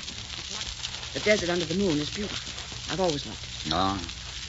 But, my dear, you cannot love the desert unless you've loved an Arab. Look at this sand. Hold it against your cheek. See, it is still warm. We have a saying among our people, I will love you until the sands grow cold. Where's that music coming from? Some of my men are playing. That's one of my favorite songs. Do you know it? Yes. It's the Kashmiri song, a Hindu song. And a sad one. You're very quiet. What are you thinking? I was thinking how much I hated you. You're lying, Diane. You couldn't be thinking that. Not under these stars listening to that music. Your eyes are more tender than your words. And your heart is warm. Don't flatter yourself. How soft your skin is. Get your hand off. And your lips are like crushed roses, as smooth as velvet under mine. Stop! Diane. You make love very clumsily. I've never been kissed by a sheik before.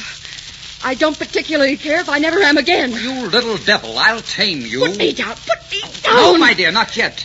You'll know a lot more about the kisses of a sheik before I put you down.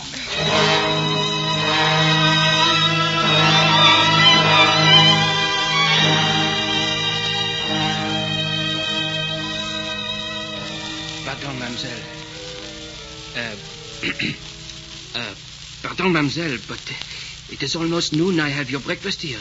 Good morning, mademoiselle. Good morning. Oh, who are you?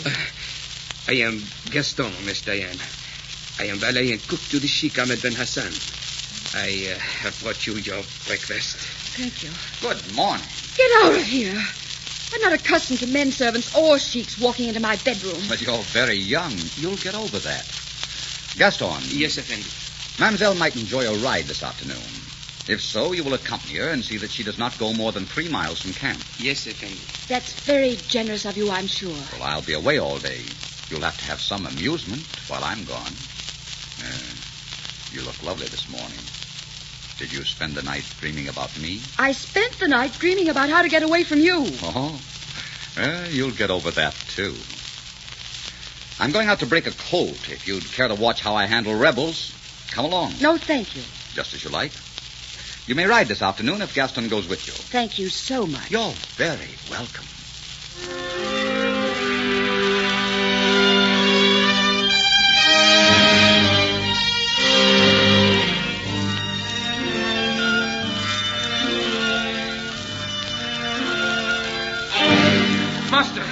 Master, the girl is gone. Diane is gone. What do you mean she's gone? What happened? We were riding. She said she wanted to rest. I dismounted to help her down, and she whipped my horse and rode off by herself. You mean she left you alone in the desert on foot? Oh, that I do not mind, Effendi. But she is alone and helpless and riding straight toward the camp of Ibrahim Omer. And if she falls into his hands, sacre bleu. My kinsman and ancient enemy would be well pleased to see her. The little fool. Run, Gaston. Call the men. Have them saddle the horses at once. Yes, Effendi. What horse is she riding?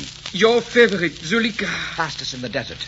Well, she'll have to stop to rest, and with luck, we'll catch up with her. Come on.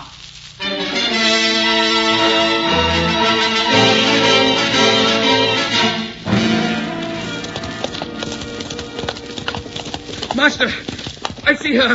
Look, a white horse. It is Zuleika. Yes, that is she. We're in luck. Stay with the men, Gaston. I'll ride ahead and get her. Diane, stop! Diane, stop! You little fool, stop, I tell you! Diane, I cannot catch Zuleika on this horse. If you don't stop, I'll shoot! I will shoot your horse, Diane!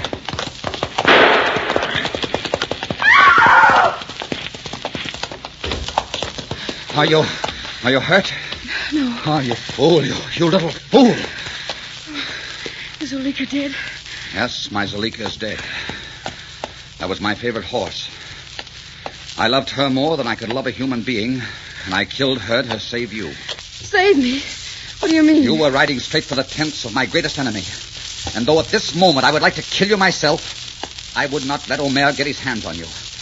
I would not let that happen to the most miserable of women under my protection. She was a beautiful animal. I didn't think you'd kill her. I never make a threat I don't intend to keep. You hate me, don't you? Well, I'm not overly fond of you at the moment. Come on, we'd better start back. What are you going to do to me? I'm going to send you back to civilization where you belong. I think you've seen enough of the desert. And I know the desert has seen enough of you. You've been begging and pleading to get back. Well, you shall have your wish. And that's your cue to say, I hate you. Oh, no. That's my cue to say, I'm sorry.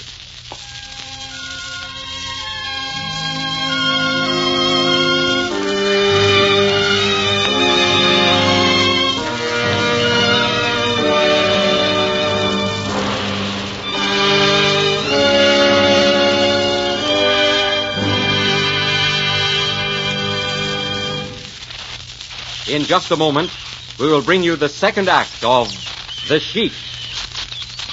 Now, here's a warning to you folks who are suffering from late summer head colds that cause such all-over misery. To relieve the sniffly, sneezy, stuffy distress, just put a few drops of Vetronol in each nostril. It brings such grand comfort so fast and so direct. You can actually feel Vetronol go to work right where trouble is, as it quickly reduces swelling, soothes irritation, and helps relieve nasal congestion to make breathing easier. Vetronol is a specialized medication, friends, made for the express purpose of relieving the distress of head colds. And if your nose is stuffed up at bedtime, a few drops of Vetronol invite restful sleep. Try it, and keep a bottle handy, ready to use promptly when you catch a head cold. Follow directions in the folder. Vicks Vetronol Nose Drops. And now, the second act of Dangerously Yours, starring Victor Jory in The Sheik.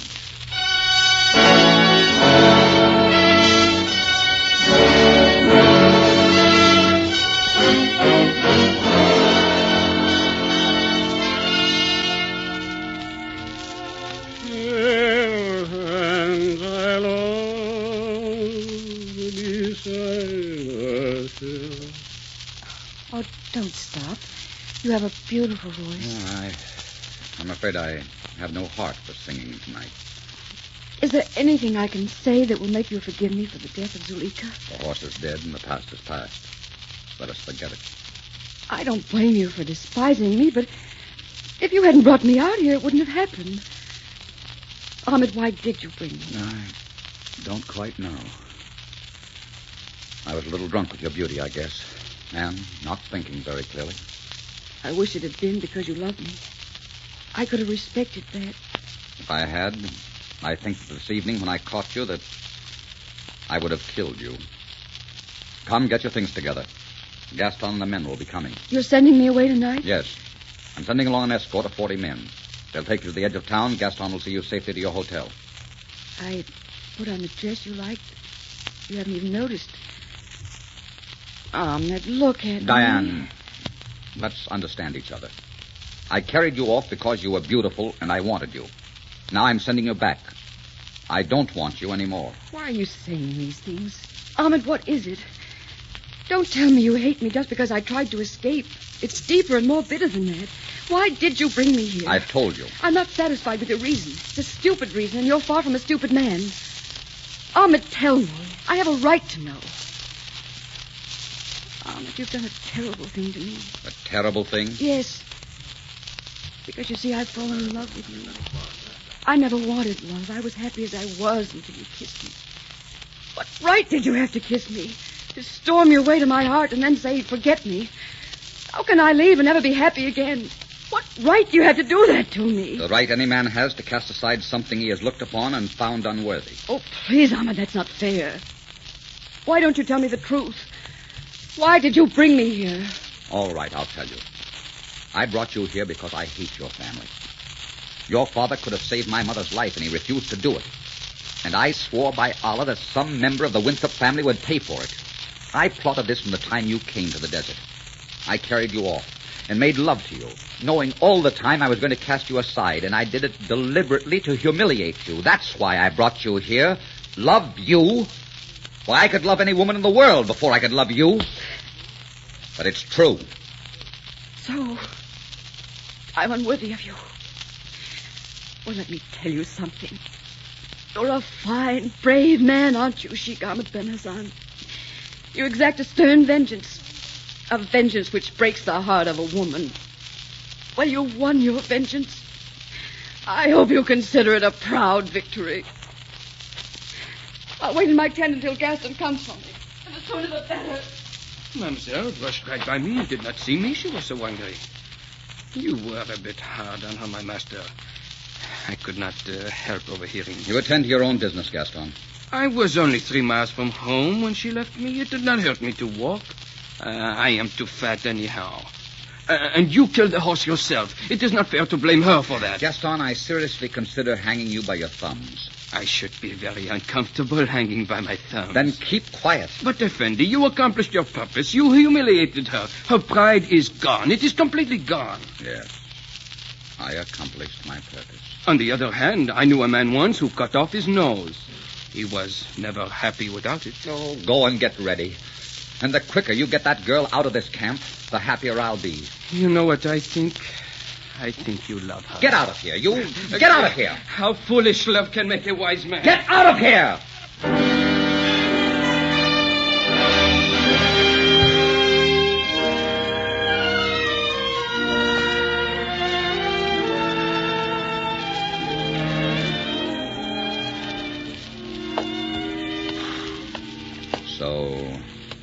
So you're mounted and ready to leave?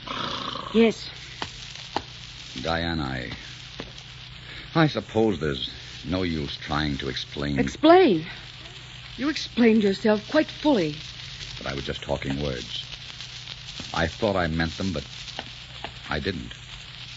Oh, Diane, can't you see that I've fallen in love with you? I wish I could believe that. Oh, I wish I could believe it. I'd get twice the pleasure out of riding away and leaving you. Goodbye. And I hope I never see you again. I don't think you ever will. Goodbye. All right, men. On your way.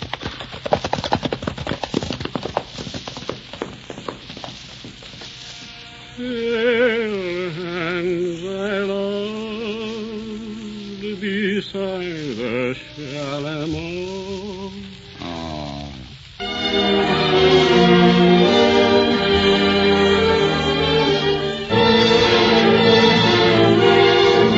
Master!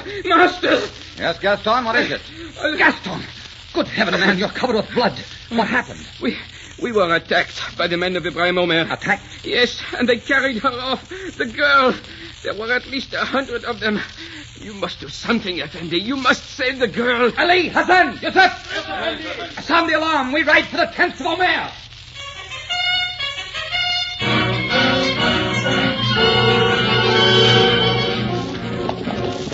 Faster, men. Faster. There's no time to lose. Come on! Faster! Faster!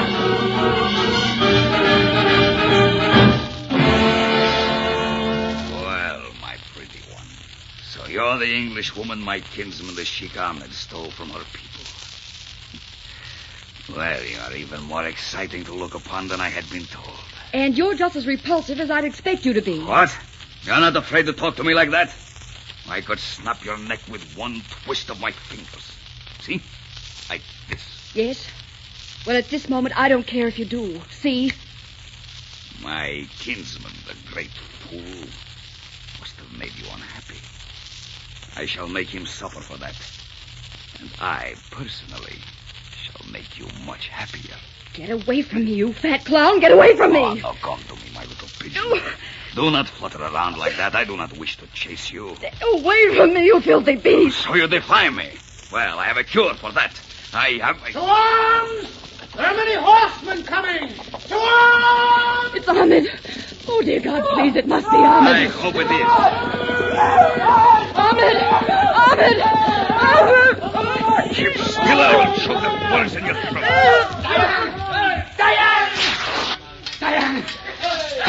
off, you dog! Take your hands off! Ahmed, you're choking him to death. Ahmed! He'll never bother you again. Ahmed, look behind you. Ahmed! Well, Sheik Ahmed bin Hassan, it seems we must settle a score for our master, eh? Come on, men!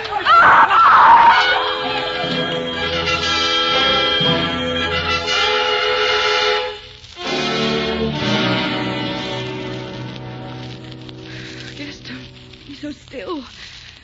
He won't die, will he? Gaston, he won't die. I do not think so, mademoiselle. But he's so white. I'm frightened. He's only stunned, mademoiselle. It was a blow on the head. Water. See, he's all right. Here, my master. Oh, Gaston, I love him so much.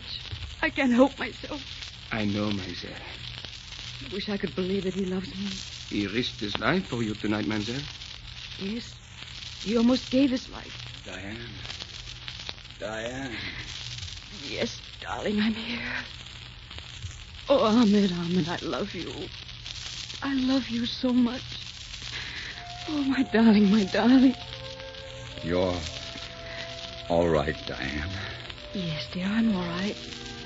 You won't leave me, will you? No. I'll stay as long as you want me to. As long as you need me. I'm sorry, Diane. I'm sorry about everything. You weren't to blame for what your father did. I think there's something you should know about my father. You see, Ahmed, he was the only doctor in this country for a long time. Perhaps your father never told you there was an epidemic of typhus in the town at the time. And if he'd left, it might have meant many deaths. I know because he told me the story before he died. He always regretted losing your father's friendship. Oh, I'm glad to know that, Diane. And I'm not going to ask you to forgive me. I haven't any right to forgiveness. Darling, there's nothing to forgive. I understand. And I love you. I want to marry you and stay with you. Stay with you always. Oh, my dearest. Once, when I was not in love with you, I would have said, stay because I'm lonely. Oh, but now I cannot let you stay. You'd be unhappy here. The life we lead is no life for a woman like you. Ahmed, you're wrong. This is just the life for someone like me. You went to England, but you came back to the desert because you loved it. And so I choose it, too. I came to the desert because something stronger than myself drew me here. And I belong here just as much as you do. Don't send me away. You've shown me great happiness. Don't take it away from me. Oh, you'll have a devil for a husband. You know my temper. I may even beat you. Arabs do beat their wives on occasion. I can take care of myself. You'll get a few scratches if you try it. And you'll love me more than you'll beat me. Oh, yes, that is certainly true. I will love you more than I'll beat you. And, of course, I do insist on one thing. Yeah? You will have only one wife. It is a custom in our country. Only one wife? One? Only one. Not even an extra one? Not one extra. Do you think you can be all to me that 60 wives could be? I'll try. I'm sure you will. Oh, darling, I'm very grateful that you love me and want to stay. Much as I have loved the desert, I don't know that I could go on loving it without you. Listen. Someone else is singing our song. Let someone sing it now. That's a sad song, and I have no longer any need for it, or even time for it. With you in my arms. Oh, darling.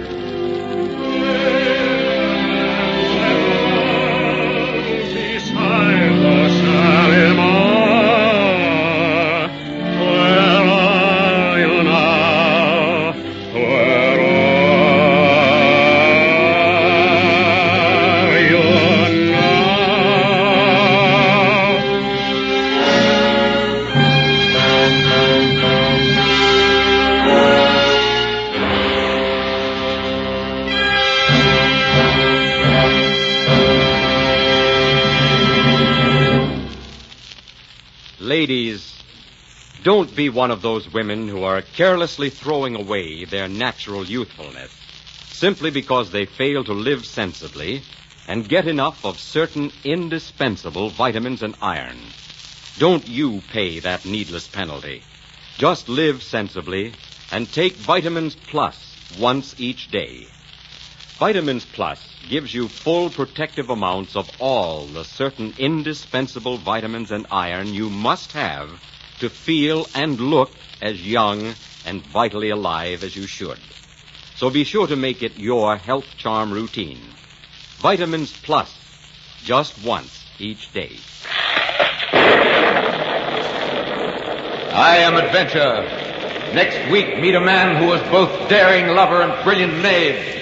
One of the most exciting men of his day. Benvenuto Cellini, the firebrand. Until next week, then, I am dangerously yours.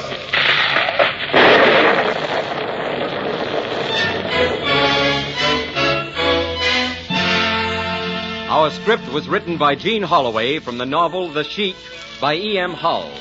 Dangerously Yours was directed by Richard Sanville. Diane was played by Gertrude Warner. Music for the series is under the direction of Mark Warnow. Be sure and listen in again next week when Vicks presents Dangerously Yours, starring Victor Jory in The Firebrand. This is CBS, the Columbia Broadcasting System.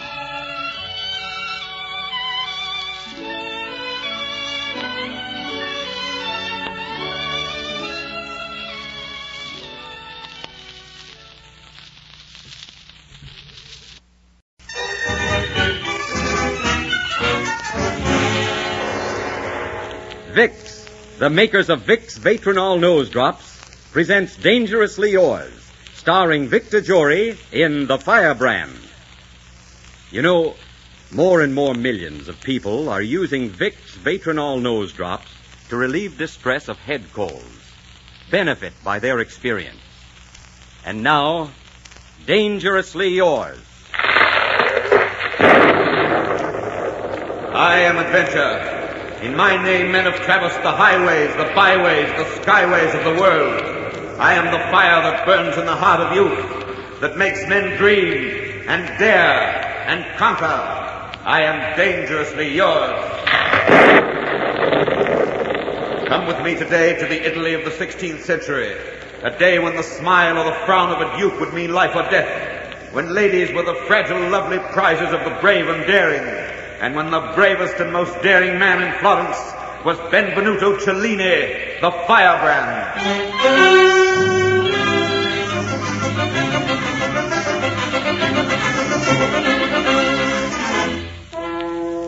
Now, see here, Benvenuto Cellini.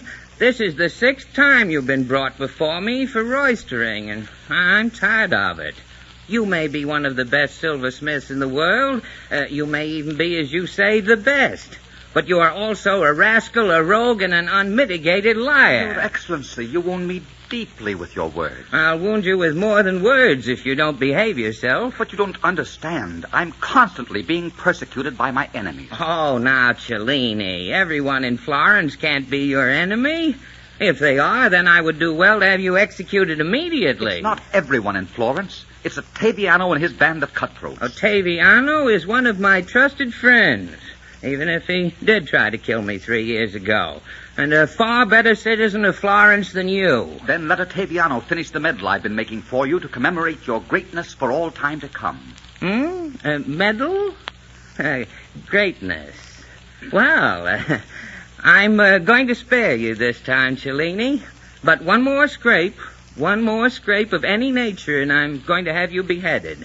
You may go now. I'm seriously displeased with you, and I do not wish to look upon your face any longer.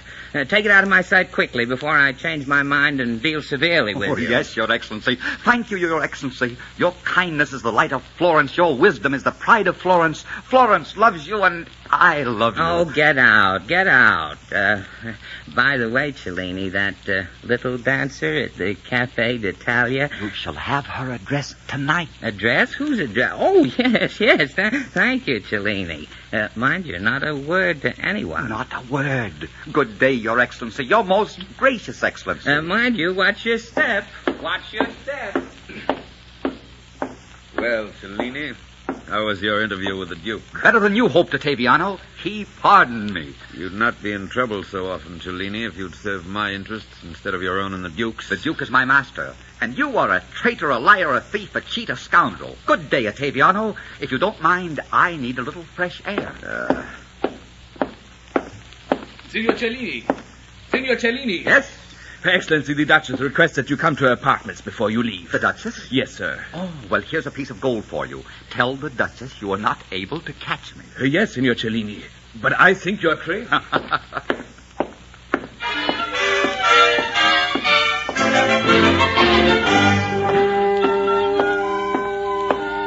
Cellini.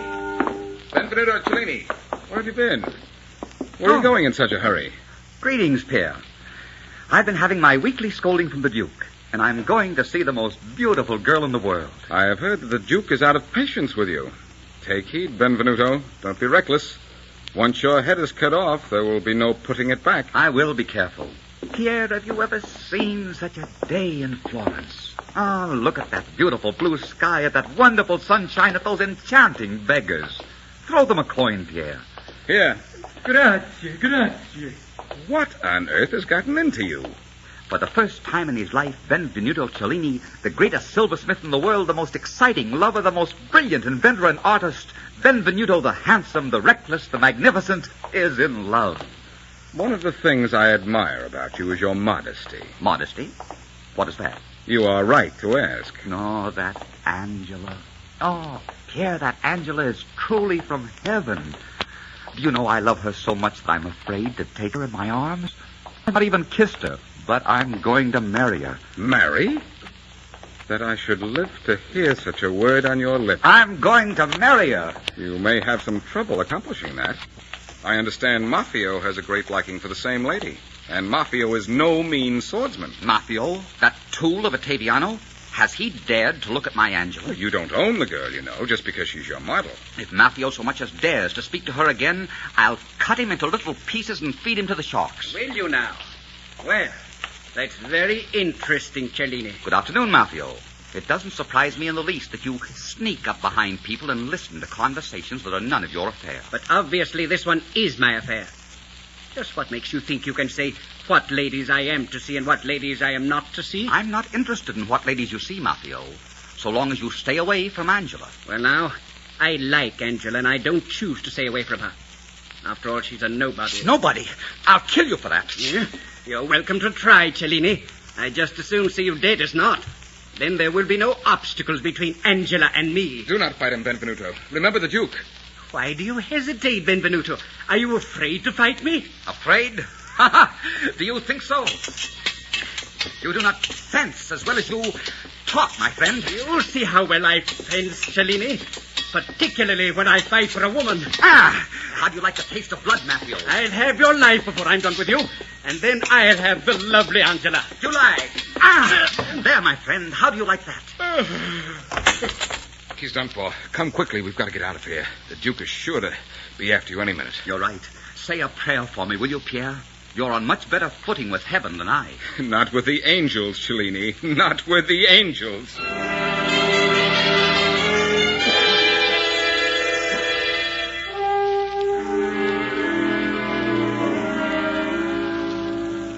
Angela, oh, my Angela, I love you. Don't you think you could love me at all? I think you're a splendid artist, and it's a great honor to be your model. Would you never think of me except with a chisel or a paintbrush in my hand? I'm a man as well as an artist. Oh, Angela, if you will but love me, I will take your hands and fill them with stars, and I will take your heart and fill it with fire. Angela, never in my life have I asked a woman to marry me, but I ask you. I don't know. I don't know, Benvenuto. See, I've been waiting for a very special man. What kind of man? I'm the most romantic man in Florence. Oh, first of all, he must be someone who'll be constant and never look at another woman. Such a man never lived. Angela, do you love me? What is love, Benvenuto? Tell me what love is, and I'll try to tell you if I love you. Why, love is lightning and thunder and music and excitement. Love is a flame in the dark. Love is a challenge that sends the blood surging through you and puts the steadiest heart off beat.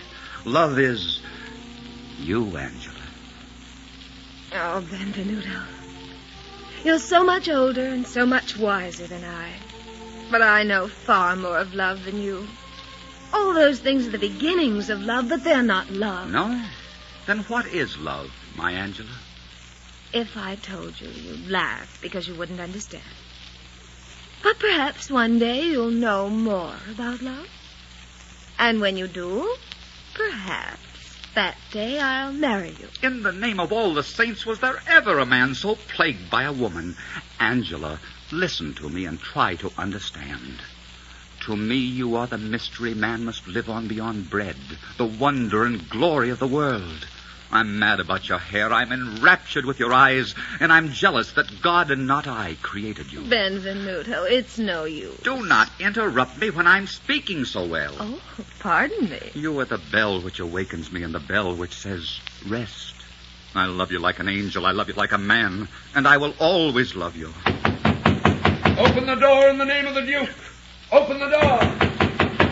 That's Ottaviano's voice, and the Duke is with him. Benvenuto, are you in trouble again? Yes, I killed Maffio this morning. You must try to escape. I'll not run like a coward. Cellini? Come in. Welcome, Your Excellency. My poor house is honored by your presence. Come in, Ottaviano.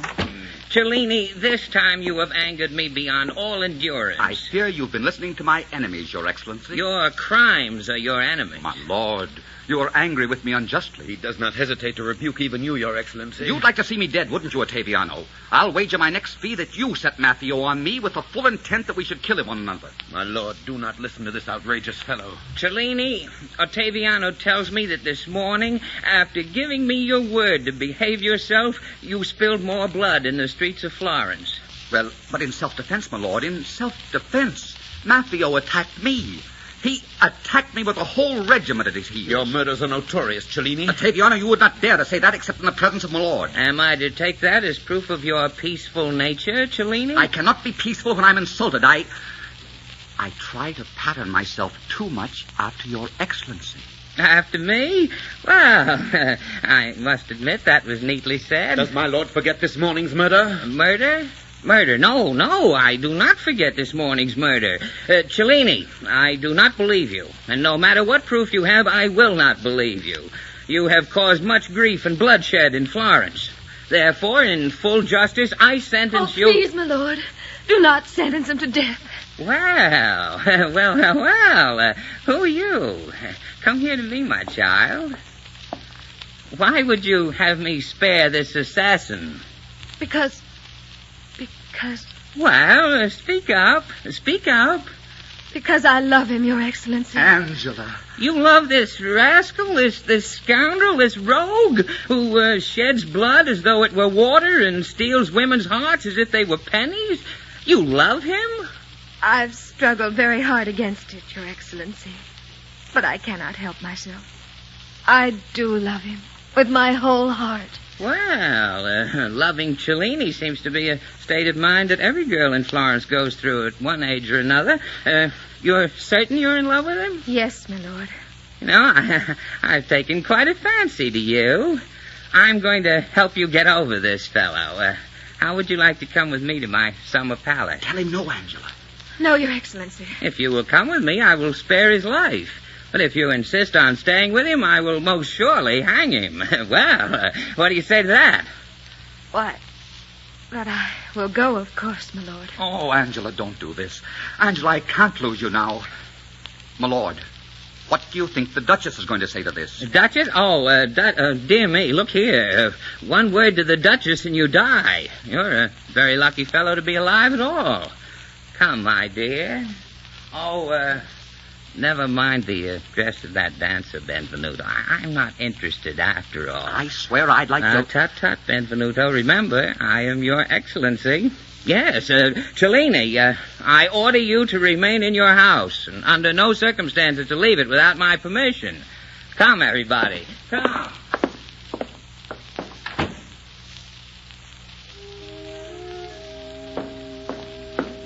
Benvenuto. She's gone, Pierre. She's gone. And the stars have gone out and the moon has gone out. And Florence is a wilderness. You'll get over it. And meanwhile, I have a message for you from the Duchess. The Duchess? Devil take the Duchess. The Duchess, my friend, wants to know if you will come to the Summer Palace for a few weeks. Summer Palace? She says she will tell the Duke that you are there to devise a decoration for the fountain. The Summer Palace? The Summer Palace? Yes. Shall I still tell the Duchess to go to the devil? Tell the Duchess to go to the devil? How could you think of such a thing? You'll never live to be old, my friend. Maybe not, Pierre. Maybe not. But I'll have twice as much fun out of life as those who do. I don't care whether I live to be old or not, so long as I can be young with Angela. Come, I'm going to the Summer Palace tonight, even if I die tomorrow morning.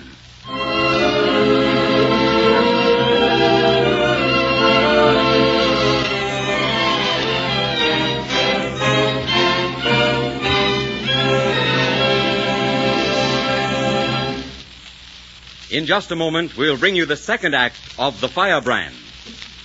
The old saying, "A stitch in time saves nine," is certainly true in connection with head colds at this time of the year. It's wise to act quickly when you feel an early fall head cold coming on, wise to relieve those sniffles and sneezes as quickly as you can, because neglected head colds can cause a great deal of needless suffering. Now, here's a good tip. You may easily and quickly relieve the distress of head colds with Vicks Vatronol. Just put a few drops in each nostril, and Vatronol goes to work right where trouble is. And Vatronol does more than relieve the sneezy irritation and reduce nasal stuffiness.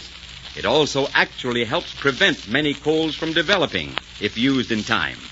That's why thousands of people use double-duty Vatronol. Now, try Vatronol yourself, friends. You'll like the way it works. Just follow the directions in the folder. Vicks Vatronol, the double-duty nose drops.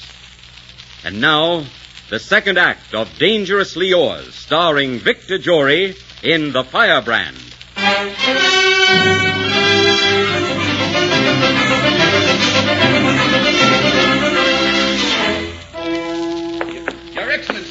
Your Excellency. Oh, go away, Ottaviano. I'm very busy talking to Angela.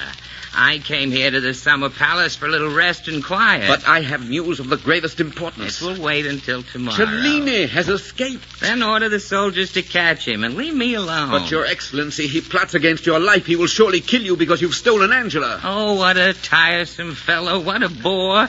Well, this is the last straw. The camel's back is broken.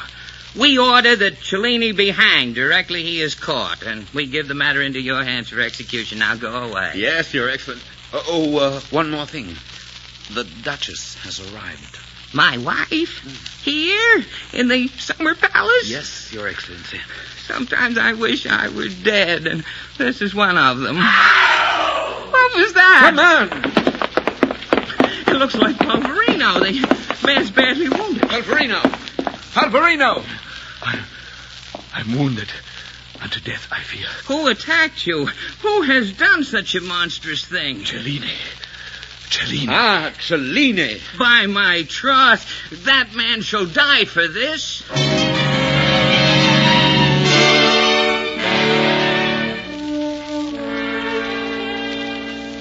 They've probably found Palverino's body by now.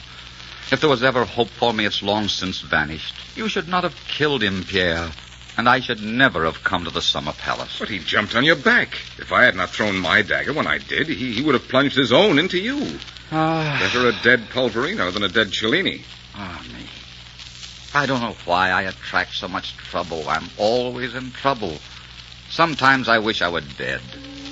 Maybe I should let the Duke catch me. He can only kill me once. Then I won't need to worry anymore. Listen. Isn't that Angela? It is. It is Angela.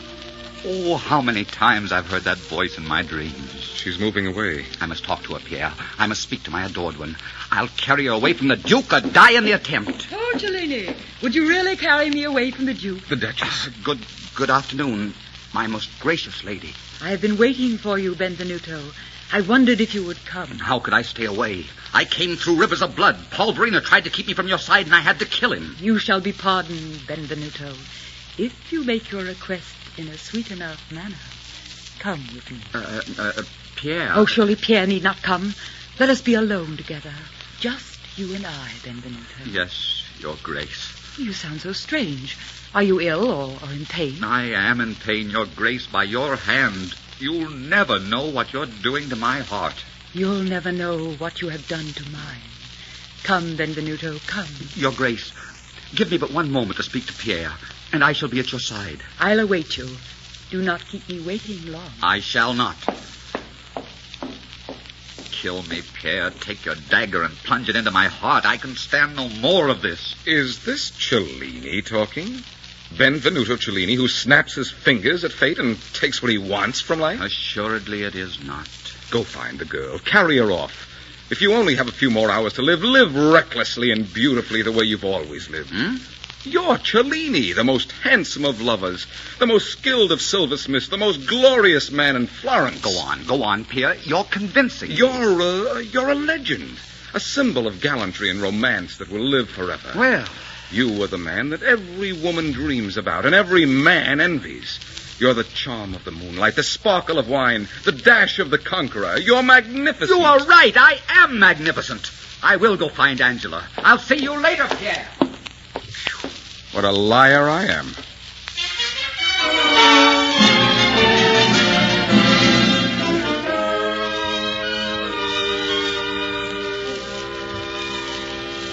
Angela, oh, my Angela. Benvenuto, I wondered if you'd come for me. Where's the Duke? Waiting for me. The Duchess is waiting for me.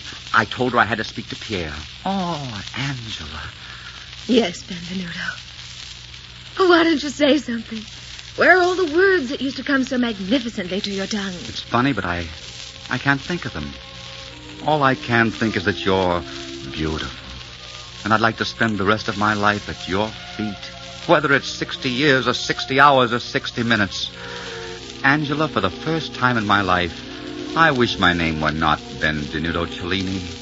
I wish I had a more humble name and a humble house to take you to.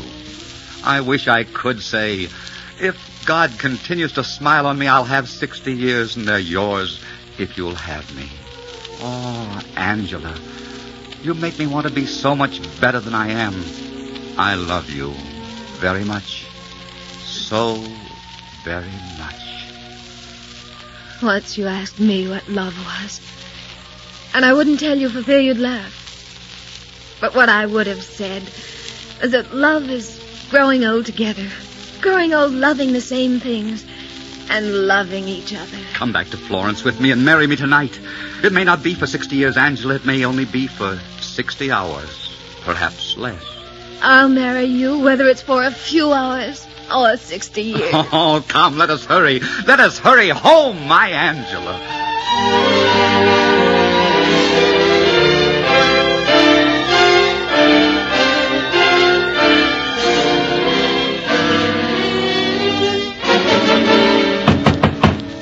Open in the name of the Duke. Open in the name of His Excellency, the Duke of Florence. Benvenuto, my darling, he's here. He's here, and we've not had 60 hours. Come, we'll let him in. Well, there you are, Angela, and here you are, Cellini, you scoundrel. You told me to stay here in my own house, Your Excellency. Did you obey me? Well, no. I had a mission that took me briefly to the Summer Palace. Was that mission to steal Angela and kill Palverino? Yes, Your Excellency. Cellini, I've come here to see that you are executed, and nothing is going to change my mind this time. I've been looking forward to it all morning. Take him away. Farewell, Angela. No, wait. My lord, you've not heard him tell why he killed Palverino. He did it to save you. Save me? Why, bless my soul, bless my soul. How could that possibly be possible? I sent a message to Cellini to come and save you. I heard Ottaviano and Palverino plotting. Ottaviano ordered Palverini to kill you. That's a lie. Be quiet, Ottaviano. Your opinion does not count. What else did he say? I fear to tell you, my lord. Oh, speak up, my child. Speak up. Well, if you must know, Ottaviano said you were a long-eared donkey. What? Why, I'll hang him in Cellini's place. A long-eared donkey? I don't have long ears at all. That's a lie. The girl's in love with Cellini. She's just trying to save his life. Well, I hope it's a lie. Donkey, I was considered the bright boy of the family. I say, let's string Cellini up and have an end of him. It seems to me you're overly anxious to have Cellini hanged, Ottaviano. Cellini, when you came to the palace, why didn't you ask for me? I wanted to find you myself. And when Paul Brino leapt on me in the dark and I had to kill him, I lost my head and ran away. Oh, don't you see, Your Excellency? When Ottaviano found that Cellini had fled, he was afraid he'd gotten wind of the plot and was going to warn you. It all sounds very flimsy to me. On the other hand, 3 years ago, Ottaviano, you did plot against my life. But you forgave me and it did not happen again. My lord, I am a Medici, and I claim the right of protection from further insult. My honor is at stake. You must hang Cellini, or you must hang me. In the name of our family, I demand. Which of us will you hang? That's quite a problem, isn't it? Ottaviano, I don't like your face. I never have since the time you tried to kill me 3 years ago. You're no good as a silversmith, and you're not even amusing. I think I will hang you instead of Cellini. You tried to kill me before, and I think you may have been at it again. I throw myself on your mercy, my lord. Away with you. Men, take him away. Goodbye, Ottaviano. Spare me, my lord. Take him away. And I did say it. You are a long-eared donkey. Put him in a rat-infested cell, and don't be particular about his meals. Give him vinegar to drink. I never did like that, man. Was all that true, my dear? You can tell me. I will not kill your Cellini. It was all true. I give you my word. Why didn't you tell me before? Why didn't you tell me? I was saving it until I should need it. I thought maybe at the right moment I might be able to exchange it for 60 years of a man's life. You're very young to have learned so much. Oh, I learned it all from a master of intrigue, the great Cellini. Now, see here, something has to be done about this man. He's the terror of Florence. With your permission, my lord, I have done something about him. Yes? What? I've married him. Married? Married Cellini? You don't mean it. Oh, you don't mean it. Well, what is so funny about marriage? This I am going to enjoy watching. Great jumping grasshoppers, I'm glad I didn't hang you. Cellini married. Now, see here, I like being married. Joke or not, I'll cut your ears off if you don't stop that laughing. Tell me, what's the address of that dancing girl? Piazza Giovanni, 43. Thank you. Goodbye, my friends, and may all your troubles be little donkeys. Little ones. The old clown. Stop that infernal laughing. Angela, I love you. And I will love you for 60 years and 160 and 1,060. And I want 60 little girls that look just like you. 60? That's quite a few little girls. Will you settle for 6? I'll settle for you. Oh, darling, you have me. But as for the little girls, you'll have to keep your fingers crossed. Oh, not I. With a fine piece of silver on my anvil and the Duke smiling at me and the city of Florence at my feet and you in my arms, there's nothing I can't accomplish. I am Cellini.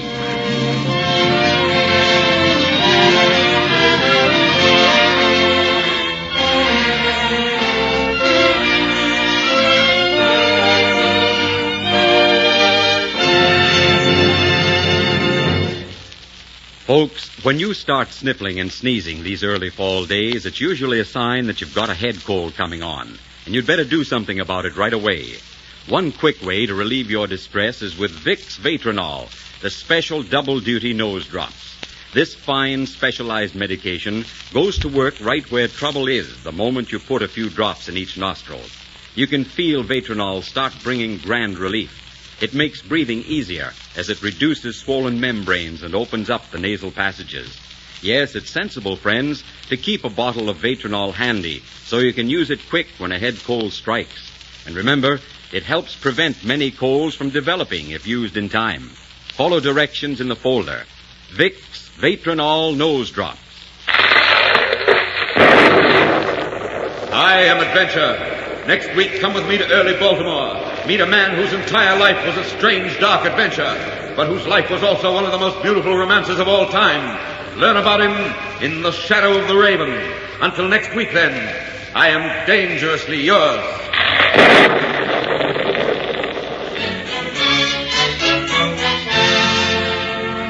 Our script was written by Gene Holloway from the play The Firebrand. Dangerously Yours was directed by Richard Sandville. Music for the series is under the direction of Mark Warno. Angela was played by Joan Tetzel. The Duke was played by Kermit Murdoch.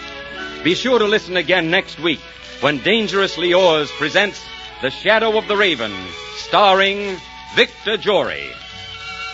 This is CBS, the Columbia Broadcasting System.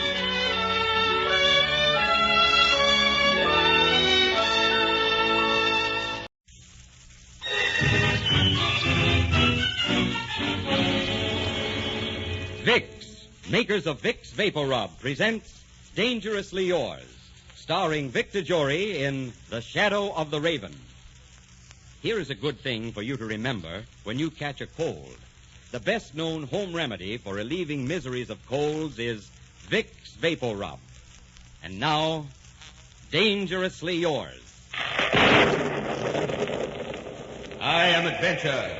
In my name, men have traversed the highways, the byways, the skyways of the world. I am the fire that burns in the heart of youth, that makes men dream and dare and conquer. I am dangerously yours. Danger is an elusive term. Daniel met it in the lion's den. Sir Francis Drake on the seven seas. Edgar Allan Poe met it in the dark, wandering recesses of his mind. Come with me to the brooding adventure that was the life of Edgar Allan Poe in the story called The Shadow of the Raven.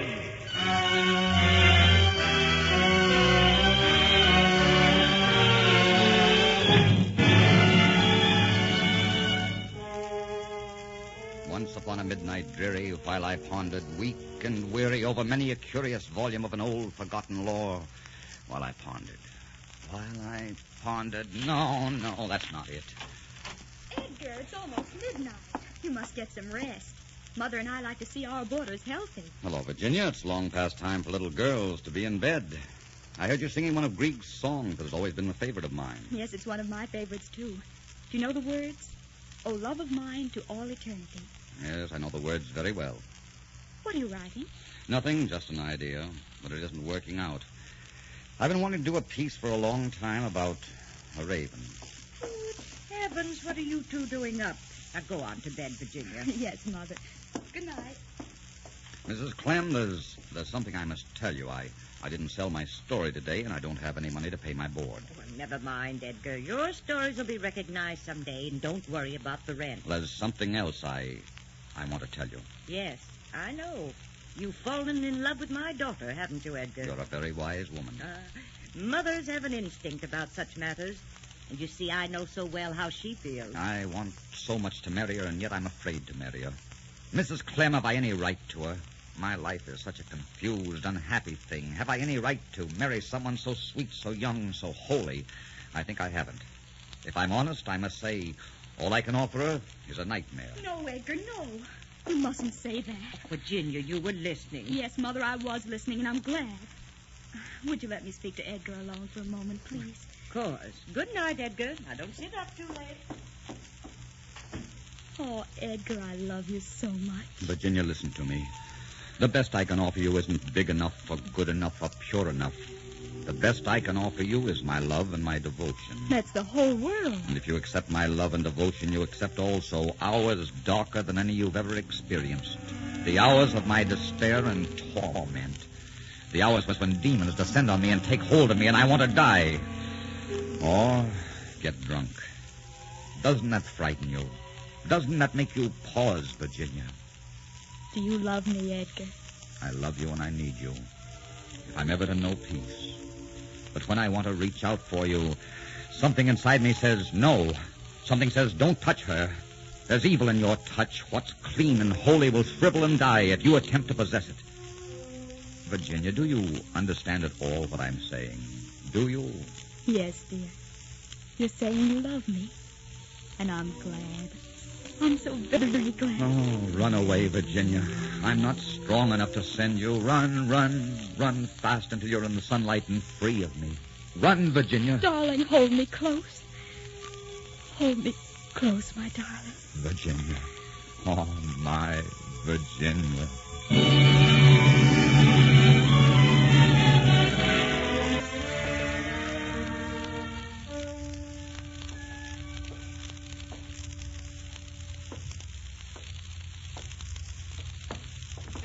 It's almost morning. You must get some sleep. I can't sleep. Virginia, I cannot marry you. I just cannot marry you. There's a demon in my mind, Virginia. When I conquer him, he writes my stories. But when he conquers me, he makes me a whining coward. And I can't bring all that into your life. My dear, if there's to be happiness for me, if there's to be light in the sunshine and happiness in the stars, I must be with you. Oh, Edgar, I'd rather have one glorious hour than 1,000 empty ones. There's danger in this marriage, Virginia. I feel it. I know it. If that's true, then let there be danger, because it will be a beautiful danger. Oh, Edgar, we must go on. We must take what comes. If we turn back, we return to nothing.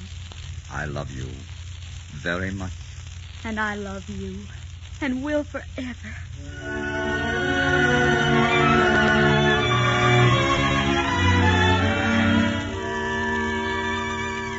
Oh, Mrs. Poe, did I ever tell you that I love you very much? Well, you haven't for a long time. A half an hour at least. Virginia, suddenly you've made me very ambitious to write. I want to conquer the world and throw it at your feet. Ask me for something you've always wanted. Well, let's see. I think I'd like a house. A small house with a friendly fireplace and lots of windows. I ask you for that. And I shall ask God for a long life to live in that house with you. This is a very special occasion, darling. How about a toast? Good, I'll pour the sherry.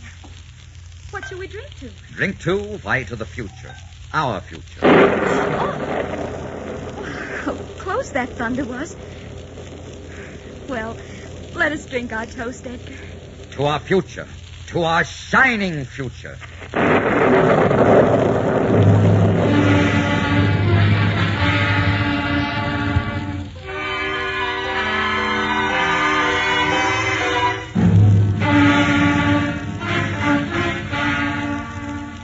So discouraging, writing, and having nothing come of it. Getting jobs and losing them because of politics and petty jealousies. Things will be better, Edgar. But, Virginia, you look ill. I'm afraid. No, I should never have brought you to New York. But I love it here. And nothing great was ever accomplished without a struggle. Why don't you go on with your story, Edgar? It's such an exciting idea. And I love the title. The Pit and the Pendulum.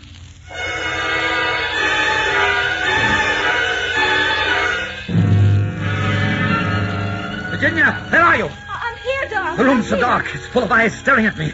It's so dark, Virginia. Well, there's nothing in the room, Edgar. You were just having a bad dream. Oh, Virginia, my darling, don't ever leave me. Promise you'll never leave me. I promise, Edgar. How can I ever keep you? How could I ever keep an angel? I don't know whether you could keep an angel or not, but I'm sure no woman could ever leave you. Why, Edgar, you're the prince that every woman dreams about. If I'm a prince, it's the Prince of Darkness. That may be. The dark may be your kingdom. You write about it so well. But if it is, then you must learn to ride through it, unafraid. I wish I could. Dear God, I wish I could.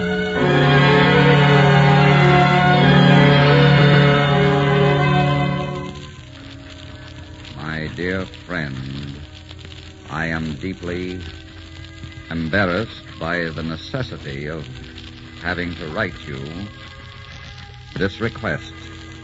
But I have been anticipating a sale of some stories that has not yet materialized. I wonder if you would be so kind as to lend me the sum of $20.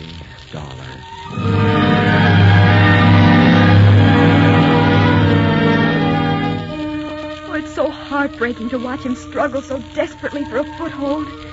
I never quite get it. You're worrying too much about Edgar. He's coming along, dear. He did win a prize with his gold bug story. A prize isn't enough. Oh, I'm frightened for him, Mother. I'm afraid he'll break his heart. Not over stories.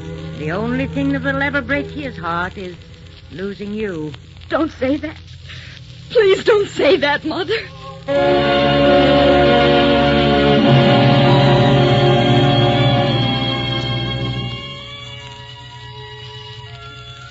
Well, Doctor? It's hard to know what to say to you, Mrs. Poe. I wish you'd let me talk to your husband. How old are you, Mrs. Poe? 23. Am I very ill, Doctor? Do you want the truth, my child? Yes, I want the truth. Well, I'm sorry, but I can't help you. Medical science is still very limited in cases like yours. I see. How long have I? I can't even answer that. I'm sorry. More sorry than I can say. I'll have my carriage take you home. No, please. Please, I can walk home. No. It's raining hard. I don't want you out on the streets in this weather. And remember, you can send a boy at any hour of the day or night if you need me. Thank you, Doctor. But I shall probably fool you know. I intend to live for a long time yet. God bless you. I hope you do.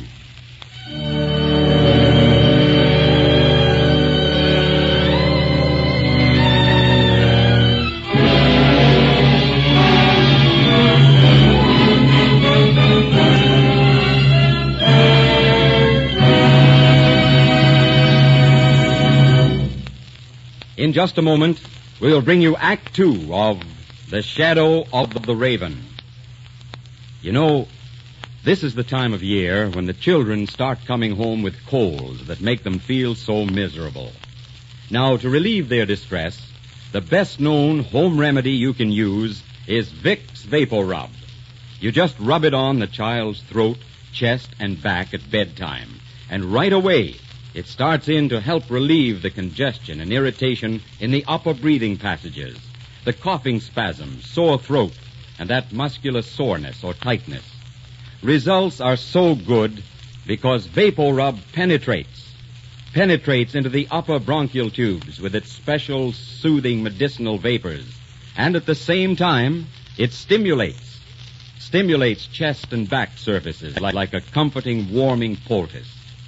This penetrating, stimulating action of Vapor Rub keeps on working for hours. It invites restful sleep, and often by morning, most of the misery of the cold is gone. But be sure you use Vapor Rub, because only Vapor Rub gives you this special penetrating, stimulating action to relieve distress of colds. Vicks Vapor Rub. And now, Act 2 of Dangerously Yours, starring Victor Jory in The Shadow of the Raven.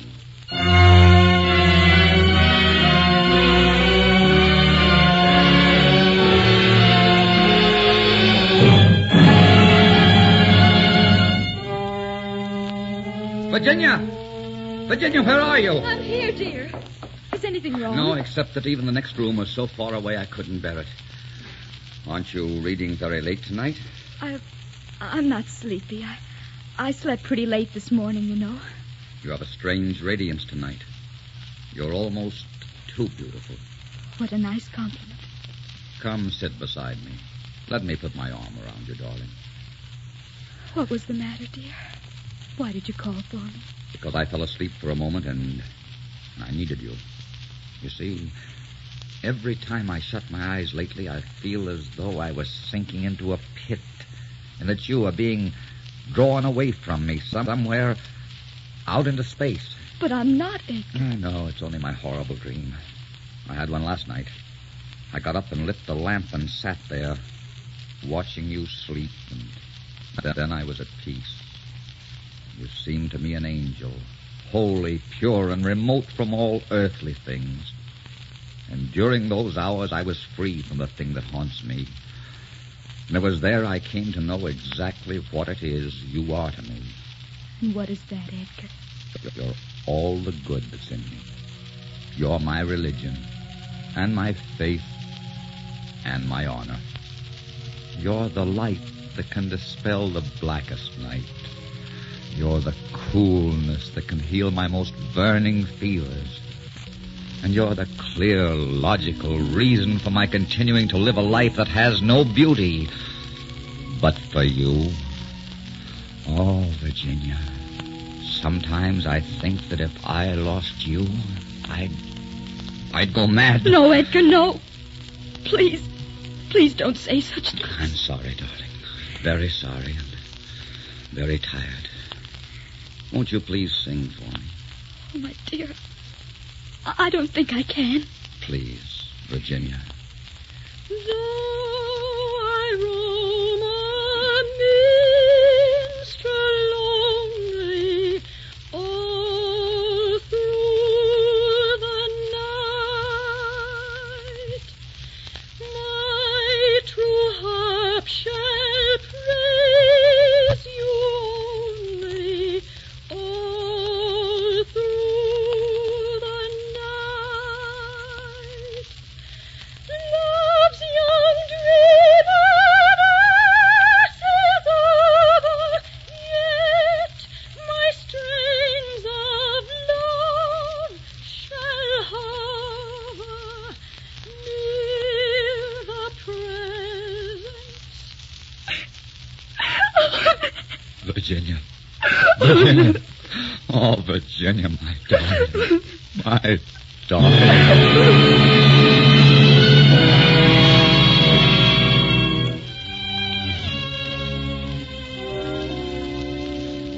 She must have a complete rest and quiet, Mr. Poe. You must be very careful not to excite her or upset her in any way. Good night. I'll stop by in the morning. Good night, Doctor. I'll show you out, Doctor. Thank you, Mrs. Smith. Good night, Doctor. Edgar, now I want you to lie down and try to get some sleep. I'll sit with Virginia for a while. I can't stay in this house. I've got to get out of this house. Do you think I can sit here while she's dying in the next room? Don't you understand that I'm dying too? Do you think I can stay here and watch the only thing in this world that I love slipping away from me? I've got to get out of here. I'll go mad if I stay here. What good do you think running away would do? Do you think you can drink yourself into forgetting? Yes, eventually.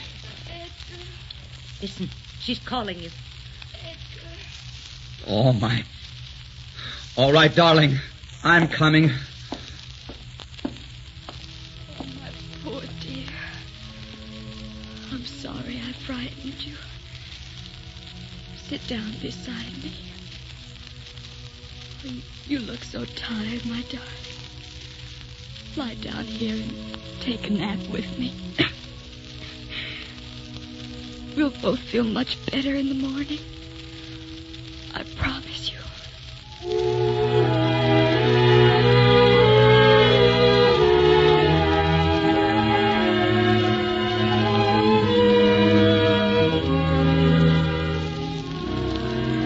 Is she any better? No. The doctor just left. He says there's no change. I'm going in to sit with her for a while. Oh, let me sit with her. You're tired and ill. No. I have to count the hours now. I can't waste even one.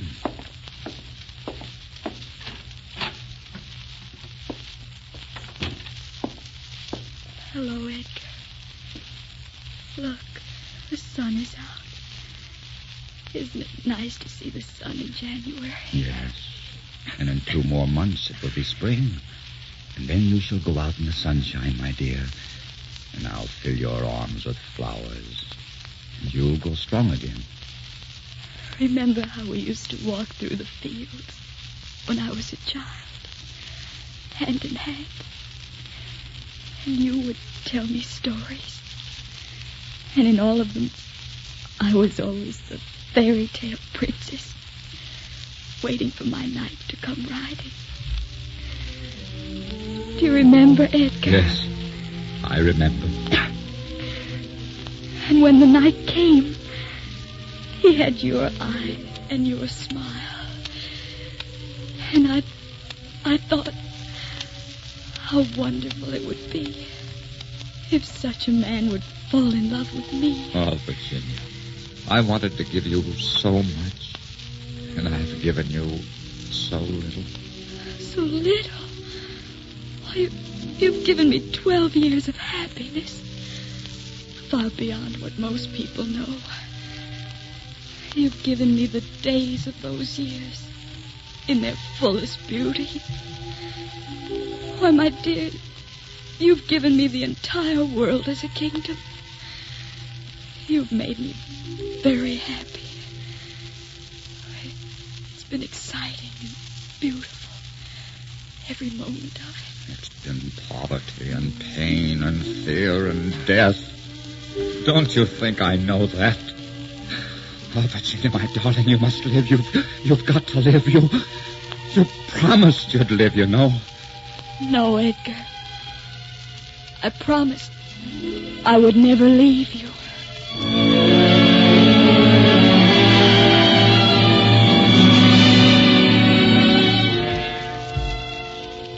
My dear friend, I am writing to advise you that my wife, Virginia, died on January 30th.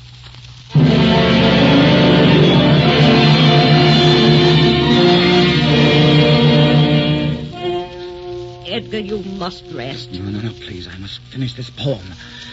I must finish it. Very well. Very well. Eagerly, I wished them all. Vainly, I had sought to borrow from my books. Cease from sorrow. Sorrow for the lost Lenore. For the rare and radiant maiden whom the angels named Lenore. Nameless here forevermore.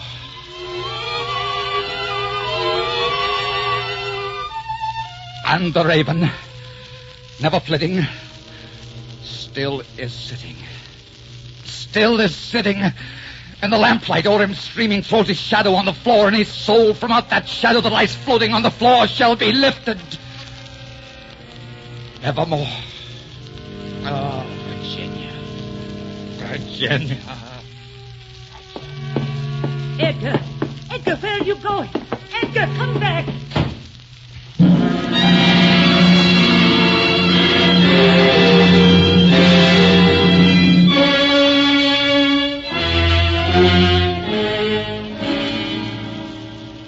Hey, Doctor, we found this man unconscious over on East Lombard Street. He seems to be in a bad way. Yes, he's in a very grave condition.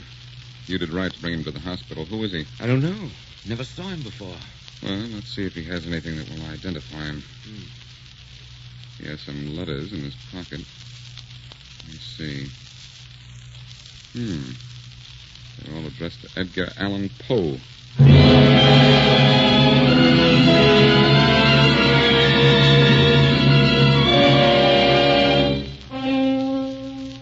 Is he resting any easier? No, Doctor, he's still delirious. He's been shouting and sobbing terribly. You'd better look at him right away. Virginia. Virginia. Where are you, Virginia? You said you wouldn't leave me, but it's been 2 years since you left, and I've been alone for 2 years. 2 years of nightmares. Nightmares. Nightmares. Writing. Writing. Writing. The sound increased, and what could I do? It was a low, dull, quick sound like a sound a watch makes when enveloped in cotton. What could I do? It grew louder. Louder. Louder. I felt that I must scream or die. And now again. Louder. Louder. Louder. Louder. The Telltale Heart. Yes, of course, the Telltale Heart. I was reading that last night. Stupid of me. Edgar Allan Poe. He wrote it. Virginia. Virginia. Get him away. Get him away. His eyes have all the seeming, his eyes have all the seeming of demon that is dreaming. All the seeming. Virginia! Virginia, help me. Virginia, I need you. I'm lost. Virginia, they're pulling me down into darkness. I'm lost.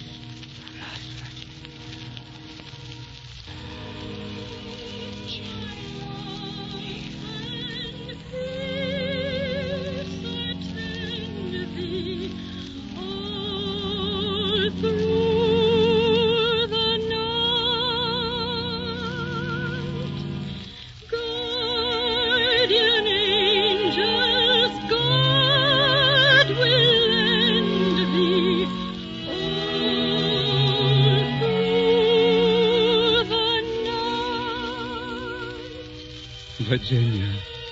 Oh, Virginia.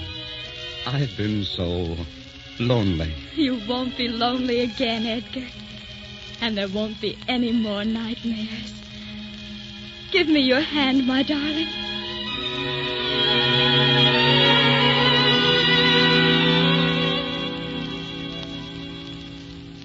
Poor fellow. Poor fellow. Do you know that poem he was saying over and over? His eyes have all the seeming of a demon that is dreaming. And my soul from out that shadow that lies streaming on the floor shall be lifted nevermore. But it did lift. Look at his face, Doctor. He looks peaceful, doesn't he? Very peaceful. Put down in your book, Edgar Allan Poe died just before dawn on Sunday, October 7th.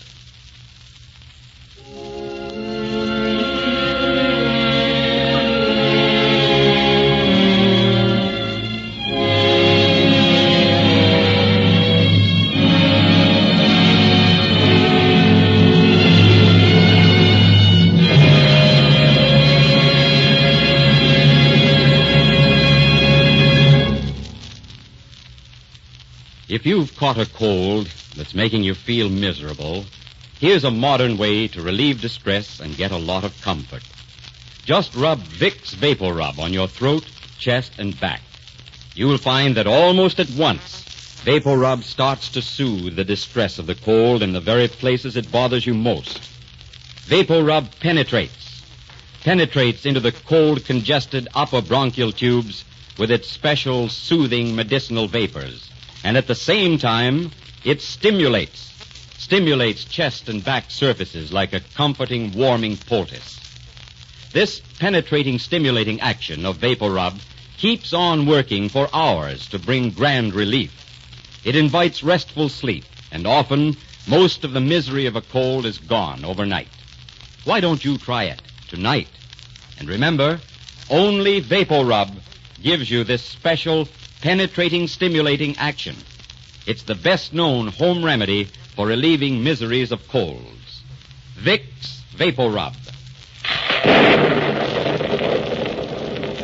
I am Adventure. Next week, come with me on a new journey into the world of romance and excitement. Meet with me a man who dared everything for one great moment. Until then, I am dangerously yours.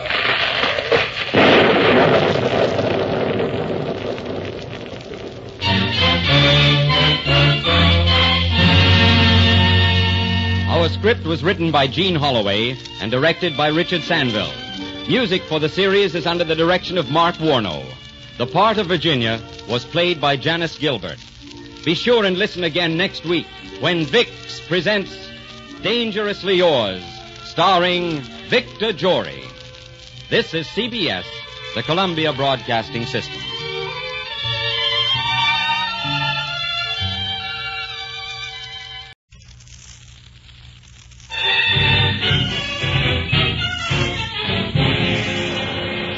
Vicks presents Dangerously Yours, a half hour of romance and adventure starring Victor Jory in Berkeley Square.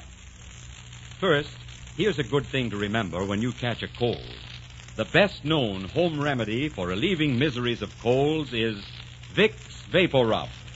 And now,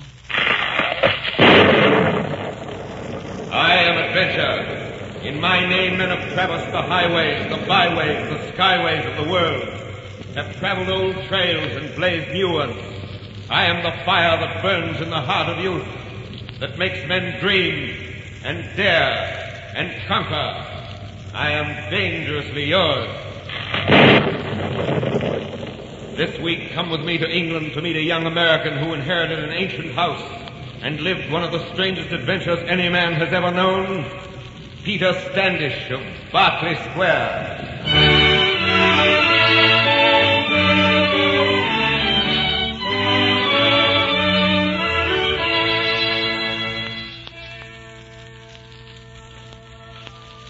They tell me I have been very ill.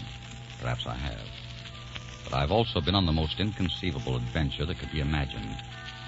I have crossed the bridge from the present to the past. I have gone from this century back into the 18th century. I have traded places with my own great-great-grandfather, Peter Standish. That same great-great-grandfather whose portrait hangs there over the fireplace. When this strange adventure began, I was with Marjorie. Peter, that's the most amazing thing I've ever seen in my life. Why, you might have sat for that portrait of your great-great-grandfather yourself. Marjorie, wouldn't you love to change places with him? Just imagine walking the quiet streets of London in the 18th century, breathing pure air instead of gasoline, riding in sedan chairs instead of taxicabs. Wouldn't that be an adventure? Yes, but it would be an impossible one, Peter. No, you're wrong. What I'm getting at is this, that to God there is no past, present, and future. Time as we know it is nothing but an idea in the mind of man.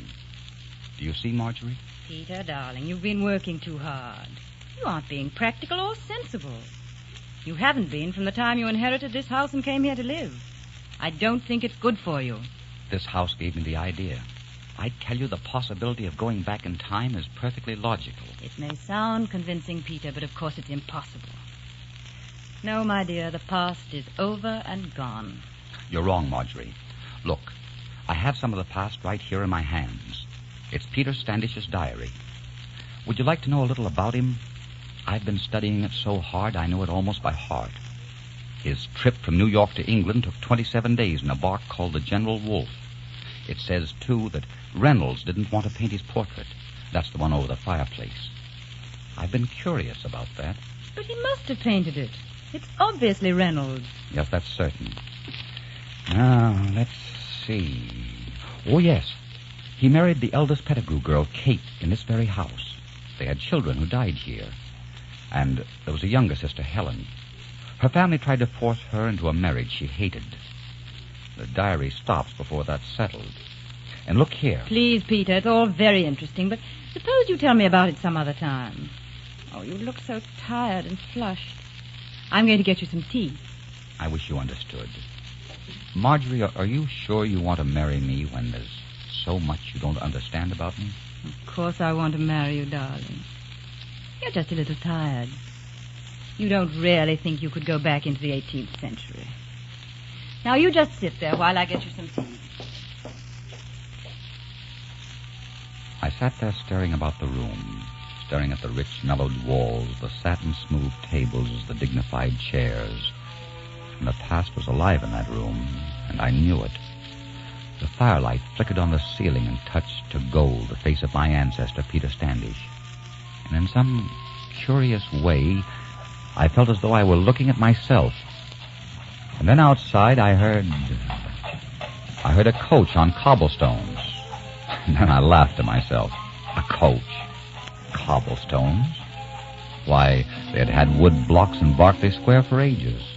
They were quieter even than the asphalt in New York. And then I heard a woman's footsteps, and I turned expecting to see Marjorie, and saw...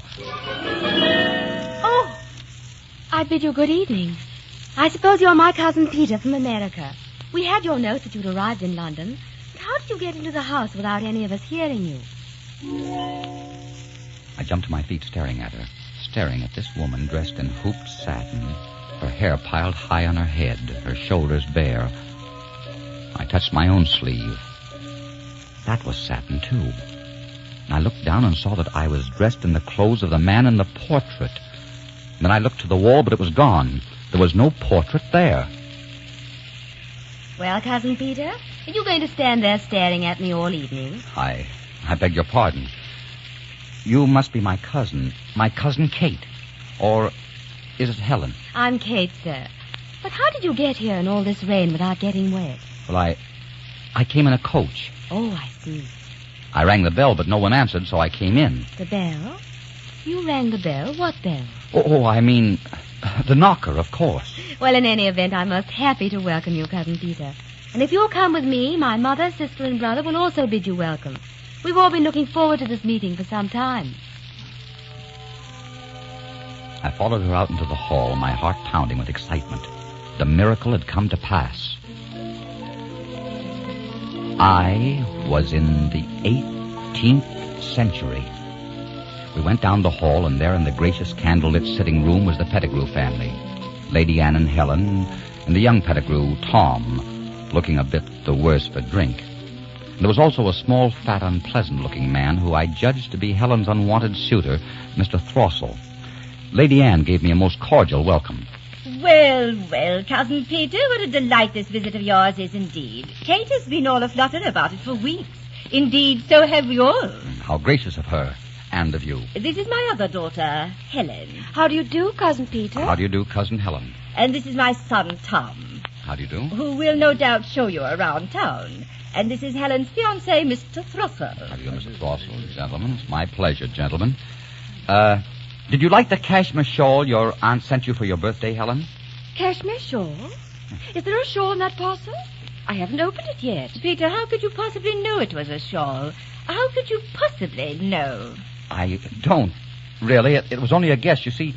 Well, shawls are so popular nowadays. Well, aren't you clever to guess? It is a shawl. My sister wrote me about it. Well, come now. You must be shown to your room. Dinner's not so long away. Come, my dear boy, come.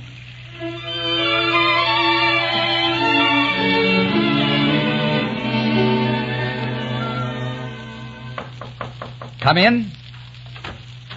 Oh, hello, Helen. Pardon the intrusion, Peter. Mother thought I should see if you were comfortable. I'm very comfortable, thank you. Where's Kate? She's helping Mother downstairs. Cousin Peter, may I ask you something? Why, of course. Are you in love with Kate? But why do you ask? You never saw her before this afternoon, and yet you and Mother arranged your betrothal before you ever came to England. Of course, it may be a young and stupid fancy on my part, but I always thought that two people had to meet before they fell in love. It seems strange. You're quite right. Helen. Yes? Will you help me? There's a lot that's strange to me about this country. I'll need a bit of guidance. Why, yes, I'd be very glad to. And now I'll leave you. Good afternoon, Cousin Peter. Helen. Yes, Peter? You're very sweet. Yes? And I think my great-great-grandfather was absolutely screwy. Screwy? That's just a New York expression. Oh. Good afternoon, Helen. Good afternoon, Cousin Peter. Oh, excuse me for banging the door.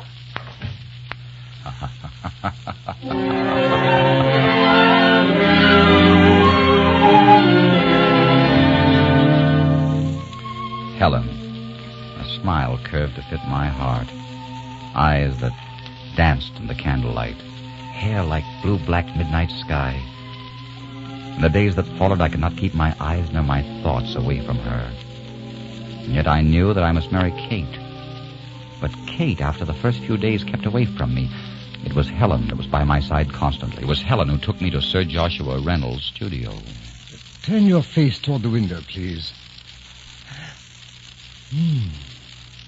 Mr. Standish, I am very sorry, but I must refuse the commission. I cannot paint you. What? Why, Sir Joshua, you did paint... I mean, that's impossible. I wish I could paint you, Mr. Standish. But I'm a painter of realities. And there's something in your face and your eyes that's unreal. Something I would never be able to capture. I never heard of such rot. Come, Peter. There's no point in arguing. But he must paint me. He did paint me. Oh, never mind. You wouldn't understand. Good day, Sir Joshua. I hope you'll change your mind. Change my mind? I'd as soon paint the devil as to paint you.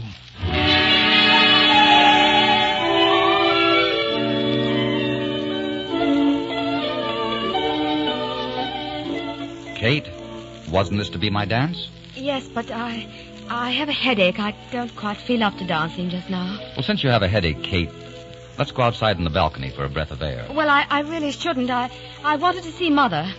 Just for a moment, Kate. Come, let's go out here. It's a beautiful night, isn't it? Yes, I suppose so. Kate, what's the matter? You've been avoiding me all evening. Have I? You certainly haven't been avoiding my sister. Don't tell me you're jealous. You don't need to be, you know. Jealous? No, I'm relieved. But I fear for Helen. Peter Standish, you're a very strange and frightening man. Oh, now, Kate, you're letting gossip upset you. I know what people are saying about me, and of course it's ridiculous. Yes, you know what people are saying. And you know what I'm thinking right now. You always know. You know what's going to happen before it happens. Oh, no, Kate, no. Not the way you think. And why are you looking so startled? There's nothing to be afraid of. Oh, I thought you loved me. You mustn't talk like that. Why, my dear, we're going to be married. Married?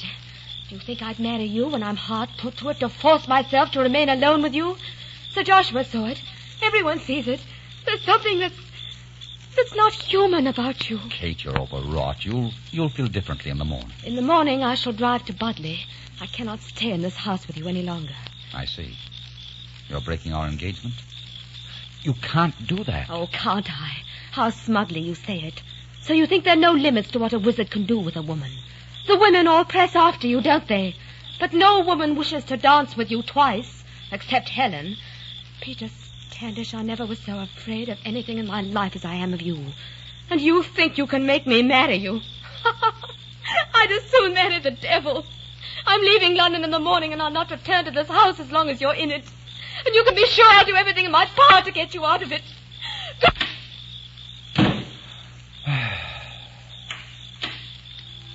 Peter? Oh, Helen. Peter, come and dance with me. You're not afraid of me, Helen. You're not afraid to dance with me. How can you be afraid of someone you love? Oh, come and dance with me, Peter.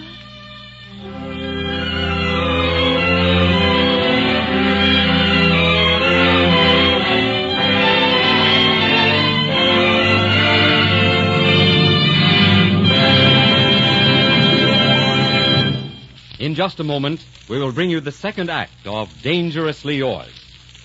Well, here it is fall again, and first thing you know, the children may be coming home from school with nasty colds. Too bad. But this time, Mother, don't take needless chances with untried remedies. Instead, relieve distress the modern way most young mothers now use. When your child catches a cold, rub the throat, chest, and back with Vicks Vapor Rub. Then see how quickly Vapor Rub starts to work to bring grand relief as it penetrates into the cold, congested upper bronchial tubes with its special soothing medicinal vapors, and at the same time stimulates chest and back surfaces like a warming poultice. This penetrating, stimulating action of Vapor Rub keeps on working for hours to bring relief and comfort, and often most of the distress of a cold is gone overnight. Now stick to Vapor Rub this winter, Mother, because only Vapor Rub gives you this special penetrating, stimulating action to relieve miseries of colds. Vicks Vapor Rub. And now, the second act of Dangerously Yours, starring Victor Jory in Berkeley Square.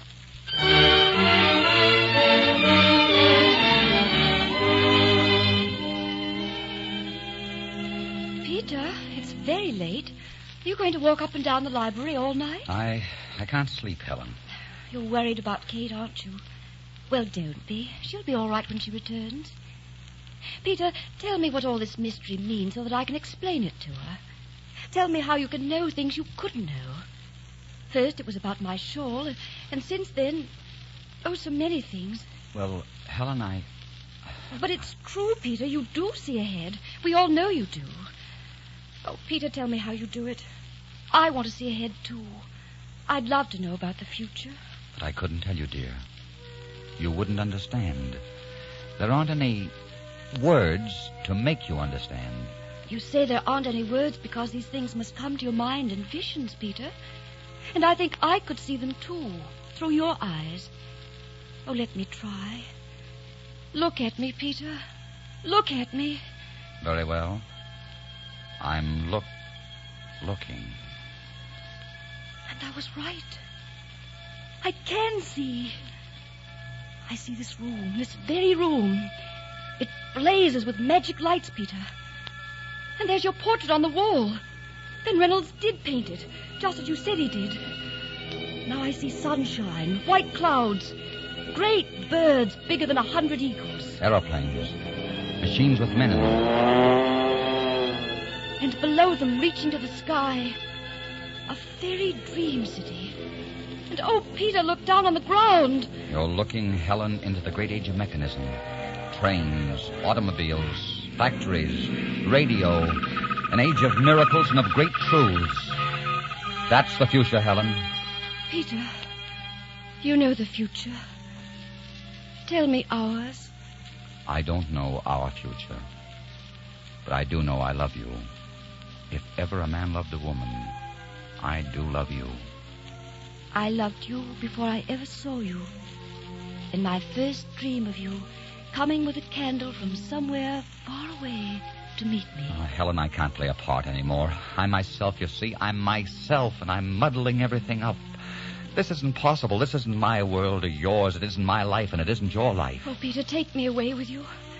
Take me back to wherever you came from. I can't, Helen. I can't. Then don't leave me. Oh, Peter, don't leave me. Oh, my beloved. When I kissed Kate, that was the first Peter Standish kissing his betrothed.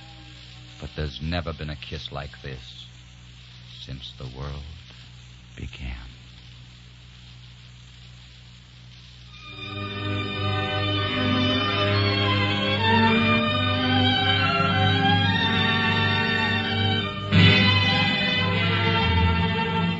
Well, Kate, so you've come back from Budley. Well, let me tell you something. Your Peter has asked for Helen's hand in marriage. What do you think of that? Mother, you wouldn't let Helen marry him. You wouldn't do that. This marriage must not be. Don't worry, my dear. I shall see to that. Well, Kate, I'm glad to see you again. Hello, Kate, dearest. Mr. Standish, when you came into this house, although the door was shut and locked, did you come from America? Yes, we are all very curious about that, Mr. Standish. What is the answer? The answer is yes. I do come from America. Oh, really? Mr. Standish, you used some very peculiar expressions at times, and I made a note of them. You said they were expressions used in New York. That's right. Indeed. Well, on my way home, I stopped at the legation in Grosvenor Square. Should not the American minister, Mr. Adams, know what words are used in New York? Mr. Adams is from Massachusetts. I asked him, nevertheless. He had never heard of one of them. As a matter of fact, those expressions are not used in America, and they're certainly not used in England. If they're used at all, the devils use them in hell. It is true Peter Standish came from New York in the General Wolfe. You've taken possession of his body. What have you done with him? Kate, I think this has gone quite far enough. I think perhaps we should call your brother Tom to deal with this creature. In the old days, he'd have been burned at the stake. Why not now? You still burn people.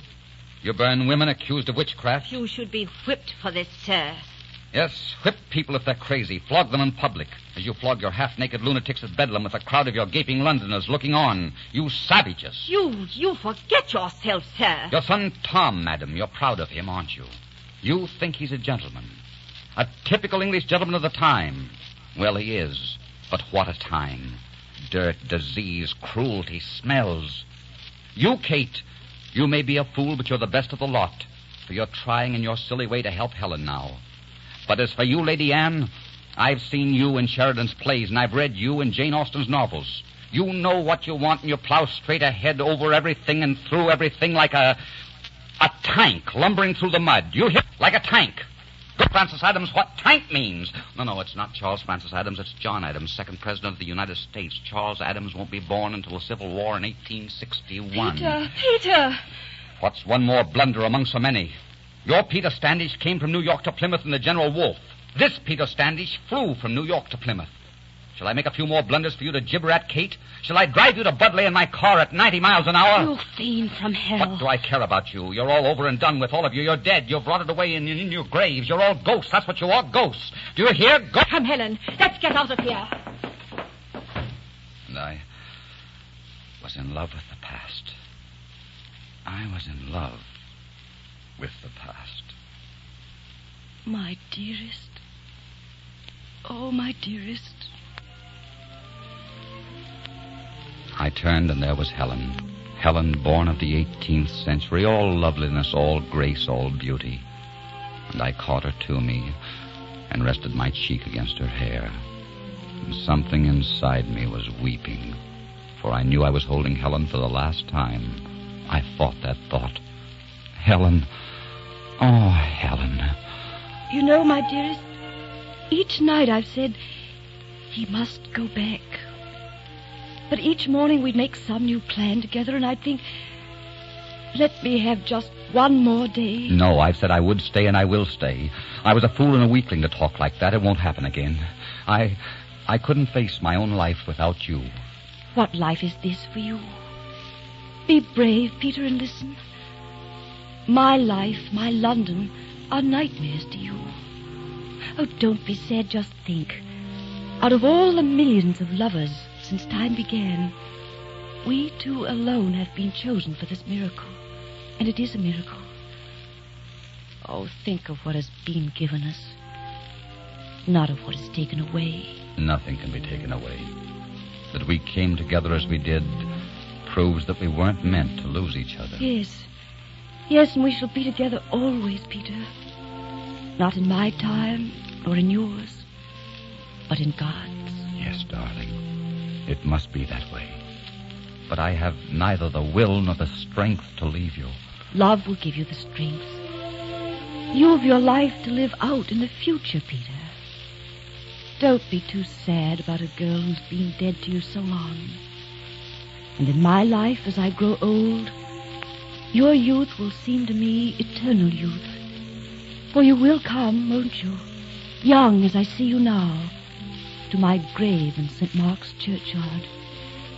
And you'll find me, for I'll ask for a stone with the letters cut deep, so they won't wear away before you come. Oh, darling. Darling, I love you now. I shall love you in my own time, and in whatever time may come. Then, this is our parting, Peter. Goodbye, my dear. Goodbye, my darling.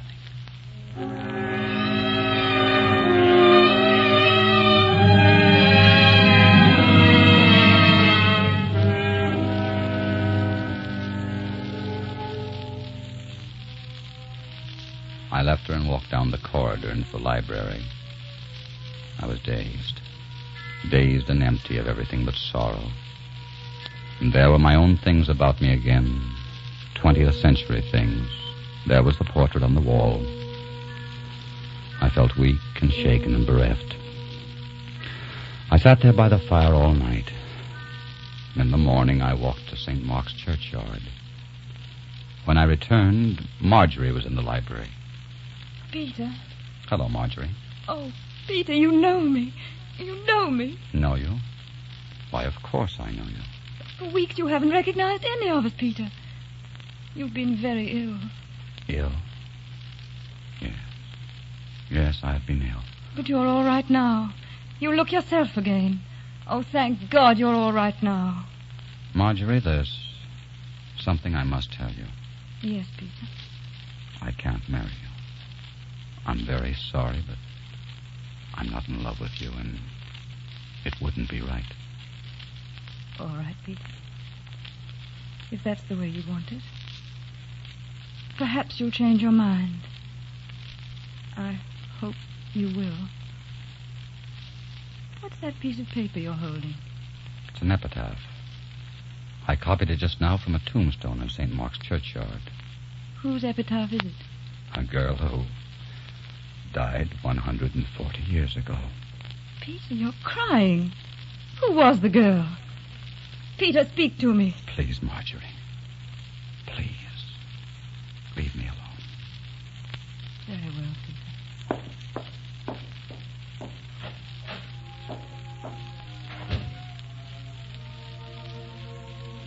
here lies in the confident hope of the blessed resurrection and life eternal, Helen Pettigrew, beloved younger daughter of Sir William Pettigrew and Lady Anne Pettigrew, who departed this life June the 15th, 1787, aged 23 years. Oh, my dear, I've seen your shadow on the stairs, and I've seen your hand rest on this desk, and I've seen you sitting by that window. And you'll always be close to me in this house. You'll always be the living, beautiful soul of this house. And I know that we shall be together. Not in your time, nor in mine, but in God's.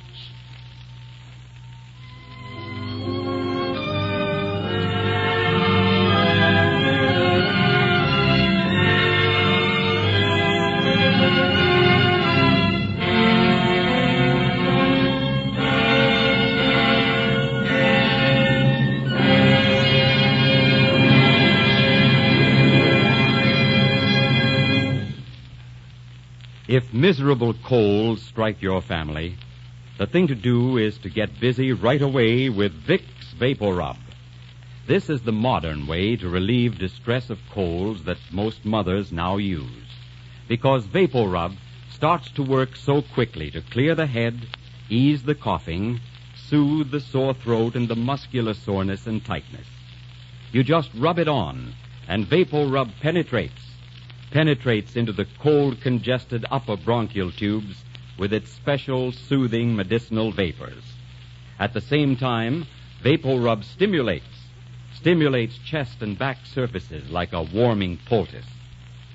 Vapor Rub keeps on working for hours to bring welcome comfort and relief.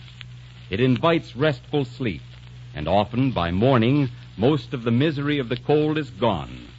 Now be sure you get Vapor Rub, because only Vapor Rub gives you this special, penetrating, stimulating action to relieve distress of colds. Vicks Vapor Rub. I am Adventure. Next week, come with me to meet a man who accepted a strange challenge and kept an exciting rendezvous with destiny. Until next week, then, I am dangerously yours.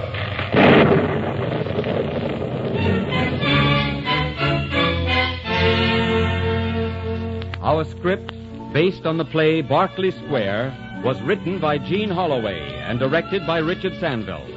The role of Helen was played by Gertrude Warner. The music for the series is under the direction of Mark Warno. Be sure and listen next week to another exciting adventure starring Victor Jory in Dangerously Yours.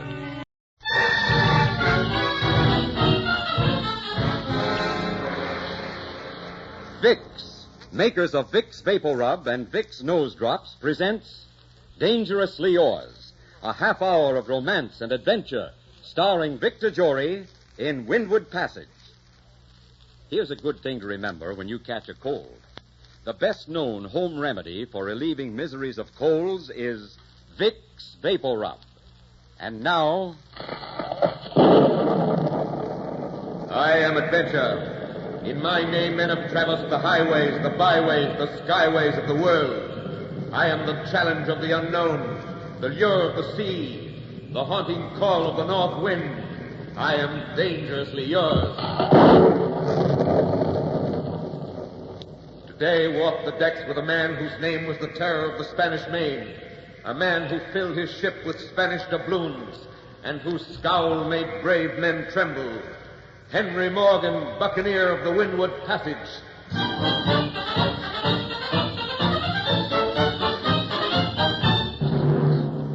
Captain Morgan. What do you want, Broken Root? What's the delay? You heard me give the order to fire. Aye, sir, I did, but yon ship is English. The crew don't like it, nor do I. We signed on to fight the Spanish. Who is in command here? You are, sir. But we're already in disrepute with Sir Thomas Modiford, the governor of Jamaica. And if we take an English ship, it's piracy, sir. Then let it be piracy. And as for Modiford, I'm sick of him. He's had his share of every prize we've taken, and yet last week he hung 4 of my crew. Hawkins, are your guns laid? Aye, sir. Then fire!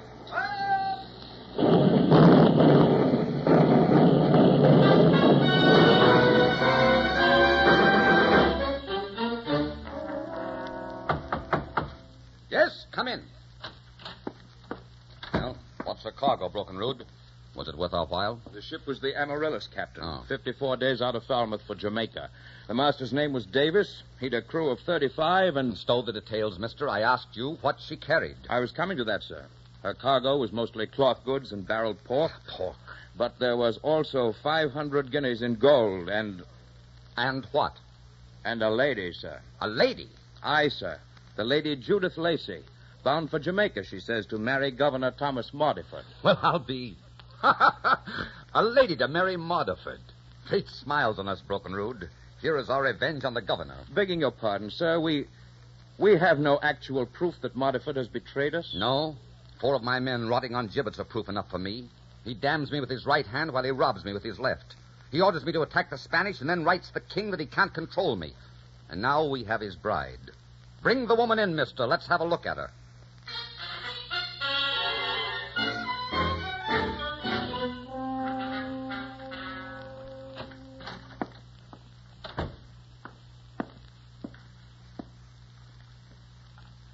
You sent for me? I asked you if you sent for me. Can't you see I'm writing? Writing? Well, that's quite an accomplishment for a pirate. Do you also read? I've hung men who provoked me, milady, and I have no particular objection to hanging a woman. You sound as though you might enjoy it. I wish you'd light a lantern so I could see you. You should, you know. It's very bad for your eyes, writing in this dim light. You're very considerate. Boy, fetch me a lantern. Aye, sir. Are you Lady Judith Lacey? Yes, sir. All right. I'm Captain Henry Morgan. Well, well, Captain Henry Morgan. Just fancy that. And it used to be just Henry. And let me see. Your parents, if I remember, were honest, God-fearing folk of Glamorganshire. And when you were a boy, you loved birds and flowers. What the devil are you talking about? You had a roving eye for the little girls of the Shire. One in particular. Oh, surely, Henry, you've not forgotten Judith Bray, who played with you in your father's orchard? Judith Bray. Judith Bray? Here's your lantern, sir. Give it to me. Aye, sir.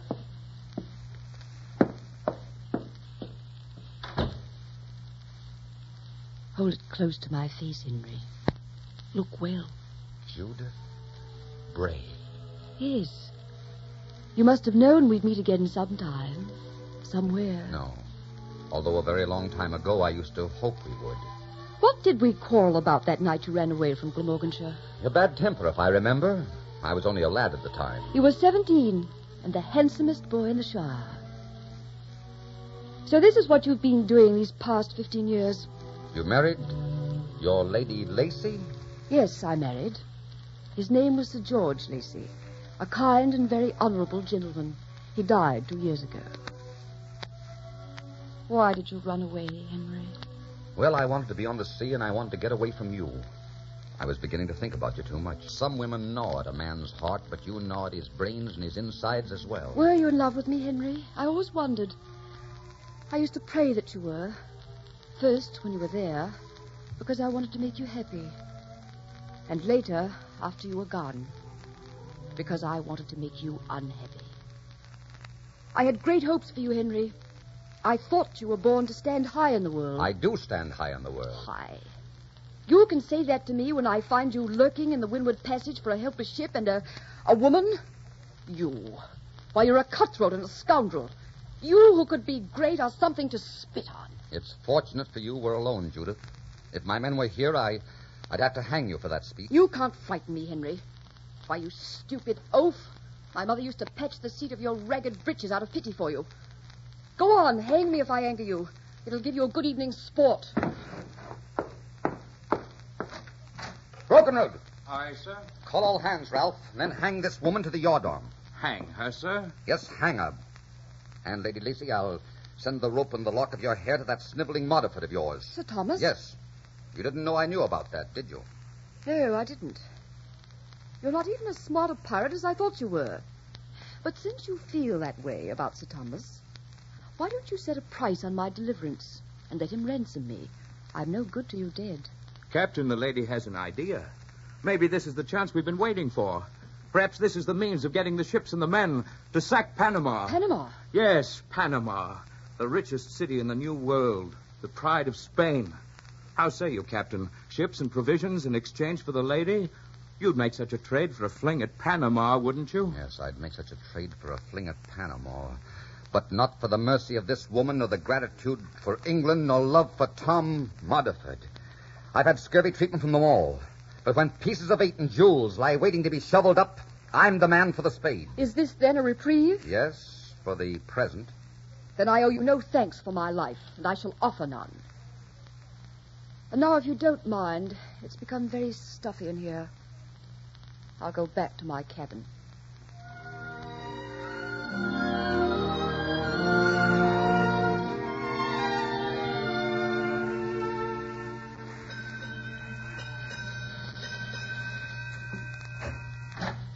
Good evening. Oh. You look very beautiful with your hair down. Get out of my cabin. Is it your usual habit to enter a lady's room without knocking? Yes, if a lady leaves her door unbolted. What do you want? I just thought I'd inquire how you fared. We're almost to Jamaica. We'll be in port by morning. Your shoulders are even softer than I remembered, Judith. Take your hands off me. When you're angry, you're even more beautiful. Get out of my cabin. Not without what I came for. What's that? A kiss. Would you kiss a woman against her will? Yes, and enjoy it. Why, you clumsy oaf. You murdering pirate. You may force a kiss upon me, but you won't enjoy it. You liked me to kiss you once. Yes. Once I did. But you were different then. You had charm for a woman. You're a cold baggage. I hope I am. I want to be. I stuck my fingers in the fire once and got burned. Pretty badly. I made up my mind that would never happen again. You see, I fell in love with an ambitious man who had no time for love. That was Lacey, I suppose? No. His name was Morgan. And now, if you'll excuse me, I bid you good night. Your burn's healed, I take it. Yes. But the scars are there to keep me from making the same mistake twice. Now get out of here. Because if you touch me, I'll scratch your eyes out. Very well. Good night, Judith.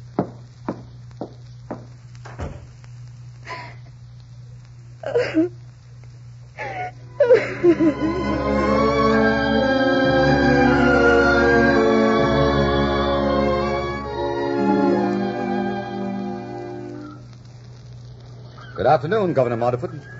It's a pleasure to be in Jamaica again, and it is an honor to have you aboard my ship. Yes, my visit is no honor, Captain Morgan. No? I'm here in response to your note. If you harmed one hair of Lady Judith's head, I'll not only see you hanged, I'll see you drawn and quartered. Not so fast, Your Excellency, not so fast. The lady has not been harmed, nor will be, if we can reach an agreement. What do you mean? What do you want? Something you should also want. You see, I plan to take Panama. And a treasure that amounts to some 10 million pounds. I want 20 ships, provisions for 2,000 men for 3 months, 5,000 barrels of powder, and several thousand flintlocks. You're mad. You're absolutely mad. No. No, Morgan, no, I can't consider it. It's too great a risk. I see. All right, then. Lady Judith stays with me. Don't be a fool. Other terms can be arranged. I'm afraid not, Your Excellency. Well, now, let us examine this proposition of yours a bit more closely. Let us hear your plan for capturing the city. Good. We'll attack by land. Here, let me show you on the map. You see, we'll start from Jamaica, head south.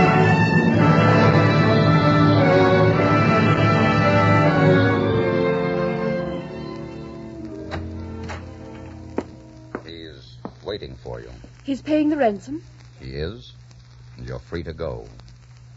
Have you ever thought what your life is going to be like married to that man? Modiford's lumbago, Modiford's bad temper, Modiford's flabby paunch, his knock knees, his flat feet. It'll be a steady diet of pale skimmed milk, my dear. Pale skimmed milk. One diet's according to one's tastes, Captain.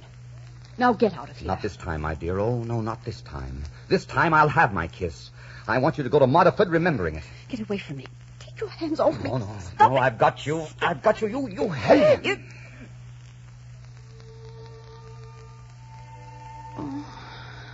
Isn't it strange how deeply two people can hate one another and still be so terribly in love? In love? Yes, you can't deny it.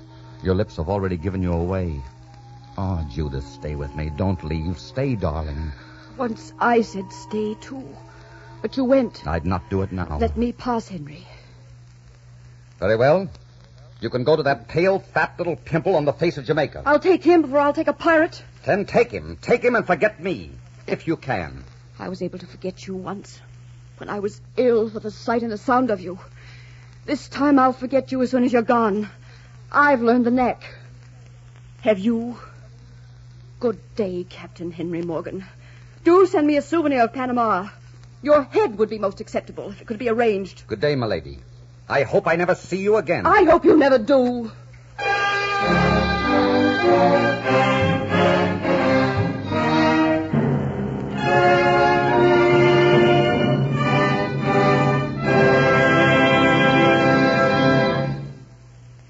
In just a moment, we will bring you the second act of Dangerously Yours. And now, here's some good sound advice on what to do when a nasty cold makes you feel so miserable. To help relieve the coughing spasms, the muscular soreness or tightness, the congestion and irritation in upper bronchial tubes, turn to Vicks Vapor Rub.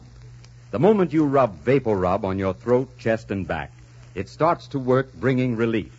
And results are so very good because Vapor Rub penetrates into the cold, congested upper bronchial tubes with its special soothing medicinal vapors. And at the same time, it stimulates chest and back surfaces like a warming, comforting poultice. Now, this penetrating, stimulating action of Vapor Rub keeps on working for hours to bring you grand comfort.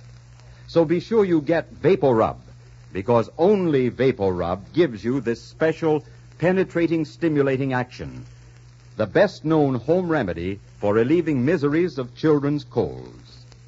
Vicks Vapor Rub. And now, the second act of Dangerously Yours, starring Victor Jory as Henry Morgan, Buccaneer of the Windward Passage.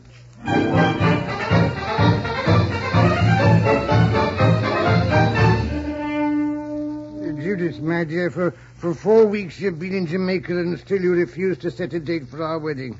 Well, I've not been well, Thomas, and this frightful heat is most depressing. I don't know how I could have lived if you hadn't found me this delightful little house out here in the country. Has Morgan sailed for Panama yet? No, but he's just about ready. I'm worried about that little plan. There's talk that England and Spain may be at peace, and if that is true, he must not attack Panama. Well, we shall see. I'll drive back to town now and leave you to your rest. Good night, my dear. You won't mind if I kiss you. My hand, Thomas. Good night, my dear. Good night, Thomas. Well, you see what I meant about his kisses? Henry Morgan, have you been eavesdropping? Well, let's say I've been resting behind those bushes. Oh. My old Modiford is even duller than I suspected. I don't know how you stand. I'm not interested in your opinion. Judith, I didn't come here to match wits with you. I can't seem to get you out of my mind. At night, I stare through the dark and see your face. I shut my eyes, and you're still there. Through the day, it's the same. You've made me into a moonstruck schoolboy. Oh, Judith, maybe you forgot that kiss, but I can't get it out of my mind. Henry. Judith.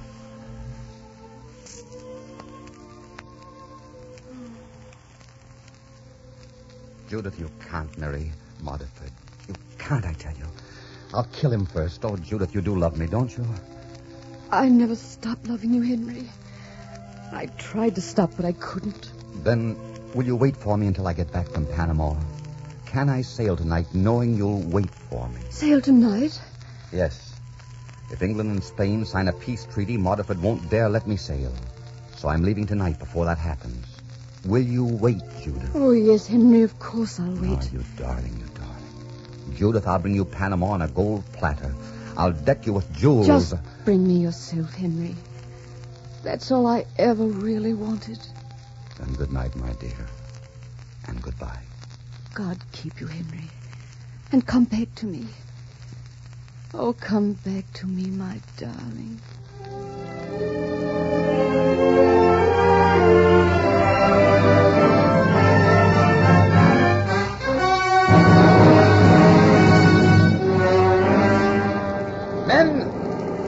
the ships and start inland for Panama City. It will be a long and perilous way that we must go, but at the end of it, if we win, there are enough riches to last us all the rest of our lives. Are there any among you who are faint-hearted? No? Very well. Then prepare to leave ship within the hour.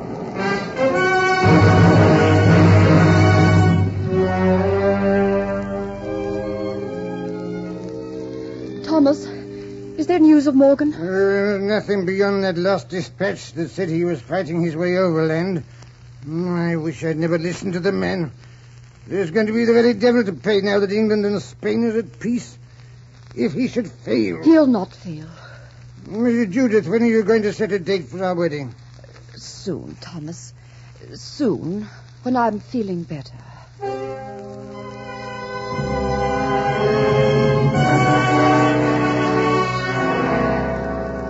Captain Morgan, we can't go on. We must go on. We've had little food for days. Everyone's weak from hunger and sick from heat and insect bites. I'm going back. You've no right to keep us from going back. There are others beside myself who want to return. Then go. You cowards. The brave will keep on.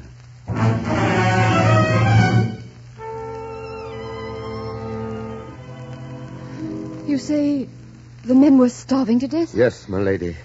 And when Morgan began feeding us leather bags, we figured it was time to quit. Then you think that they're all dead? I'm certain of it, ma'am. Those who didn't die of fever or wounds are rotting somewhere in the jungle right now. Morgan didn't have any more chance of reaching Panama than a bit of fat in a griddle. I pray you're wrong. Oh, I pray you're wrong.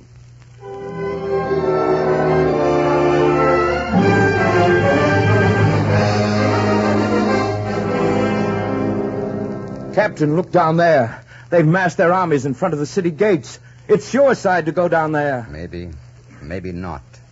Men, follow me. We'll take Panama by sundown.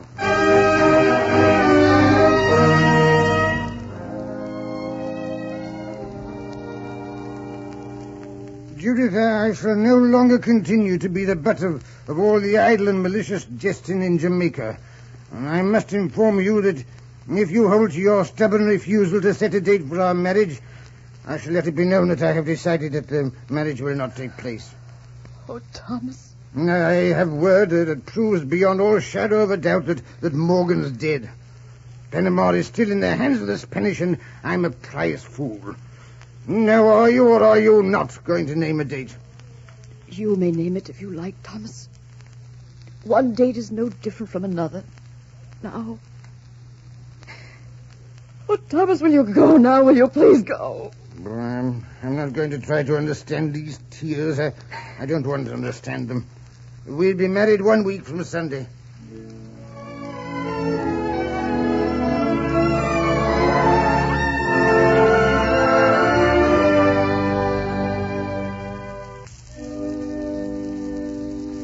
Will you both kindly kneel? Dearly beloved, we are gathered together in the presence of God in this company to unite this man and woman in the bonds of holy matrimony. Thomas, listen. Will you repeat after me? I, Thomas, take thee, Judith. I, Thomas, take thee, Judith. Thomas, that mob is coming here. To have and to hold. Henry! Oh, Henry! Morgan! Well, I seem to have interrupted something. We will continue in a minute or two to tell us the news. News? Oh, yes, Waterford. We took Panama. You took Panama? Oh, we must talk of this elsewhere. Judith, take Captain Morgan to my library. I'll join you in a moment. I must speak to the minister about completing our wedding ceremony a little later. Yes, Thomas.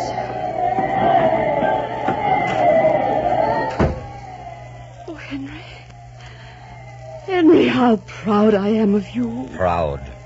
Proud that you made a fool of me? What? I ate my heart out wanting to get back to you. I brought you more gems than all the queens of Europe possess. I hope their weight sinks you down to the deepest pits of hell. I waited, Henry. They told me you were dead. You were sure I'd failed, weren't you? You thought Waterford would be a safer choice and you'd be a governor's wife. You wanted to be the governor's wife, didn't you? Henry, you're hurting my arm. I want to hurt you, lying, cheating little shrew. Henry, I loved you. I still love you. If you still want me, I'll marry you. I'll go anywhere with you. Don't you understand? I thought you were dead. It didn't matter who I married or what became of me if you were dead. I'm sorry I ever listened to you, blast you. You never wanted me, I know that now. You wanted a strong back and a weak head to do your butchery so you and Motherford could be sheathed in gold to dazzle the folk at court. Henry, you're out of your mind. Out of my mind. I'm sane for the first time since I set eyes on you.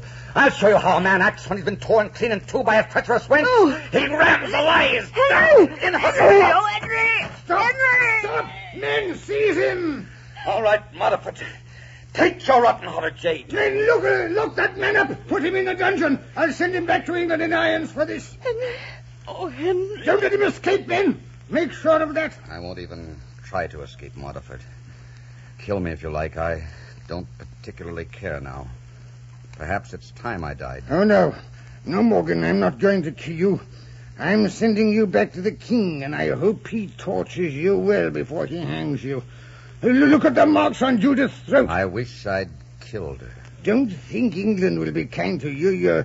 You're going there not only to answer for your attack on Judith, but for your lawless and unwarranted attack on the city of Panama at a time when peace existed between England and Spain. I have your papers which authorized it. They're forgeries.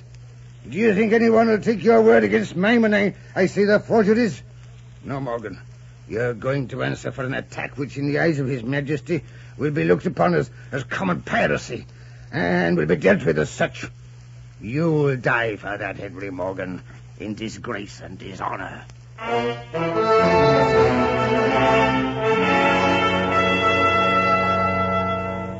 Your Majesty, I'm your humble servant and loyal subject, Henry Morgan. Are you aware that you are charged with enough crimes to hang you 3 times over? Yes, sire. But I have hanged enough Spaniards to know how to act on the scaffold when my turn comes. You seem to have resigned yourself to the gibbet already. Why? I was told by the governor of Jamaica that it would be my fate. I marvel at Modiford's restraint in sending you to me, considering that you attempted to murder his bride. Tell me, is she beautiful? Beautiful, sire. Oh, yes, she's beautiful. And you love her, eh? No, sire, I do not. Tut, Morgan, the truth, please. Yes, sire, I do love her. I thought perhaps you did. Why did you attack Panama? For gold and for glory. The honor and the renown of England. To make England great in the New World and great to posterity, so that her gracious king might go down in history crowned with laurel as the man who humbled Spain. Captain Morgan, in your great zeal, you have perhaps gone beyond the bounds of political expedience, but your devotion to your country cannot be questioned. Nor can your leadership and courage in the face of forces far outnumbering your own. England needs men of your caliber. We hope the peace between England and Spain will be a lasting one, which makes it imperative that the activities of all buccaneers and pirates cease forthwith. I can think of no one better able to disperse such activities than you. Do you agree? Why, sire, if I had the authority, I think I could scatter all the pirates and buccaneers to the 4 winds like a flock of crows. Well said. And that authority you shall have. Kneel. And now arise, Sir Henry Morgan, and may the trust that I repose in you be held sacred until death. You will return to Jamaica forthwith and take up your duties as Lieutenant Governor, losing no time in dispersing these nests of freebooters.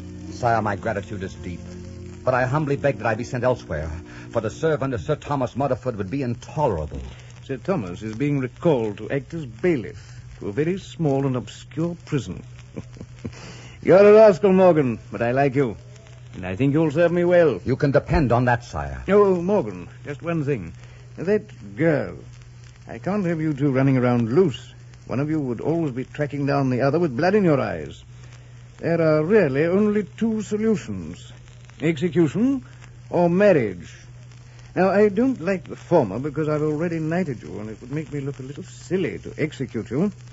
So I'm afraid that leaves only one alternative. You'll attend to that, Morgan? Yes, sire.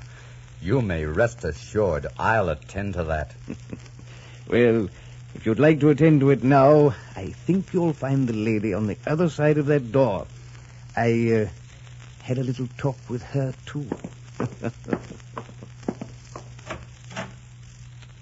Judith. Oh, Judith. Henry. Oh, Henry, my darling.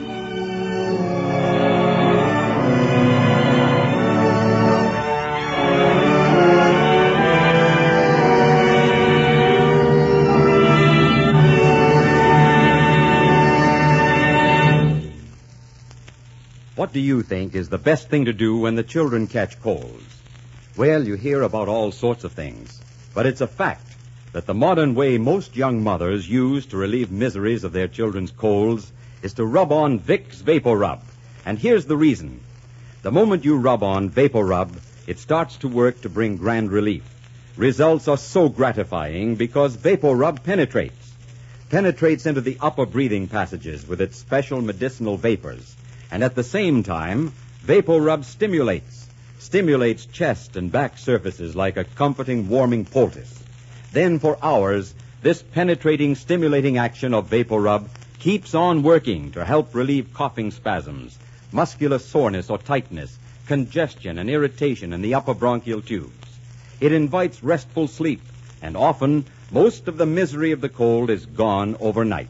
Remember, the best-known home remedy for relieving miseries of children's colds is Vicks Vapor Rub. I am Adventure. Next week, meet a man who matched his wits against the enemy in occupied France, the daring spy of assignment in Brittany. Until next week, then, I am dangerously yours.